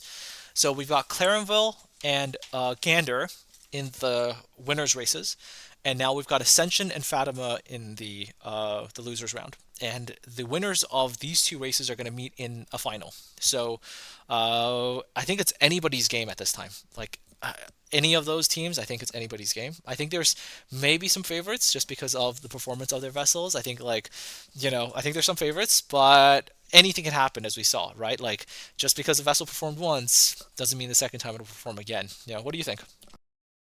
Yeah, I mean, I think for especially some of the faster boats, the ones that are planing, they seem to have an issue where like they get into like their planing and they're cruising along, but then as the boat comes out of the water, they kind of start to lose a little bit of that control. And so really, even though those boats seem to kind of get off to an early lead, maybe later on as the race continues, they seem to like maybe have control issues, hit a wall, get caught up in the buoys. So really anything could happen, even though if they're off to the early lead, we'll really see after 2 laps who the winner is. Yeah, absolutely. And I think that's always the kind of an interesting trade-off, right, between, kind of the really stable catamarans versus like the planing hulls, right? There's always that issue, right? Like you always have a possibility with a planing hull where it's like the second you get into plane, you kind of lose control. And there's kind of good reasons for it too, because like, and this is actually really interesting because like when you enter a plane, the amount of power you're currently putting in is actually kind of in excess of what you originally need. So there's a bit of a kind of a moment there where you might think, oh, we're going a little too fast, right? And so and you might end up over controlling. And it's actually really cool because that is a human thing, right? Like as people, it's like if you think about how much experience a lot of these Okay, so and sorry, I was just getting notified about the next race that was happening, but going back to what I was saying, like you always have a situation where it's like a lot of these students, this really might even be like their first, maybe second times at the control of their boat, so they might not have that expertise with it. It's like, think about like as a novice driver, if you're a new driver, it's very hard. You have a tendency of maybe oversteering, understeering. Experienced drivers might not have that same issue, right? So you kind of see that as well. Okay, so we have the next 2 teams coming up right now, so we will bring that to you right here. Here we go. And I believe this is Clarenville versus Gander. So this is the red catamaran from earlier against the Gander vessel, which performed surprisingly well, kind of slow and steady kind of thing as well. So we'll see how this race goes. So here we go. Any thoughts on these ones? Yeah, I think if the key for Gander is really just being able to fight through the weight caused by Clarenville's vessel. As you can see, it's off to a bit of an early lead, but Gander's got a nice and steady boat, so if they can fight through the wake, I think they have a pretty good chance at catching up here.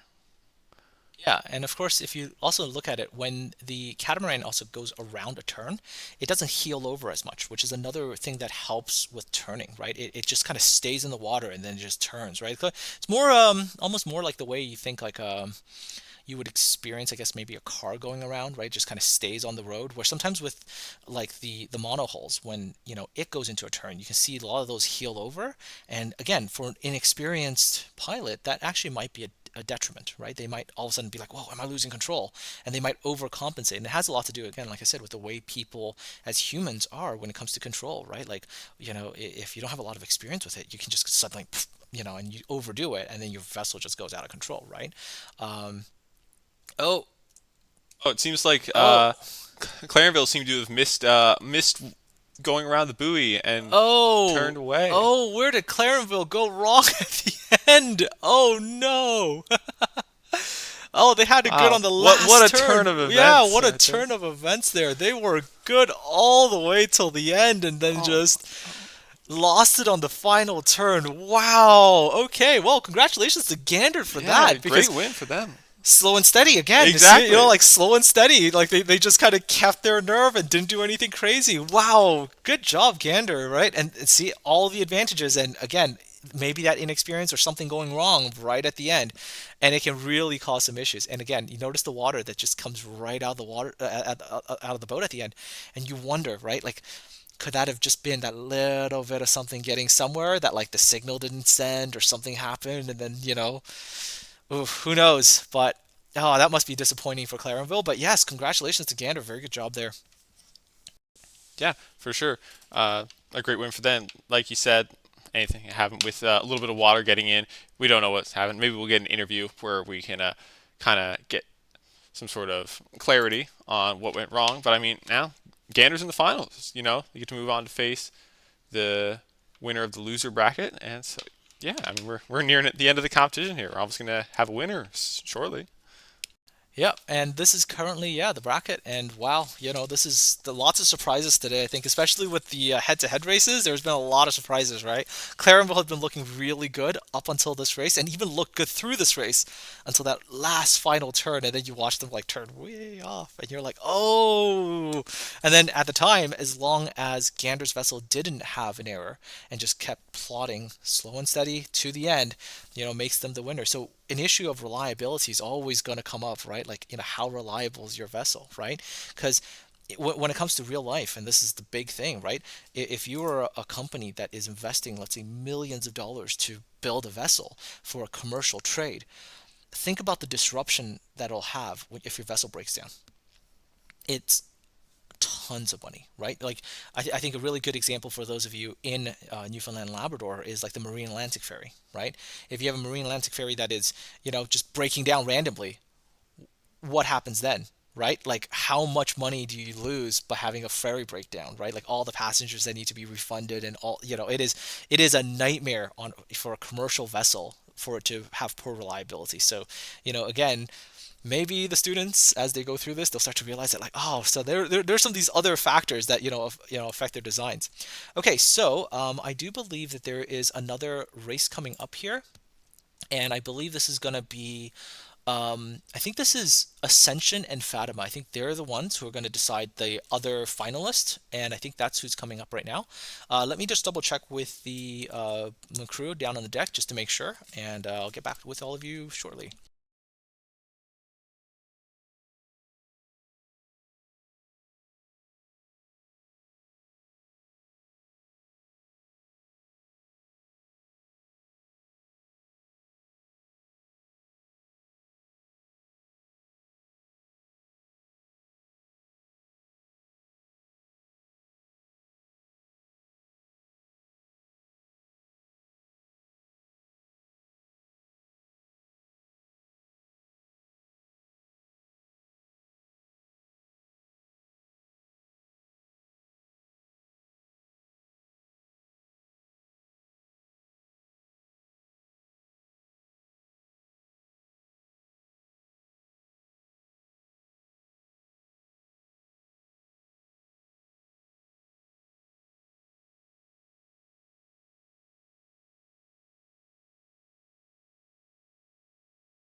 All right, so the final two races of the day are they're still doing last minute things there.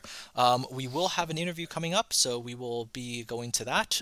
So once the interview crew are ready, we'll do the interview, and then we'll get to the final two races of the day to see if we can determine the ultimate winner of the head-to-head races. It has been full of surprises this time around, I have to tell you that, and hopefully there's going to be one more for the finals. Let's see if there's going to be something interesting that happens there, because it has been very, very, very interesting to see how this race is played out over the course of the afternoon. Okay, so we'll be moving to an interview, and we'll have that to you all shortly.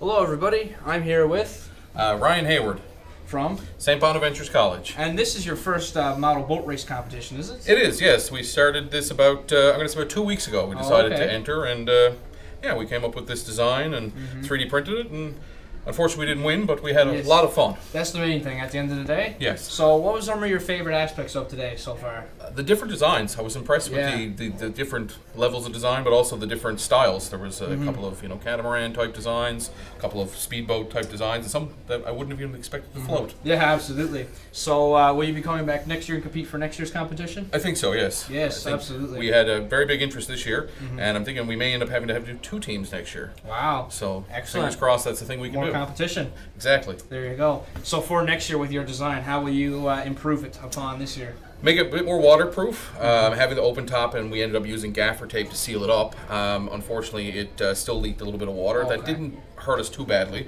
but it does tend to make it a bit wet. So I think some sort of sealed unit, as well as a little bit more hull design to get a bit more planing going. Yeah, absolutely. So and especially with the floppy disk for yes, and a proper, not last-minute rudder replacement. Absolutely. So well, thank you very much, and thank you for participating in today. Thanks for having us. Perfect. All right, so that is the interview. That is now done, and of course we're waiting for the final 2 races of the day. So let's see how that is going to go, because yeah, we await the finalists, right? So let's see if let's see if any of those teams are getting ready. They are starting to get ready now. Okay, and the next 2 is going to be Ascension and Fatima. That's the 2 teams that are going to be competing. And maybe Fatima gets to have a comeback story today, right? Who knows? Because they were the ones who were that heavy favorite initially because of how well they performed in the morning, and then they immediately had the first round, error where their vessel just didn't go. So maybe they get to come back, right? Who knows? We'll see how that goes. Excited for the last 2 races of the day, and we're just going to keep an eye out on the teams as they come in. Any thoughts on this final 2 races, and especially this one? Yeah, I think one of the things to keep an eye on throughout the day is, I imagine practice time for the teams is probably quite the luxury, because schools don't really have giant pools to drive your boat around in. So I think as the day's gone on, the pilots I imagine have gotten a lot better at controlling their boats. And so I think as as we watch these later races, we'll definitely be able to see the pilots practice and their skills come in more, and we'll see if that plays a part in it. All right, so these 2 teams are just about ready to go here. Fatima is again the bright orange boat, and Ascension is the one that is, it's difficult to tell the color, but here we go. So Fatima's raced off to the lead. Very, very fast initial run here from the Fatima boat here, and well, we can see it on the straights. You can just tell, right, that vessel enters that beautiful planing state and has so much power that it goes actually really, really fast, right? I think a lot of the key to this is just making sure that on the turns they get that right? And so because once you're in the straights, you can just get it up to speed. And oh yeah, Fatima's, I think they lapped Ascension here. I think.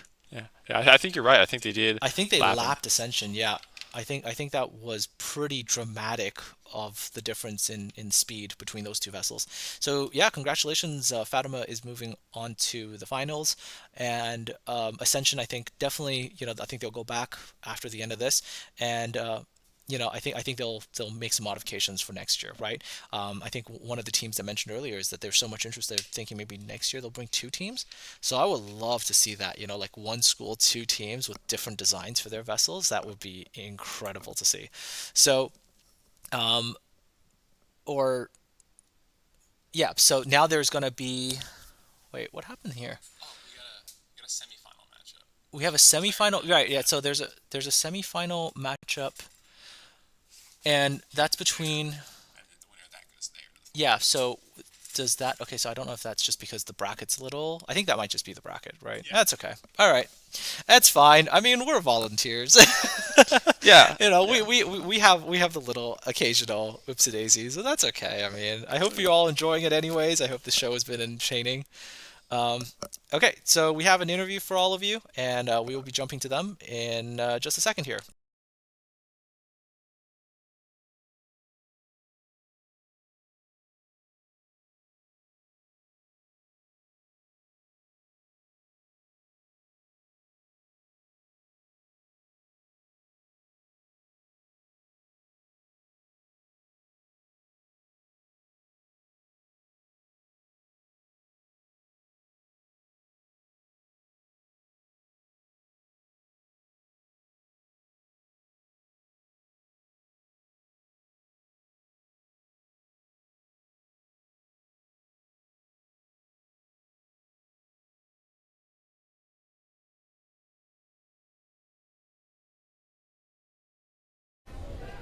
Hello, everybody. I'm here with Jason Power from Gander Collegiate. Perfect. And how many boat races have you participated in so far?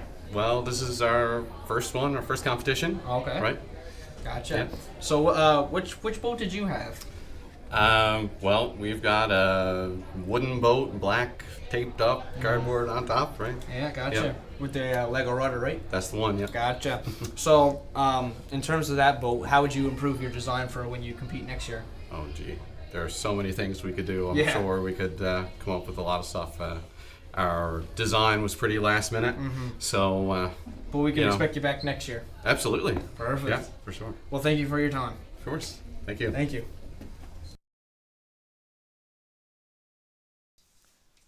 All right, so we are doing the finals of the losers bracket, which is Clarenville against Fatima, and then they're gonna go to the winner of that is gonna move into the finals and determine who the overall winner of the competition is. Now, for those of you who weren't around during the last model boat race last year, I believe Clarenville faced off against Fatima last year, and it was that real interesting, sort of competition between the vessel that's stable but maybe not the fastest, and then the planing vessel that could go fast. And I think last year's story was, that the speed won in a speed race. But again, it's always the question of like controllability and maintaining that control, because if you lose control at the very last second, you could lose the race, right? Clarenville, I think, demonstrated that earlier when they were leading all the way into that final corner, lost control, and then, and then things just didn't go well, right? So I think there's a very interesting trade-off going on here. Any thoughts on this one? Yeah, I mean, I think this matchup here is really the battle of the two teams trying to make up for mistakes they made earlier in the competition. Fatima obviously was heavy favorite in round 1, and then they ended up losing and have had to fight their way through the entirety of the losers bracket. Whereas we just saw Clarenville, who was in the lead until the very end of their race, and then on the very last turn kind of lost control and ended up losing. So I think really, yeah, this is a matchup between two teams that are trying to make up for the mistakes they made earlier. So we're going to see who comes out on top. Yeah, I can't wait for that race. Anyways, we await the participants, so once they're all set and ready, we will get that race to all of you momentarily.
All right, so we have a bit of a clarification for all of you just regarding the way that this final couple of races is going to go.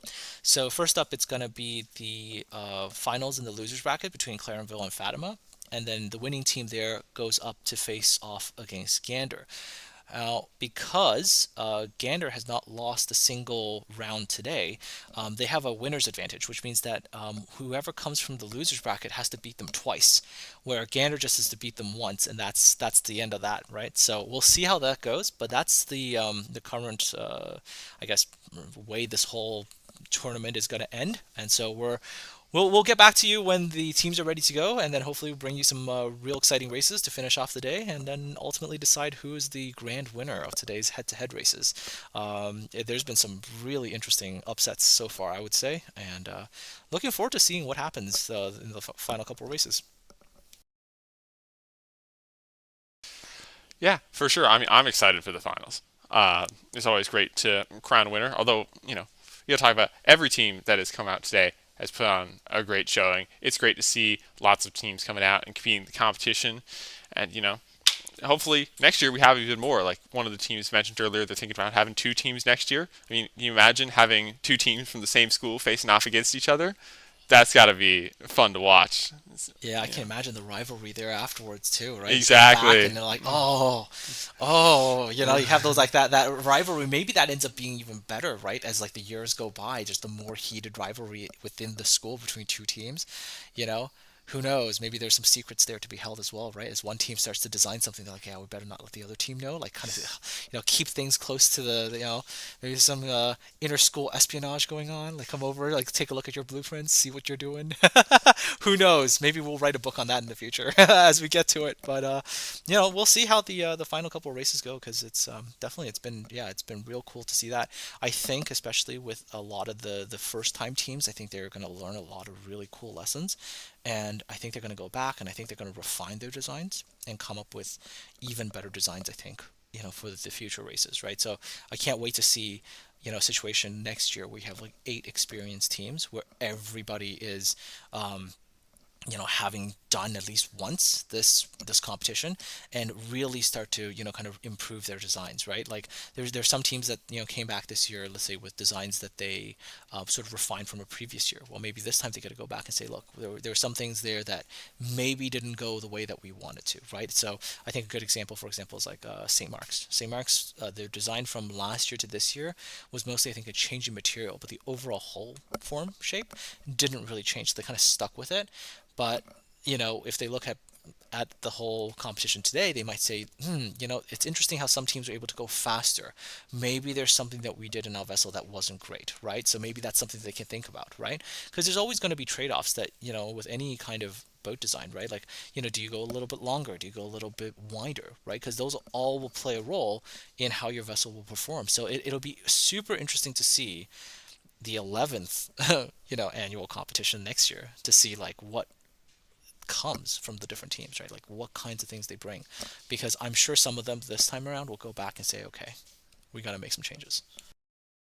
Yeah, I mean, I think that teams obviously learn a lot through the process of building their boat, but competition day is really a day where you just jam-packed full of things happening, things going wrong, things going well. You learn a ton, and so I feel like even from this day alone, the teams have learned a lot, and they'll be able to come back next year with improved designs, better boats, and have even better races.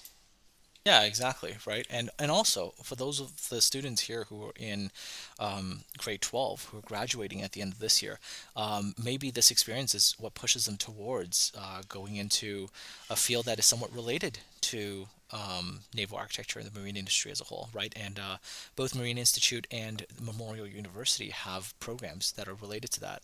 So the Marine Institute, as those of you who probably paid attention to so far, they've got the naval architecture and the, I think they call it the Marine Systems Design, or I think they changed the name of it, and I now can't remember their new name, but they changed it, and so they've got that program that is that they've renamed. But down the hill on the main campus, they have an engineering program that's also focused on sort of ocean and naval architecture as well, from an engineering perspective, like purely engineering.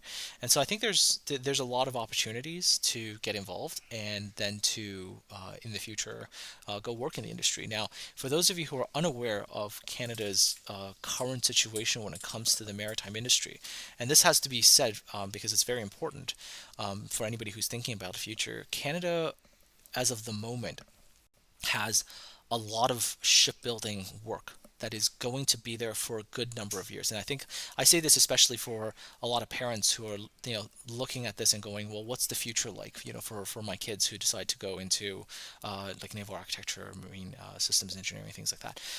It's the jobs are going to be there, right? So just to give all of you kind of a brief perspective on it all, within the next, I think, I would say at least another 15, 20 years, Canada's got to build 15 new frigates, right? And I think that current contract right now, at least last time I checked, the whole lifetime contract of those ships are in the range of like, I think it's like $80 billion. It's a lot of money, right? There's 15 frigates that are coming.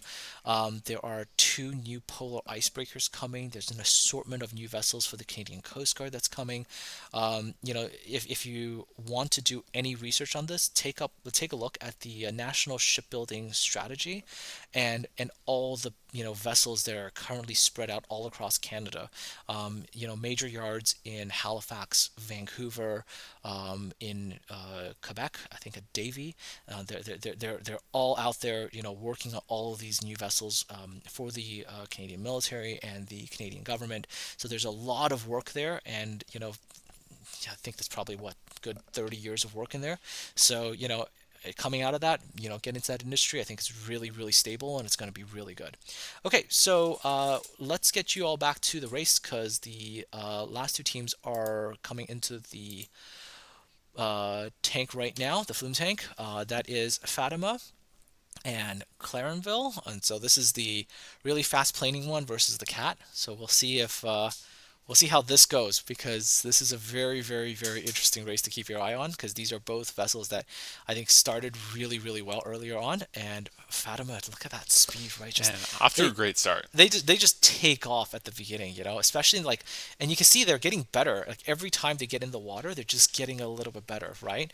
Now, you did notice there when the Fatima boat was encountering the waves, it does bounce. You did notice that, like it kind of skips a little bit, right? Yeah. So that is actually where possibly like you have control being lost. But in terms of raw speed, like look at that, like they were just, I would say they're like at least like a lap ahead almost. Almost, it's crazy how fast they are. And the cat just, I think when it comes to raw speed, just doesn't have that same level as what Fatima had. So yeah, I guess congratulations, Fatima, once they were able to figure out their problems from earlier.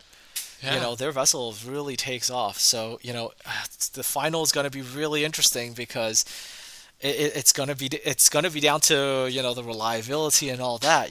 But I have to say, like, Clarenville, you guys gave a really good, I guess, I'm not gonna say fight, because it's not a fight, but you put up a really good fight there, right? So yeah, they had a great showing all day.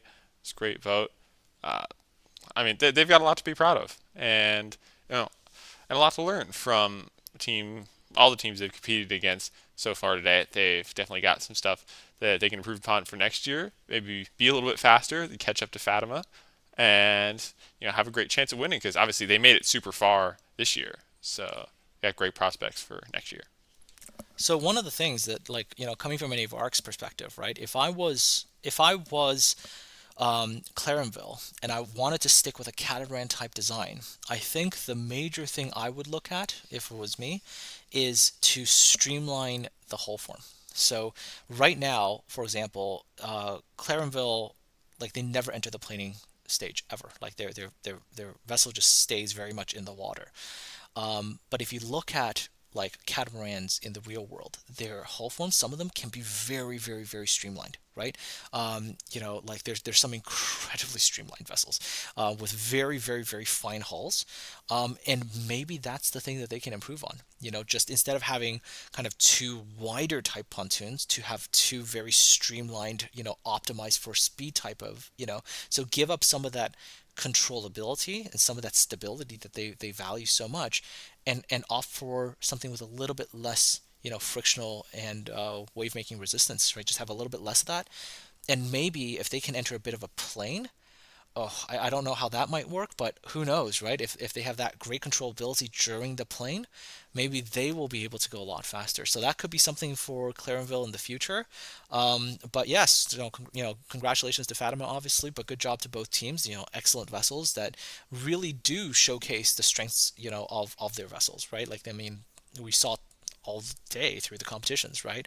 The advantages of the catamaran, the way that it's been designed right here, and also the advantages of a planing vessel that just is able to go really ridiculously fast, right? So can't wait to see what the final has in store. I do wonder if there is going to be an interview coming up here, so I'll go find that out. I'll find that information out. But yeah, before we go, what do you think about that? Those two races right there, Yeah, I mean, it was great showing. Obviously, Fatima has impressed all day after their minor setback at the beginning of the afternoon.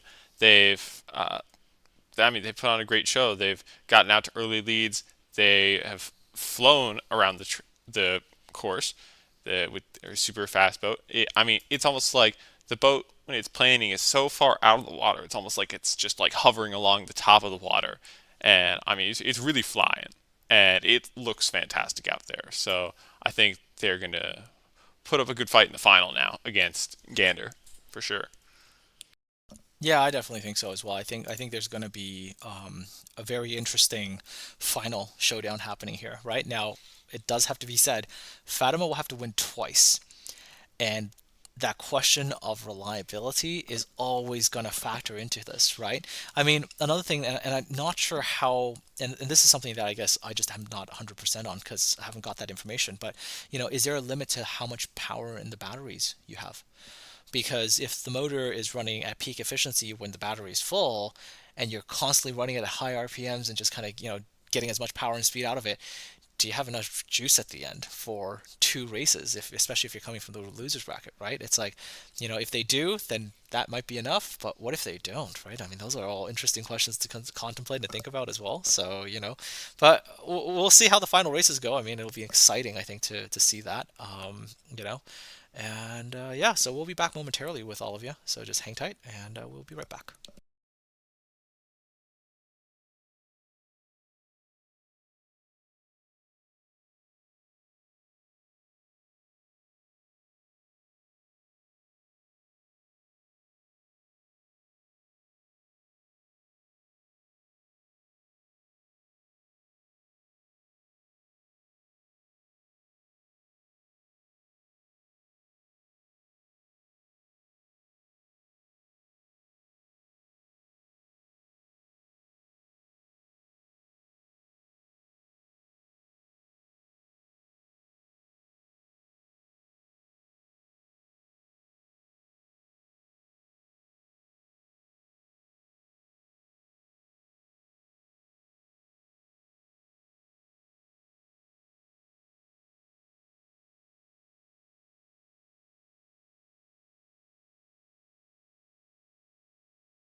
Hello, everybody. I'm here with Joe Singleton and Michaela Barnes. And you guys are here to promote Mate, is it? The Mate ROV competition. Okay. It's a similar competition style as the model boat race we got on to go here today.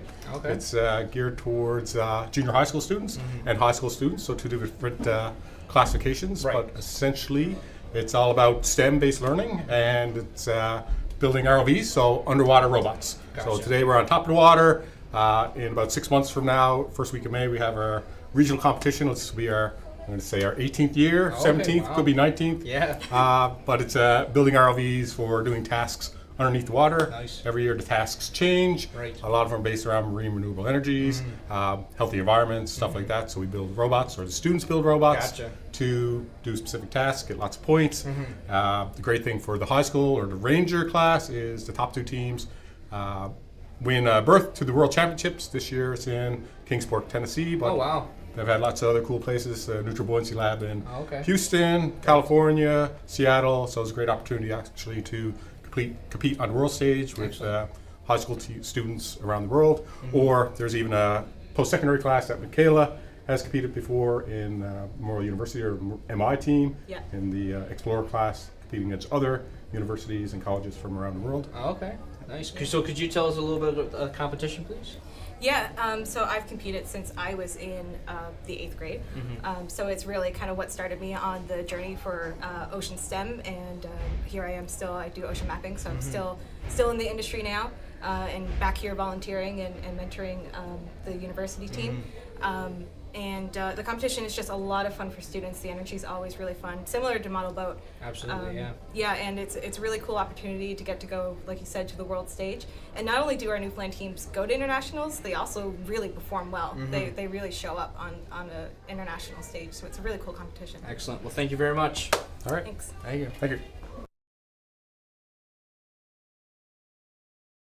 Okay, so we're going to the race now, and here we go. It is this is Gander versus Fatima, and with the way Fatima had performed up till now, I think they're a bit of the underdog, but in one way because they got to win twice. But on the other side, they're also the favorites in a way because of the way their vessel has performed. So it's kind of an interesting kind of maybe dichotomy if you want to think about it that way. But let's see how this goes. Gander has been, I think, their vessel has been okay, in terms of it's been pretty steady, pretty, all that. But oh man, oh man, it's so impressive. That is so impressive, And you can see just like the second it gets into that plane, like how fast that vessel goes, right? So it's like that power has been used almost perfectly. You can make that argument, right? Like the second they get into plane, you can just see the excess amount of power they have for speed, and it's just amazingly impressive. Yeah, Fatima clearly in the lead again, assuming nothing goes wrong on a technical level. It looks like they're the winners there. And I think they've beaten out Gander by about almost a lap again, so there's going to be one more round obviously to determine the actual winning team. Now, make no mistake, Gander's vessel has done exactly what it needs to do, which is get around the track. Just Fatima's just got so much advantage speed-wise. Yeah, I mean, listen, I haven't met any of the people on the Fatima team, but whoever these kids are, they're going somewhere because they have made a fantastic boat that has done a excellent job at the competition. And it looks like they're not wasting any time. They're just putting them right back in there for it definitely looks like that. round 2. Yeah, they're just getting it in there for round 2, and they're about to get set up here for the race. And so, assuming no technical problems, perhaps the second race is really going to be the deciding one here. Yeah, Fatima just got that clear advantage from the get-go, Oh, wow. It's the straightaway I think that really kills the other teams, because as soon as they get into a straight, they just take off, right? And one also has to wonder this too, right? Like, Fatima's vessel enters the plane, goes really, really fast, and there's still that issue that they have, like they seem to have less controllability issues than other teams that have had the same planing craft. And so you always wonder, like, is it because of the way that they've, the ratio from length to breadth, for example, is that aiding them? Because their vessel is not particularly narrow, if you've noticed. It actually does have a relative amount of beam, essentially. It does have a beam. It's not like super narrow. It's not like a, I guess maybe sometimes you get that feeling that, like, okay, maybe to go fast it's really long, very, kind of small, but controllability requires a bit of that. So maybe that's playing a role there. And Fatima won both their races. So aside from that initial little setback, Fatima's come back all the way to take the crown. So yeah, congratulations, Fatima. I would say, very, very good try from Gander today, right? Only losing the finals and having done well the whole day.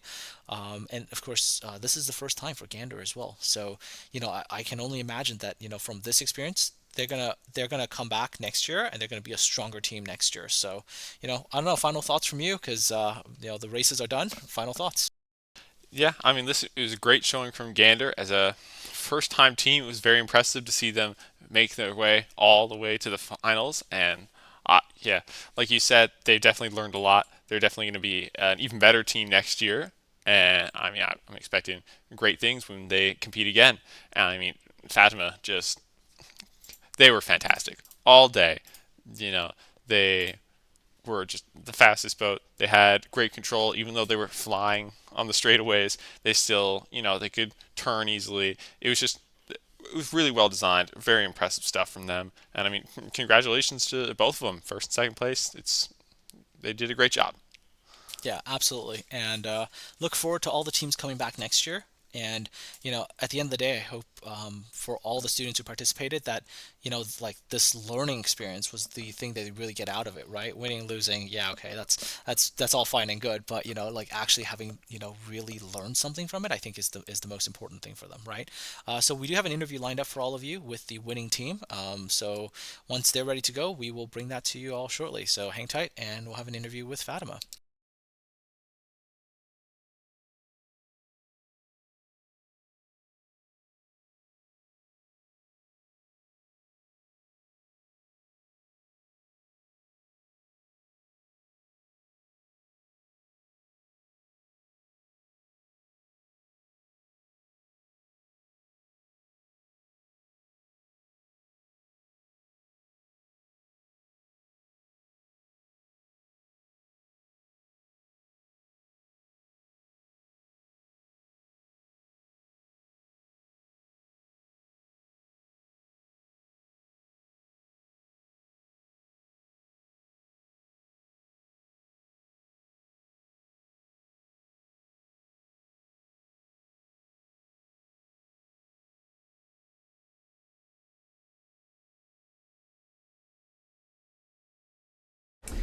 Hello everybody, and here we have the winning team of the 2023 model boat race at Marine Institute, Fatima, with their boat Sure Thing. Tell us a little bit about your boat and why you think, how anything you can improve on for next year when you compete. Next year, we'd like to fix the problems we have with our rudder. It's very hot right now. Yeah. This disconnected while we were racing. Oh, okay. And we lost a race because of it. And so next year we'll use some JB Weld or something along those lines. Gotcha. Any other improvements you might be able to make? Our rudder steers better left than it does right, which is alright, but it did cause some problems, so we'd like to fix that next year. So will you keep the same model, or will you try to improve upon this one? We might make it a bit more stable. Perhaps even more some waterproofing around your main mechanical, maybe raising these guys up a little more, give you some more freeboard. And we'd like to do a better cooling method this time because we just did 4 laps and she's very hot. Can't touch it. Yeah, it is very hot. Absolutely. Well, congratulations on winning the 2023 model boat race, guys. Thank you. Thank you. Back to back. Yes, sir.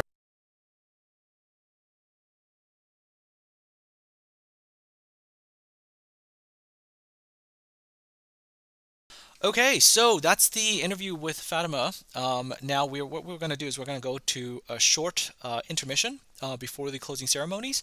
So we will be right back with all of you with the closing ceremonies, but for now we'll head to intermission.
closing ceremony.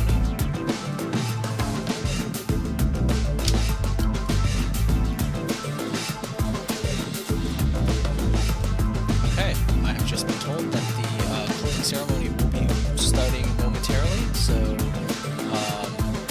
hang tight and we'll get to that. And yeah, let me ask regarding someone who's asking about the awards. Let me go check in on that, and I'll get back to you shortly.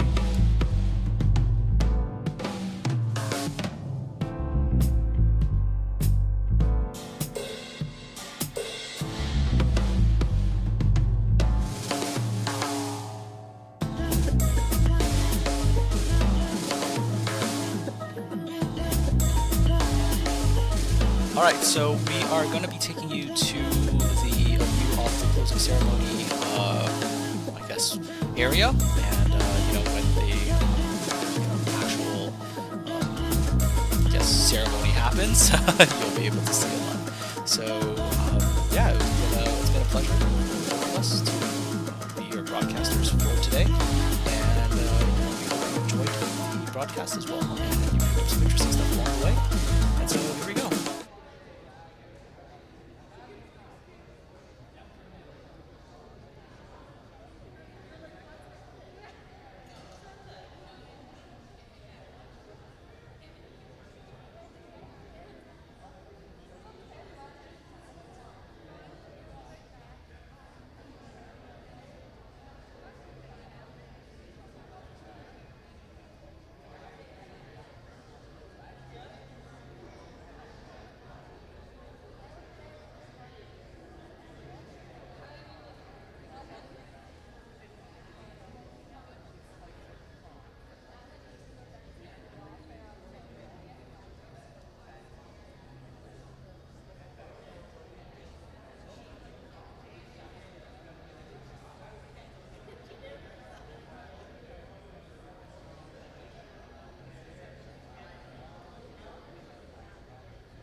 Hello, everybody.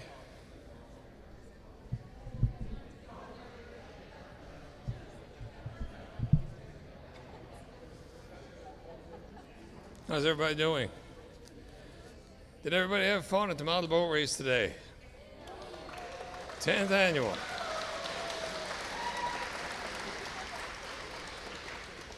I certainly have fun. I got to say, though, I'm somewhat surprised and astounded that I did not see these things flying around the gym as I had anticipated. Thank you, sir. This is my roadie. Thank you very much. You hear me now? You're like Elvis. Like Elvis.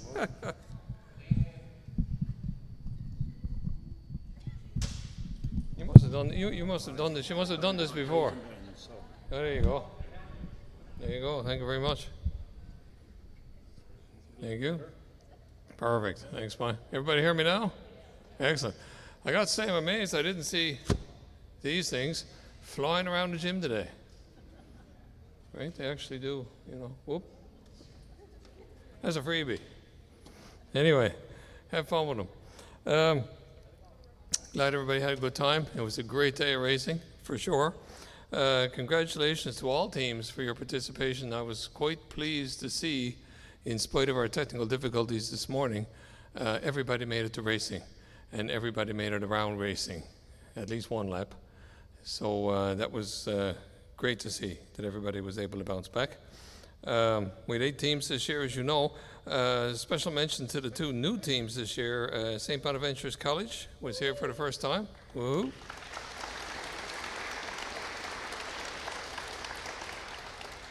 And also Gander Collegiate was new to the competition this year.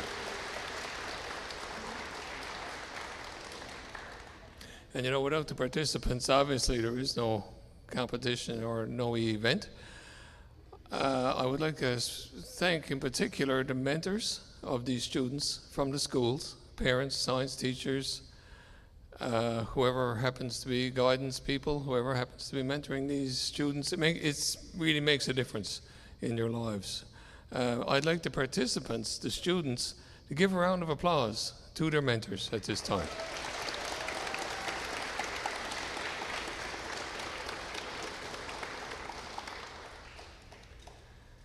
I'd like to thank the organizing committee, my co-chair who likes to, and of course she's not here, I don't think, she likes to hide behind the scenes, Jennifer Haute. Jennifer and I have been co-chairing this event now for the last few years. Jennifer is currently registrar here at the Marine Institute, so if you want to sign up for a program, she's the person to see, or any of the recruiting people that are here today. I don't want to start singling people out too much because, again, I'll leave somebody out and get myself in trouble. I'd like to thank the cafeteria for the lovely fish and chip lunch, which I heard was enjoyed by all.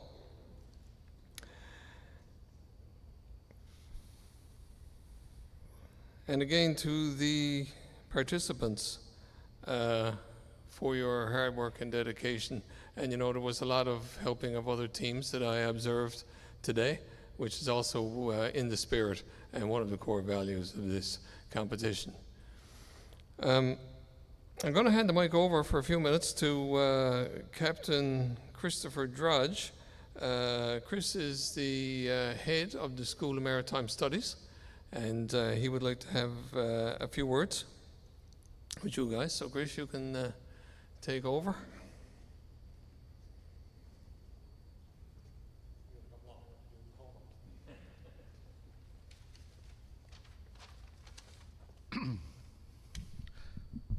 Not as tall as Ken. I'm like a hobbit. Yeah, so welcome from the Marine Institute. Really, really proud to be here today. This is my first model boat race that I've participated in as a spectator, I guess. But when I was here at the school, 1997 through 2001, as a nautical science student, we didn't have anything like this.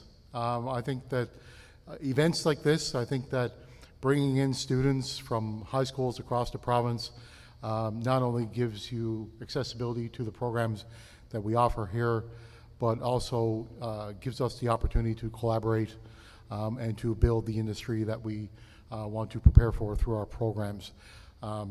Two of which are highly represented here today. The Naval Architecture program, which Ken is the chair of. We have the Marine Mechanical Design, which John over here, John, you want to raise your hand? You've seen him today. He's also the chair of. But two other programs which are highly represented within our school, the Nautical Science, which I'm a graduate of. That's the steering component of what you did today. And the Marine Engineering program, which is the propulsion component of what you guys did here today. So we kind of covered all the aspects of what we offer here at the Marine Institute. So it's a great opportunity to learn all about that. And Ken did mention our recruitment team is here, ready to answer any questions that you might have. Bring back to your schools, your family, your friends, and so forth. It's an excellent institution. I can't encourage you all to investigate it further when you're looking at how you want to explore your futures and let your dreams come true. Ken already mentioned the volunteers. Volunteerism is exceptionally important in many aspects of what we do here at the Marine Institute. A lot of our programs require a lot more hours than what are in the normal workloads and course hours. And especially putting off programs like this is something that is not easy to do and takes exceptional work and exceptional talent to do. And it comes out of here in spades to see the success that, what all the effort has been done since September and before that, trying to put this together and now coming to fruition here now with the conclusion of this event. So I would like to acknowledge also the sponsors of this event, which without we would probably not be able to put this off. It does take some funds to do this. So we do have some exceptional support from the government of Newfoundland and Labrador, Heddle Shipyards, Fab Tech Industries, Fleetway, Marine Atlantic, and Synovus. With that in mind, I'd like to now pass it over to Peter Hickey. He's a senior naval architectural technician or technologist at Fleetway. He's also a graduate of the Naval Architecture program here at the Marine Institute in 1996, so 1 year before I started. So we're roughly around the same age, I guess. So he can bring greetings on behalf of Fleetway and the sponsors that help deliver this excellent event to you. So thank you very much from behalf of the Marine Institute. And Peter.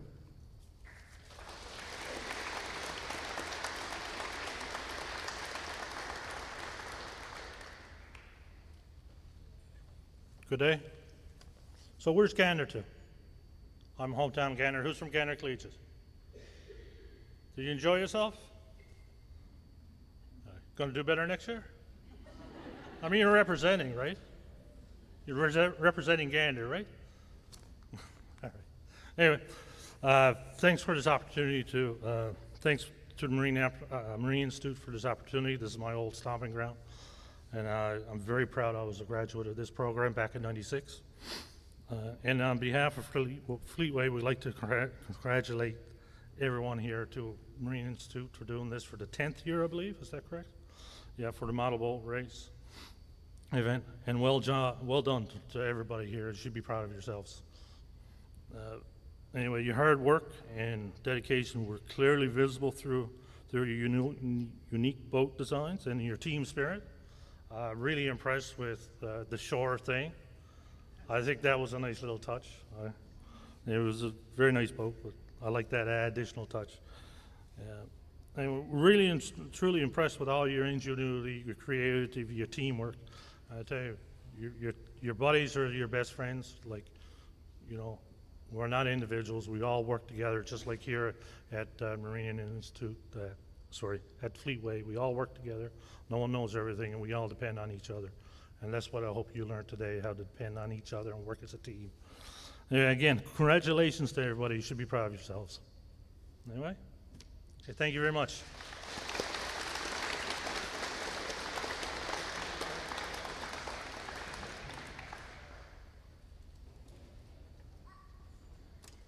Thank you, Peter, very much. Everybody keeps talking about when they graduated. I'm a graduate of the Naval Architecture program as well. I'm not going to say by year. It was back in the 40s. Let's put oh my, feels like it was in the 40s. Anyway, thank you very much, Chris and Peter, for your comments. I guess we're getting around to the time everybody's been waiting for some presentation of some awards. And this will conclude our closing ceremonies today. So first of all, let me see. Yes, we're going to talk about organization again just for a moment. There's a lot of work, as you can imagine, goes into organizing the model boat race. And when myself and Mark Wareham first came upon this idea back in 2012, we handled the organizing ourselves for the first couple of events, or maybe 3, I'm not sure. It's a lot of work. It's a lot of work to get everything organized, and you know, we're not huge in numbers, but even for an event this size, it takes considerable effort. As mentioned earlier on, there was one person that played a key role in the organization of this event, Chelsea Overt. And there's Chelsea. And we have a special little gift for Chelsea. She really put in, I have to say, 95% of the work in organizing this event. And that's Jennifer Haute, who, by the way, our co-chair. Thank you very much, Chelsea. Thank you very much. A lot of people don't know this. I don't tell stories out of school here, but Chelsea was over in London, England, back in May, where she single-handedly organized the coronation of King Charles. And then she felt, you know, she was ready for even a bigger challenge, so she came back here and did model boat. So, thank you very much, Chelsea. On to the awards for the schools. We have a number of awards. Best poster and design booklet, best team spirit, fastest boat, most aesthetically pleasing boat, most innovative design, most maneuverable boat, and finally our Super Skipper Award, which I'll speak a little bit about when the time comes to give it out. And Chelsea, I take it you have the awards? Okay, good. So we'll get started. Best poster and design booklet this year goes to St. Bon's. If somebody would like to come up and accept the award.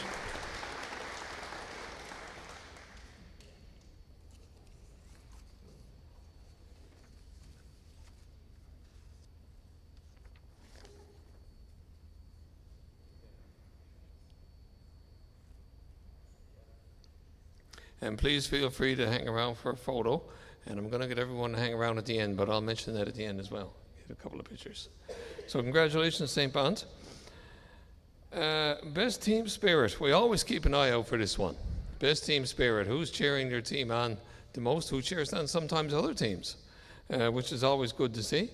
Our cheerleader-like team this year, who made it back to all the races in spite of technical difficulties and actually made it right up to the finals.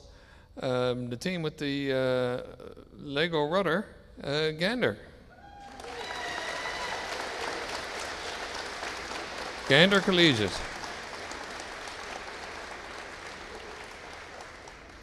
Don't be shy about coming up. As many people as you want can come up. Whole team can come up if you want.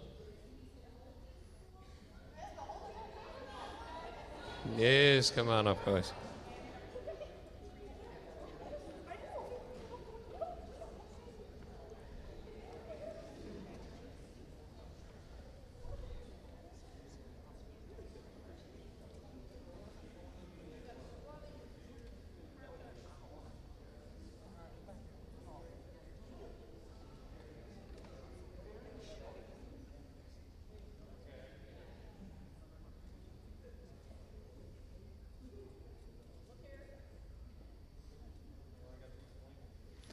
It's been a long time since I've touched Legos, but it's proof that you can't build anything out of Legos.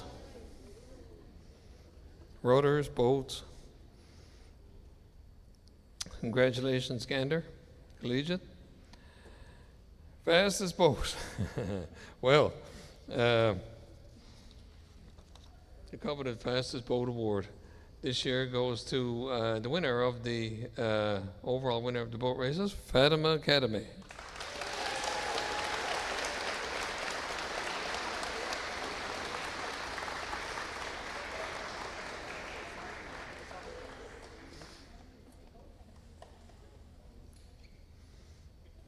with their orange rocket.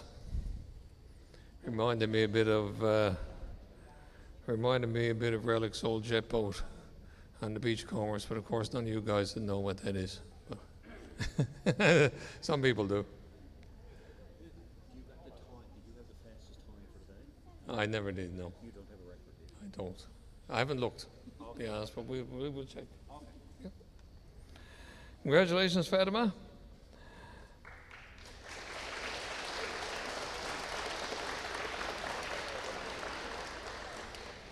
Most aesthetically pleasing boat. This was a tough one, to be honest with you, because there was things about a lot of the boats that we liked. But at the end of the day, the clear plexiglass and the hunky-dory name sort of won out. So this year, winner of most aesthetically pleasing, St. Mark's School.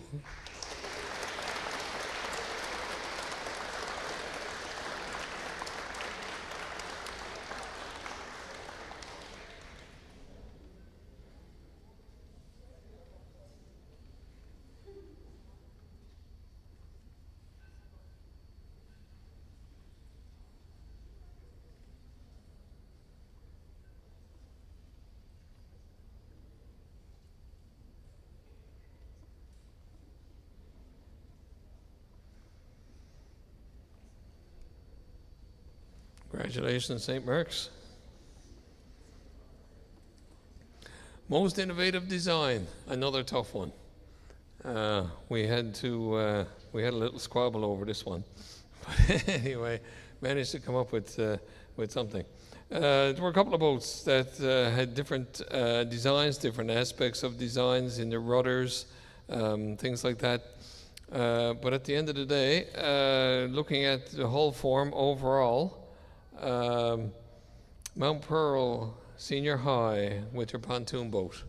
One is going to win the most innovative.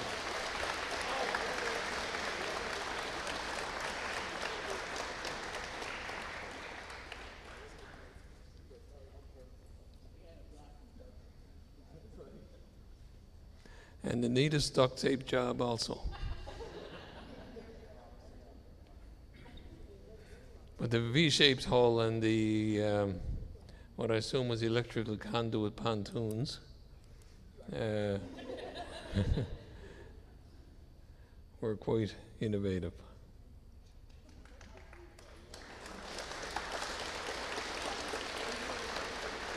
Congratulations, Mount Pearl. Most maneuverable boat. Again, some deliberation. We had to look at the most, or what appeared to be the most consistently maneuverable boat, not just maneuvering about the buoys in the tank this morning, but also in keeping, course keeping, which also falls under maneuverability. You have to be able to keep your vessel going on a steady course, and it's all to do with, of course, the rudder and things. So most maneuverable this year goes to the school with the catamaran, Clarenville.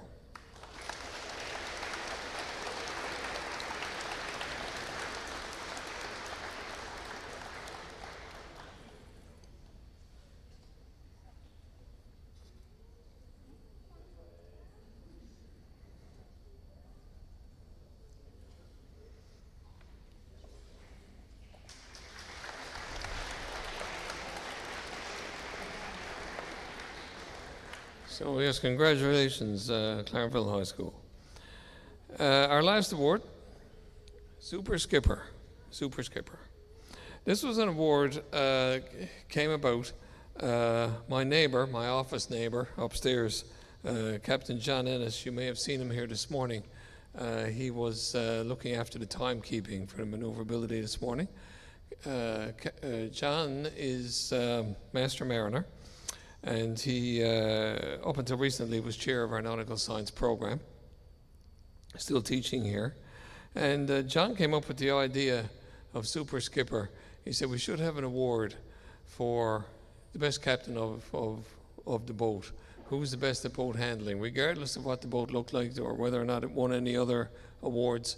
Who was the best skipper in ship handling and staying calm under under pressure. I imagine it has a lot to do with it, right? So John suggested that award. So we've been giving that out now for a few years based on John's observations. Unfortunately, John is not with us this afternoon. He had to leave at lunchtime due to family obligations. He did give me a little write-up, though, on why he picked his super skipper. So I'll just read what he has here. I'll paraphrase it somewhat. The model, or the ship, that they were operating was something like a large bulk carrier or oil tanker in ballast condition, as he put it, with the prop too near the surface of the water, which means the prop was ventilating, right, grabbing air. Despite some problems, the skipper kept her cool and maneuvered as best she could. The ship's extensive parallel middle body would have lent itself extremely well to tug assistance. The skipper later demonstrated good bridge teamwork when she took advice from the pilot, whose name I'll leave out for a second, and successfully maneuvered around the course, albeit slowly. So Super Skipper this year goes to Kira White, with honorable mention to Brianna, her pilot.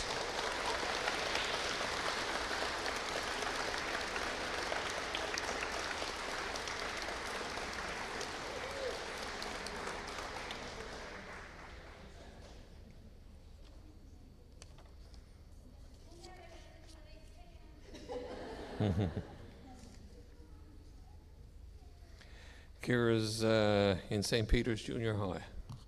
By the way, I neglected to mention.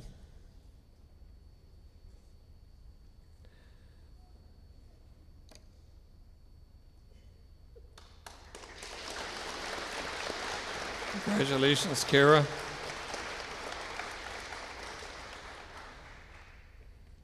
So to conclude, I would like to offer my congratulations to all award winners and all participants in today's model boat race. Hard work and dedication will pay off in everything that you do. And it's something to keep in mind and something I've tried to instill in my own child. You know, never stop working hard, keep looking forward, keep learning. Before we conclude, I'd like to ask all participants to stay behind for a group photo. Where are we going to do that, Chelsea? Do you know? Or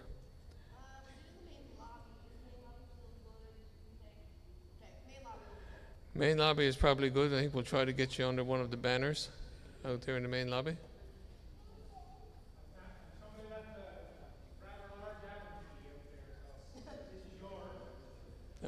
Leftover tools. So again, thank you all for participating. If you are traveling, have a safe trip home to where you come from. And we certainly hope to see you all again next year. We will put word out again next fall. All indications are we'll be holding this event again next year. So we look forward to seeing everybody. So thank you very much.